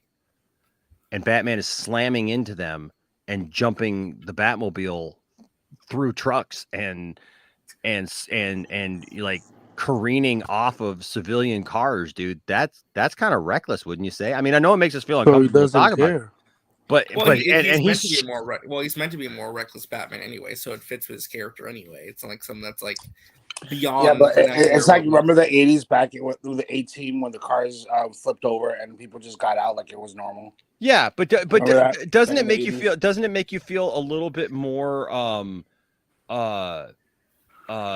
uncomfortable to have a Batman that does something like that as opposed to a Batman that like have the Is actually warehouse killing scene? bad guys? Like what does Batman do in the warehouse scene that's like so bad? Literally, like people are coming at Well, him. I mean, we're comparing. People- We're comparing. No, I know. Personal taste. I mean, that's the other thing But too. but okay, hold on, because I don't think we're comparing personal taste. We are though. I mean, that's the thing.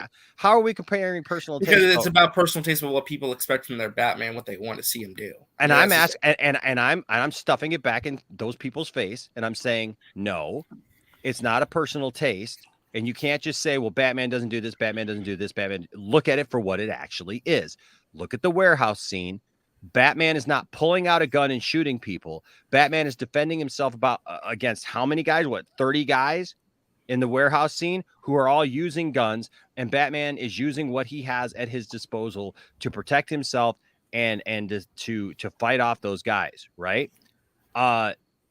In that scene, in the Batman is carelessly driving the Batmobile, crashing into civilian cars, knocking people off the road, spitting people out into multiple car accidents, jackknifes a truck, explodes it into a huge ball of fire while the guy is still in the cab. Because it's not like the truck came to a stop and then like the guy jumped out. Like that's not, you know what I mean? Like what happens in the Batman is absolutely more. Yes, it doesn't matter because it looked really cool. I know, that's what I'm saying. Like, but Enosh, they were all mobsters in there. Didn't you see? No, they were all mobsters. Again, this is not something I'm hanging I'm not. Please, I know somebody's going to be just like Enosh just hates it. No, I'm not. This is not something that I'm hanging my hat on. This is something that I'm saying. This RJ, I don't feel is just personal taste, because I feel that this is like ignoring. If we look at that, we don't call it what it is. Like, it's fine. Just call it what it is. Batman is being reckless because it's year 2 and he's not as focused as he needs to be, because this Batman has obviously got some issues in this movie. Issues? Okay. Yeah, this Batman's got some issues. Issues? Yeah. And he should. Because Batman is a crazy individual. Yeah. Okay. Batman has some psychological issues. He always has and should. He's a guy who dresses up like a bat because his parents were killed and he can't get over it, and he wants to rid his corrupt city of crime by going out and beating it out of people, like with all kinds of crazy gadgets and a cool car. So like, dude, thank God he didn't have any therapy, dude, because we wouldn't have a Batman if he would have therapy. I don't know. Therapy could solve Batman's issues. Let's be fair. Yeah, but therapy was shunned back in the 80s. Men used to not do therapy. Thank God we would have Batman. That's my thing.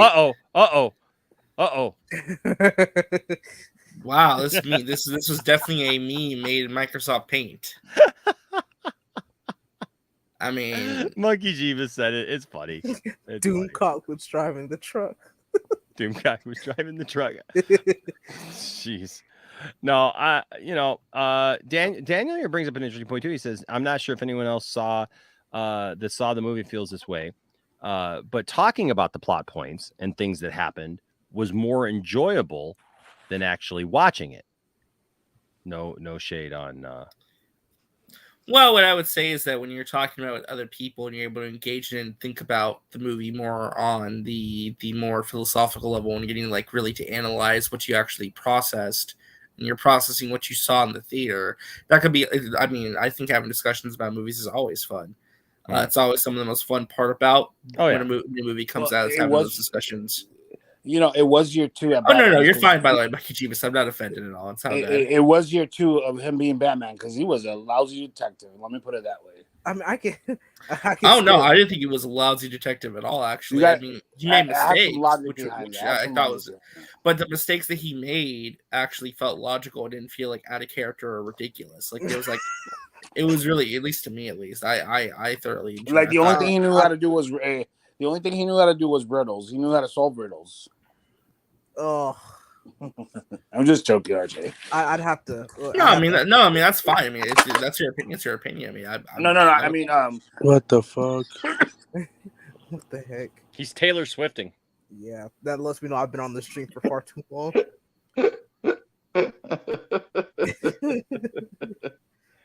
Okay, let me just say something about this Batman no kill rule. Oh no. Yeah, let's start that at 4 hours and 15 minutes. Yeah, let's get into that. That should be a quick one. Okay, fine. I'll save it.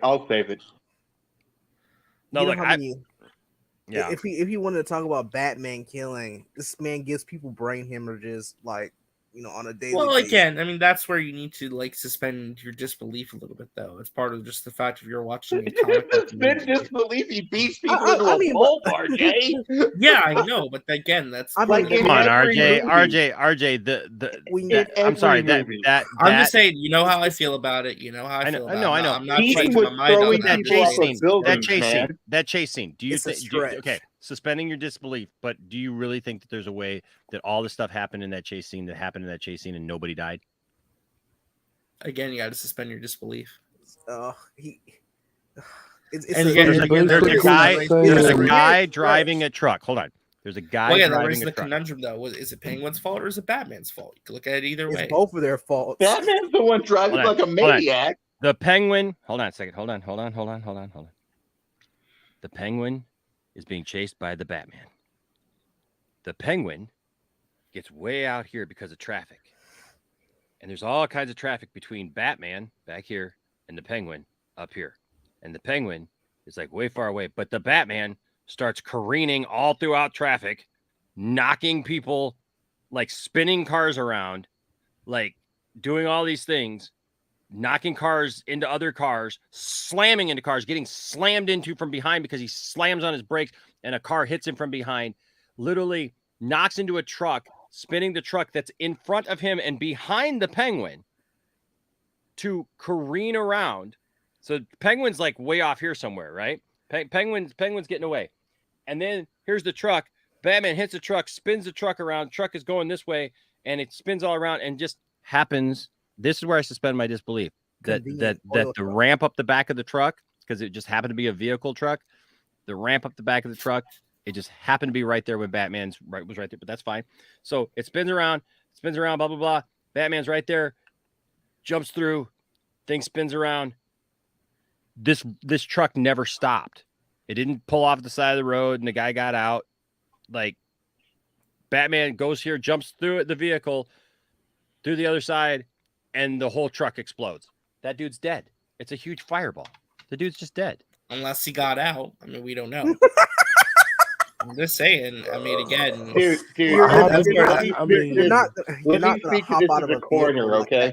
A truck in a spin like that, there's no way that man's getting out of that truck. That's about suspending your disbelief. The gravitational pull, dude, alone says you're not moving. Like, it all happens in the space of like 2 seconds. Yeah, you're not gonna be quick enough to unbuckle your seatbelt. It's okay. It's okay to say that the dude died. And it's okay to say, we don't know. Batman It's screwed not up. confirmed that he died. If he did, then he well, did. From what we see, this man is dead. Who's watching Batman with rose-colored glasses on? Everyone. Like, Batman can't kill. But he didn't kill him though. But he does kill. No, but he didn't kill him. I don't. Well, again, it was involuntary. That sounds like it was vehicular manslaughter. He didn't murder him. I'm not gonna. He could manslaughter people, but not murder them. I'm not gonna kill you, but I don't have to save you. Inside the law, well, I mean, yeah, that's the thing. Is more than manslaughter. Okay. Again, and that's second degree murder. Again, that seems he's being reckless and causing personal injuries against civilians. Yeah, that's something that we can definitely have a conversation about. That's a different conversation to say he killed an innocent person. Okay. So I can say that there's Superman and Man of Steel possibly killed somebody by forcing this man through a gas station and hitting a gas pump that caused an explosion. It's all right for me to say that Superman possibly caused someone to die. About right here, because he's jumping through. Boom! Well, yeah, I mean, again, if we want to get into that guy semantics, got how many out of people there did really Superman easy. end up killing in Metropolis or in Like Smallville? like we are like we are like we again, said. again, not bro. the same argument because Superman does it's not not. kill anybody. Superman is literally fighting But, off somebody. but again, it could be argued that he caused the death of innocents. Though. No, not No, that he same didn't. way. No, it's not the same argument. It's not the same because it's not like, okay, the only way you could say that is if Zod got away and Superman like literally destroyed a whole city block just standing there and then went on Clark to take care of Zod. literally took them to space. Yeah, and Zod brought them back down. Like you would have to say that Zod was like far off away, and Superman just started ramming civilians as he was flying down the sidewalk. Now, I gave it to you, but yeah, Smallville is a bit more accurate. You know, he's especially when you plow through a gas station, hit a gas pump, and you're actively fighting, you know, 2 other Kryptonians in Smallville, being tossed through stuff. Yeah, you know, this is I can say that's unsettling, you know, but you can't give Batman, but you have to give Batman the benefit of the doubt when it comes to like a truck driver that's okay, potentially dead, highly possibly dead. Highly possibly dead. Yeah, possibly. It's a very high. He just left him for. Well, I guess since we didn't see a body, he's okay. No, he just left that barbecue human there for Killer Croc to eat. I got look. Okay, hold on.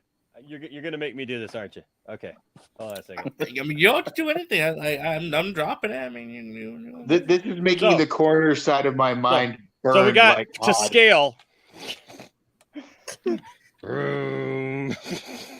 That's so stupid. Did you just make the vroom noise? That's a big ass truck. Jesus.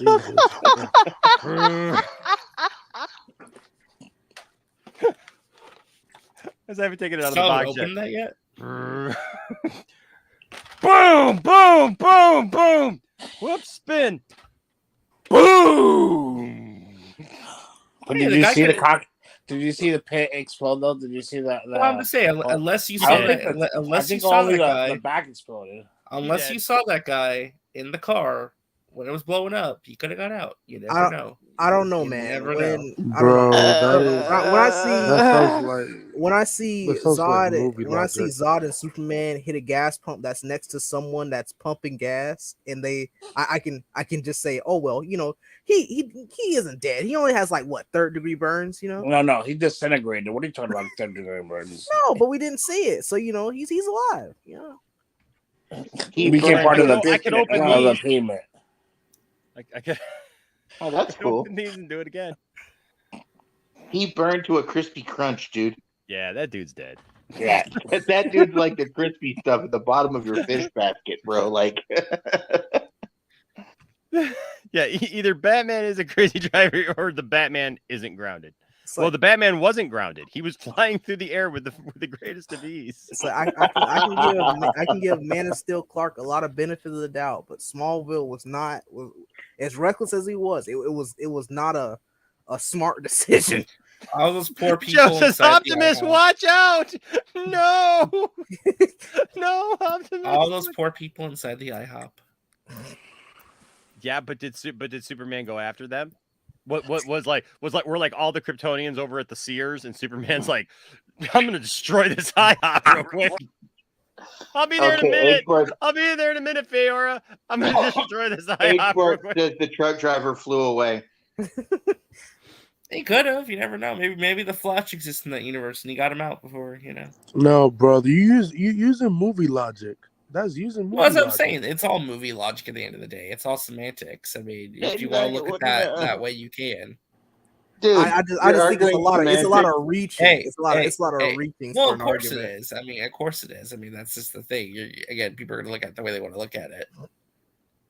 I'm just saying that if we're in a court case, you know, I'm probably going to beat you in that court case. Out of who died. That's fine. Like, That's we fine. didn't see him die. It's like I'm literally catching a brain bleed from this, guys. Come on, like This is the conversation. The coroner's side of my brain is going, no, RJ, no, that man is dead. Obviously, I love it. This is the conversation we had done, not anything else. And everybody else in the cars are dead. The men in black come in and they're like, "Here, I'm gonna need you to look right here, RJ." Wait, Enosh, no. There It's we go. 5 o'clock in the Jesus morning. Christ, Enosh, did you just flashy thing me? I did. Maybe, I don't know. Hold on. They look right here again. There we go. One for good measure. You flashy thing me 3 times. No, I did not. I don't know what you're talking about. Now everything's fine. Everything's good. I don't have. Oh, let to me kill guess. you. It's swamp gas reflecting off of Venus, and yes. Okay. I don't have to kill you, but that doesn't mean I have to save you. No. That's what he said to the driver. That's what he said. That's what he said to Ross. Like, I don't have to save you for the car crash that I caused. It's like Batman's like flying through the car. He's like a good neighbor. State Farm is there. Rel, I would not blame Superman whatsoever. I would. That would have been funny had he had a State Farm rap on the Batmobile.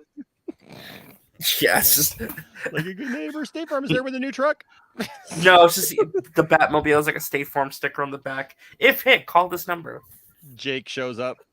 Jake. It would be more insulting if he had. Flo is there.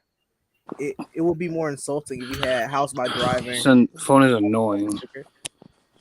Superman making sure to get those 4 stacks of pancakes before going after Zod. Oh dear God. Well, at least he saw his former bully. It's nice joke scene. Yeah. Hey, at least he snapped his neck. What? At least he snapped his neck. Yeah. Superman needed a Rudy Tooty before beating that Zod booty. Yeah, you gotta break the neck. There you go. Rudy Tooty, fresh and zooty. Oh, make sure Look, Michael Keaton kills in the Flash movie, people's gonna riot. So there you go. Yeah, but that's par for the course for him, though. Look, superheroes kill, man. They just do. And honestly, if you just really think about it, you can't be super powered flying around and not hurt people. Oh, Ben Affleck, if you kill somebody in the Flash movie, so humans are quite fragile things. And humans kill. What can a superhuman kill? H. Bart says Max Rebo is the driver, and we know he survives explosions. Oh my god! He was on vacation. So Yeah, Max Rebo wasn't there, man. He was out on a Jawa sandcrawler playing some music, bro. Yo, man. I like it. Man. Yeah. Everyone in traffic was just bro. That is 100% facts about. He was out there playing the keyboard with his piano feet. In all seriousness, though, Monkey Jeebus, I actually wouldn't mind seeing a Robin exist in this universe either. I think it could work. Honestly, I wouldn't either. I think it could work. I actually think a Robin could. Yeah, that's a hot take. I think for some people, but. Oh, I think it could But work. he has to be like 15 years old. I think towards the end, but right now, not really. I think it should be the mayor's kid. Have you what? The kid he says that the kid that he keeps looking at over and over and over again. He keeps staring at says at the funeral. You're gonna be like, and did you know, like that scene, for example? He saves the kid. Nobody else that's in the way of the car coming through the church. He goes for the kid. Just saying. No one else is in the way but that kid. So he saved them. Therefore, he's the new Robin. Oh yeah. Well, You should use your real name, Robin.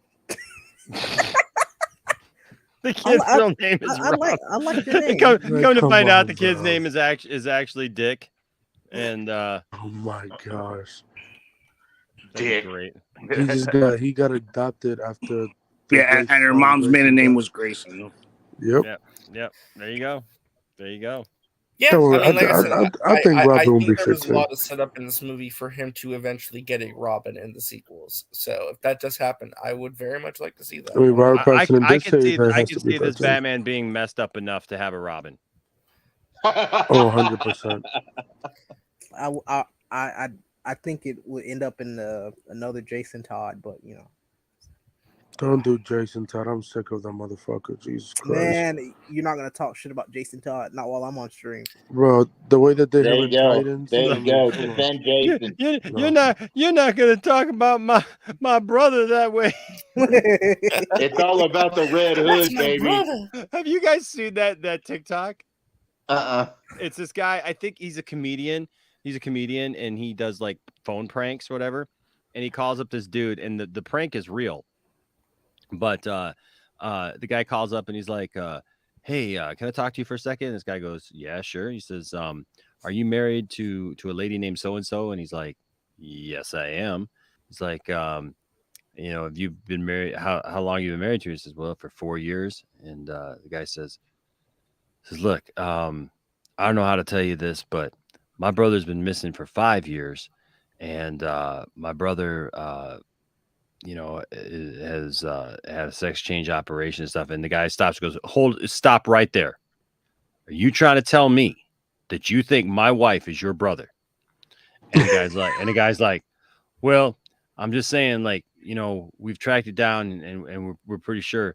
And again, the guy that he's talking to is like, I'm just telling you right now, if that's the case, you're gonna have a dead brother. And the comedian though starts like fake crying. He's like, you ain't gonna do nothing to my brother. And the guy's like, I will do something to your brother. And they go on. That just reminded me that it's a funnier sketch than that I'm replaying it in my head, but it's or to you all, but it's funny the way the guy conveys it to him. He's just like, you ain't good, because the guy's like starts talking smack about his brother, like he's gonna beat him up and stuff. Like if he finds out that he's been married to somebody, to somebody who had sex change for years, and he's just like, you ain't gonna do nothing about, you ain't gonna touch my brother, you ain't gonna. Like, yeah, that would be terrible. I don't know, Integrity. Listen, I'm just telling you, man.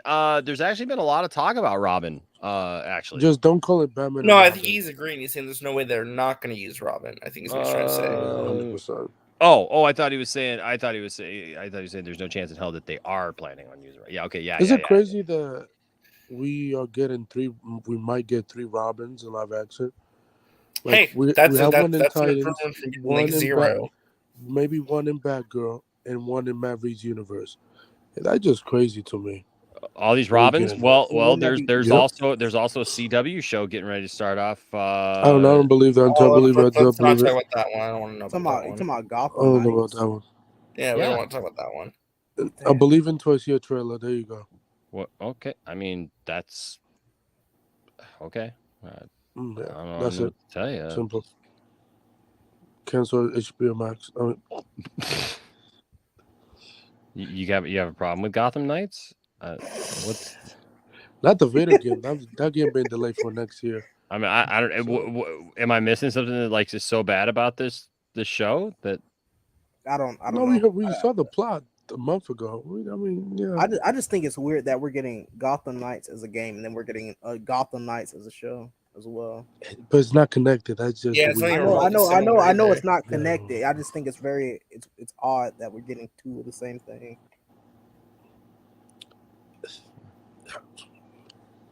Sure. It's just weird. I'm open to it. John Dago as Green Lantern, you doing a Gotham show. Okay, yeah, sure. Sure. Amazing. You know what? Just don't be a hater. Don't be a hater.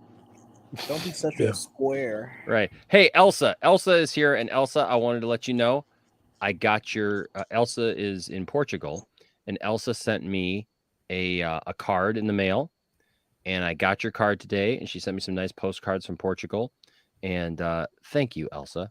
It was very, very sweet, and I am so glad that you found the channel, and you, Elsa, and your interaction are exactly why I started this channel.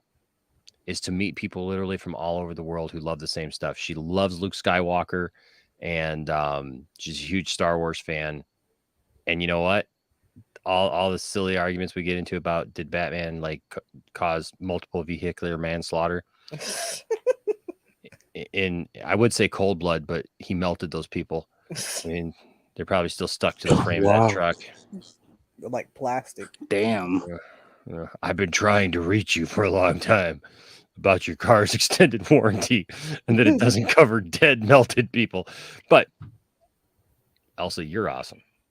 You're awesome. Thank you. A vampire? No, I'm a zombie.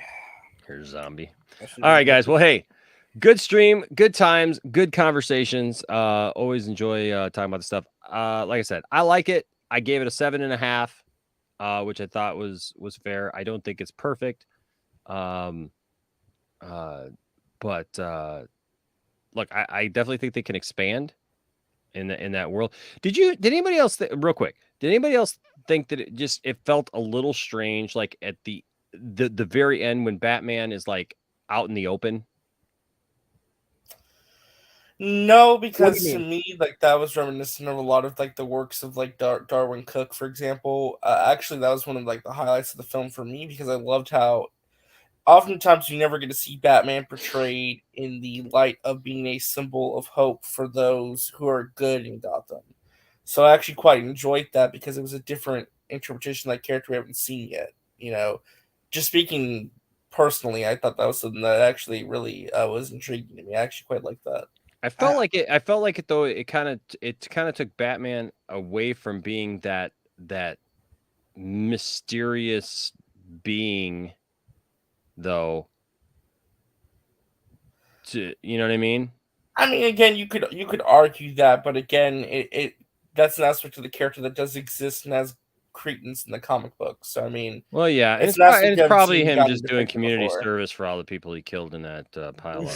Oh! I was about to ask you to elaborate, but I guess I get it. Do I think it's weird? I suppose so. In a way, it's a bit.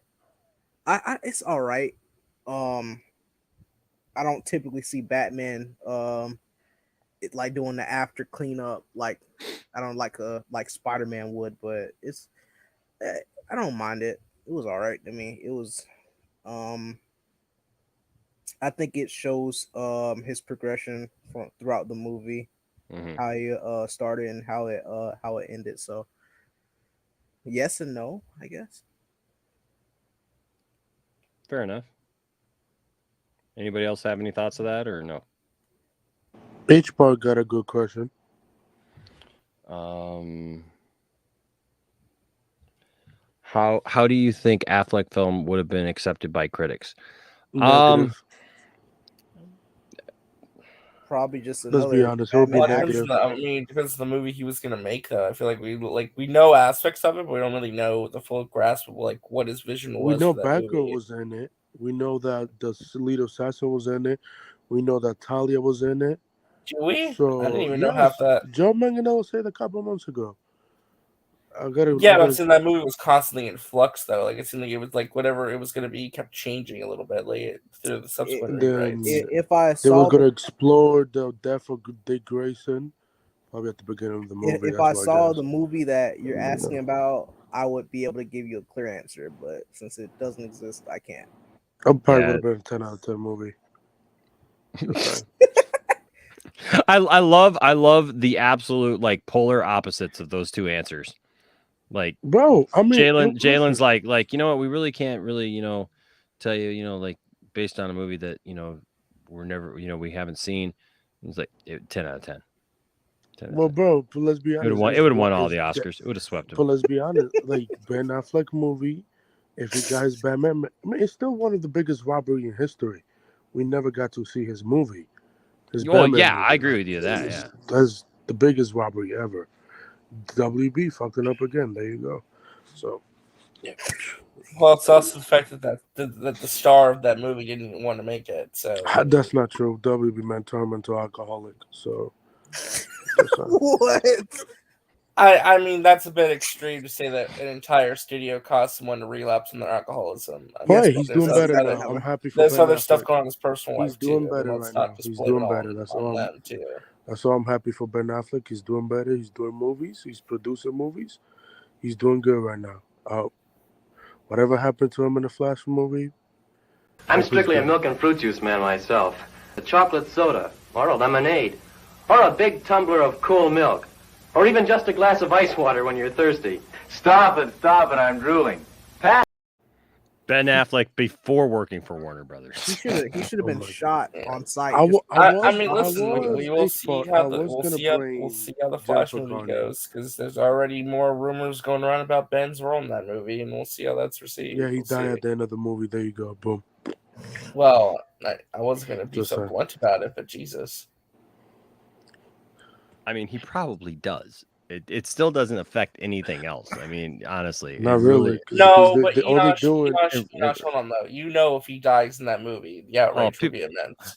It doesn't even matter if that's what he wanted. I know. Just the fact that he I know. dies, it will. And it be does, and it doesn't matter. It doesn't matter either if the fact that like even Zack Snyder was going to kill him off in the third one, because people will take it as, well, now that can't happen, and now that totally defeats the whole purpose because they don't understand the timeline stuff, and they forget the point that this is a whole multiverse movie to begin with. So there's no, you know what I mean? Like that's the point, man. Is like it's a multiverse movie. Like the second that you say multiverse, what you do is I don't you understand the literally concept. you literally introduce impossibilities and anything that you want to do, because you know what, there's a universe right now where I'm sitting here doing the exact same stream, the exact same thing, but instead of peanut butter in this, I've got Nutella. Everything is exactly the same, right? And then there's a new universe where I'm sitting here doing the exact same thing, but instead of looking like me, I look like RJ, right? There's a universe where Poindexter Lounge is not Poindexter Lounge. It's like something else. And my name is Mark Hamill. J Dexter Lounge. Yeah, right. It's just like, you know what I mean? Like there's just like there's a universe where like I'm talking about a movie that I played in. You know what I mean? Like that I was Batman. You know what I mean? Like there. So that's what I'm saying. Like when you introduce multiverse, people forget about this. It is no longer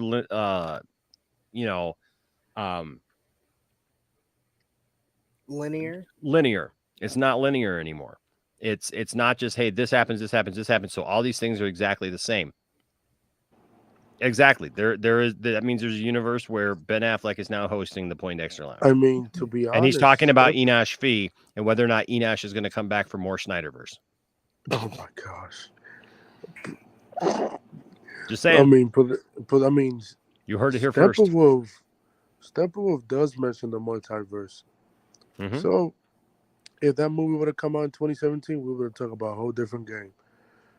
And they would have opened the multiverse before Marvel. So, yeah, there you go. Shoulda, coulda, woulda. And Kevin Feige will take his big L in his career. Jesus. Just saying. Well, Marvel was king for a reason. They're the top dog in the world. Yeah, blame that to Toby Emmerich and I tapped that and I double tapped that statement. There you go. Listen. What was his name is? Kevin Hudrell, whatever his trash ass last name is. Jesus Christ. And yeah, there you go. Hello, my Jalen. Ugh. Oh, Jesus Christ. Did I hear someone say they want to tap a Jennifer Lopez butt? No, not at all. Jalen. Ugh. I tell you now what I want to order. Gonna make a run for the border. Definitive Batman. Oh, this looks so much like my bin. Is that Batman Toto? Yes. I give my That's a Jalen. masterpiece. I give my Jalen taco flavor kisses. This is totally off topic, but did you guys see the video of like that little kid doing the Bully Maguire dance? Yes, on Twitter. Yeah, that was funny. Yeah, fuck Toby. What? I was just saying it was a cute video of a kid doing the Bully Maguire dance, and everything's all like, what? Taco flavor kisses. Taco flavor kisses for my what now? Ready to bang. By the way, Black Star Afro, I'd hate to live in that multiverse. Oh my gosh, can you imagine? That'd be the worst multiverse ever. Hold on a second. I think I know a little bit how that might go. Like, we talking about Britney Spears every episode. Oh yeah. It'd be like, hey guys, hey, can you believe Britney Spears? Oh my god. Hey you guys.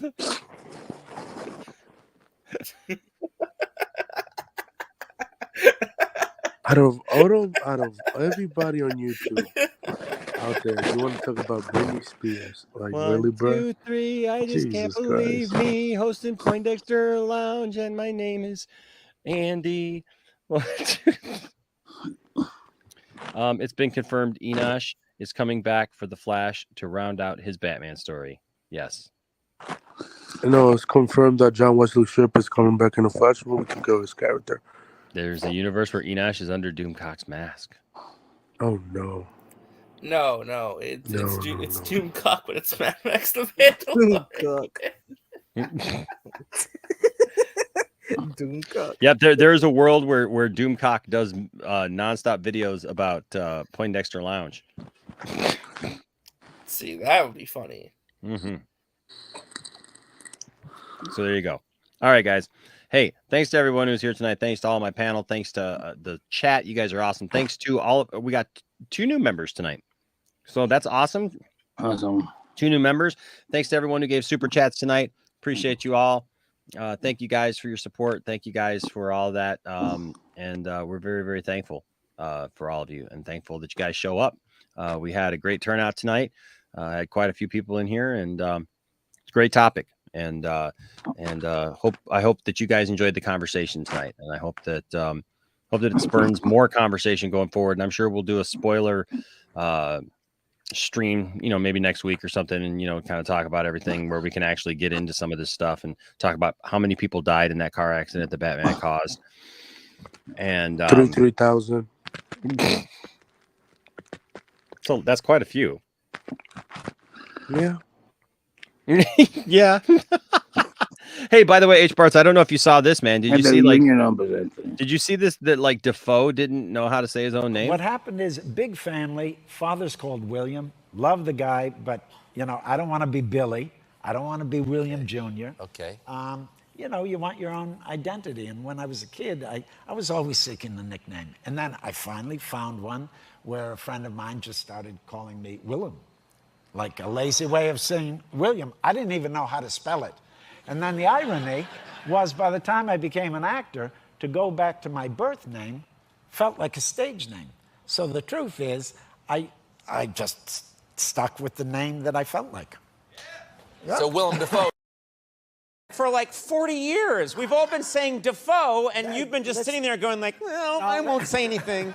Let's keep it that way. I was a confused kid. You were Oh, so you were wrong. I was wrong. Half of my family pronounced it Defoe, the other half pronounced it Defoe. But I found that, like, when you'd go to the dentist or something, you'd check in and you'd say William Defoe, William Defoe. They'd say, "Okay, Dave." Oh, okay. So you had to get rid of that. Flowed better, and in the end, when I became an actor, it's a nicer sounding. Yeah, Defoe doesn't quite. Yes, get me Defoe is not as good as get me Defoe. Yeah, right. It's nice. That's very good. Well, let's. Now you exposed something. Yes, yeah, that's my job.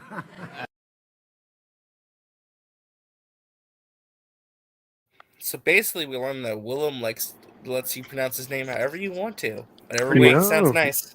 It's William Dafoe. William Dafoe. William Dafoe. Dafoe. Yeah.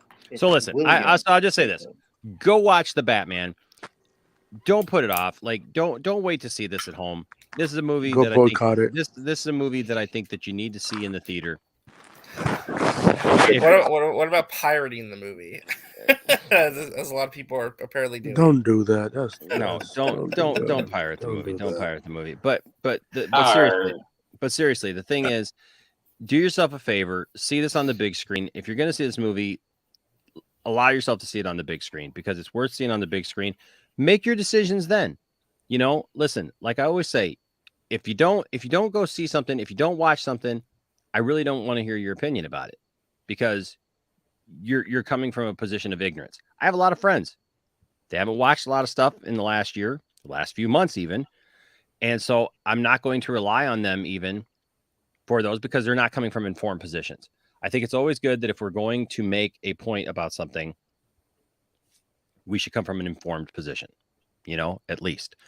Doesn't mean you have to like it. Doesn't mean that you have to support everything that has to do with it, but just be informed. All right. And most importantly, don't tell anybody that their fandom doesn't matter. And don't let anybody tell you that your fandom doesn't matter or that your likes or dislikes don't matter. Or you're just whatever, right?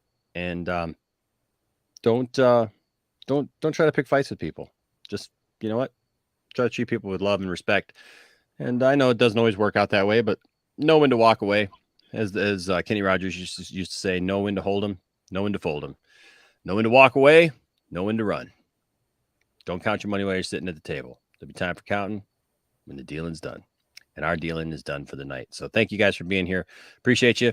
And remember, there'll always be a place for you here in the Poindexter Lounge. Until next Peace. time. Bye-bye.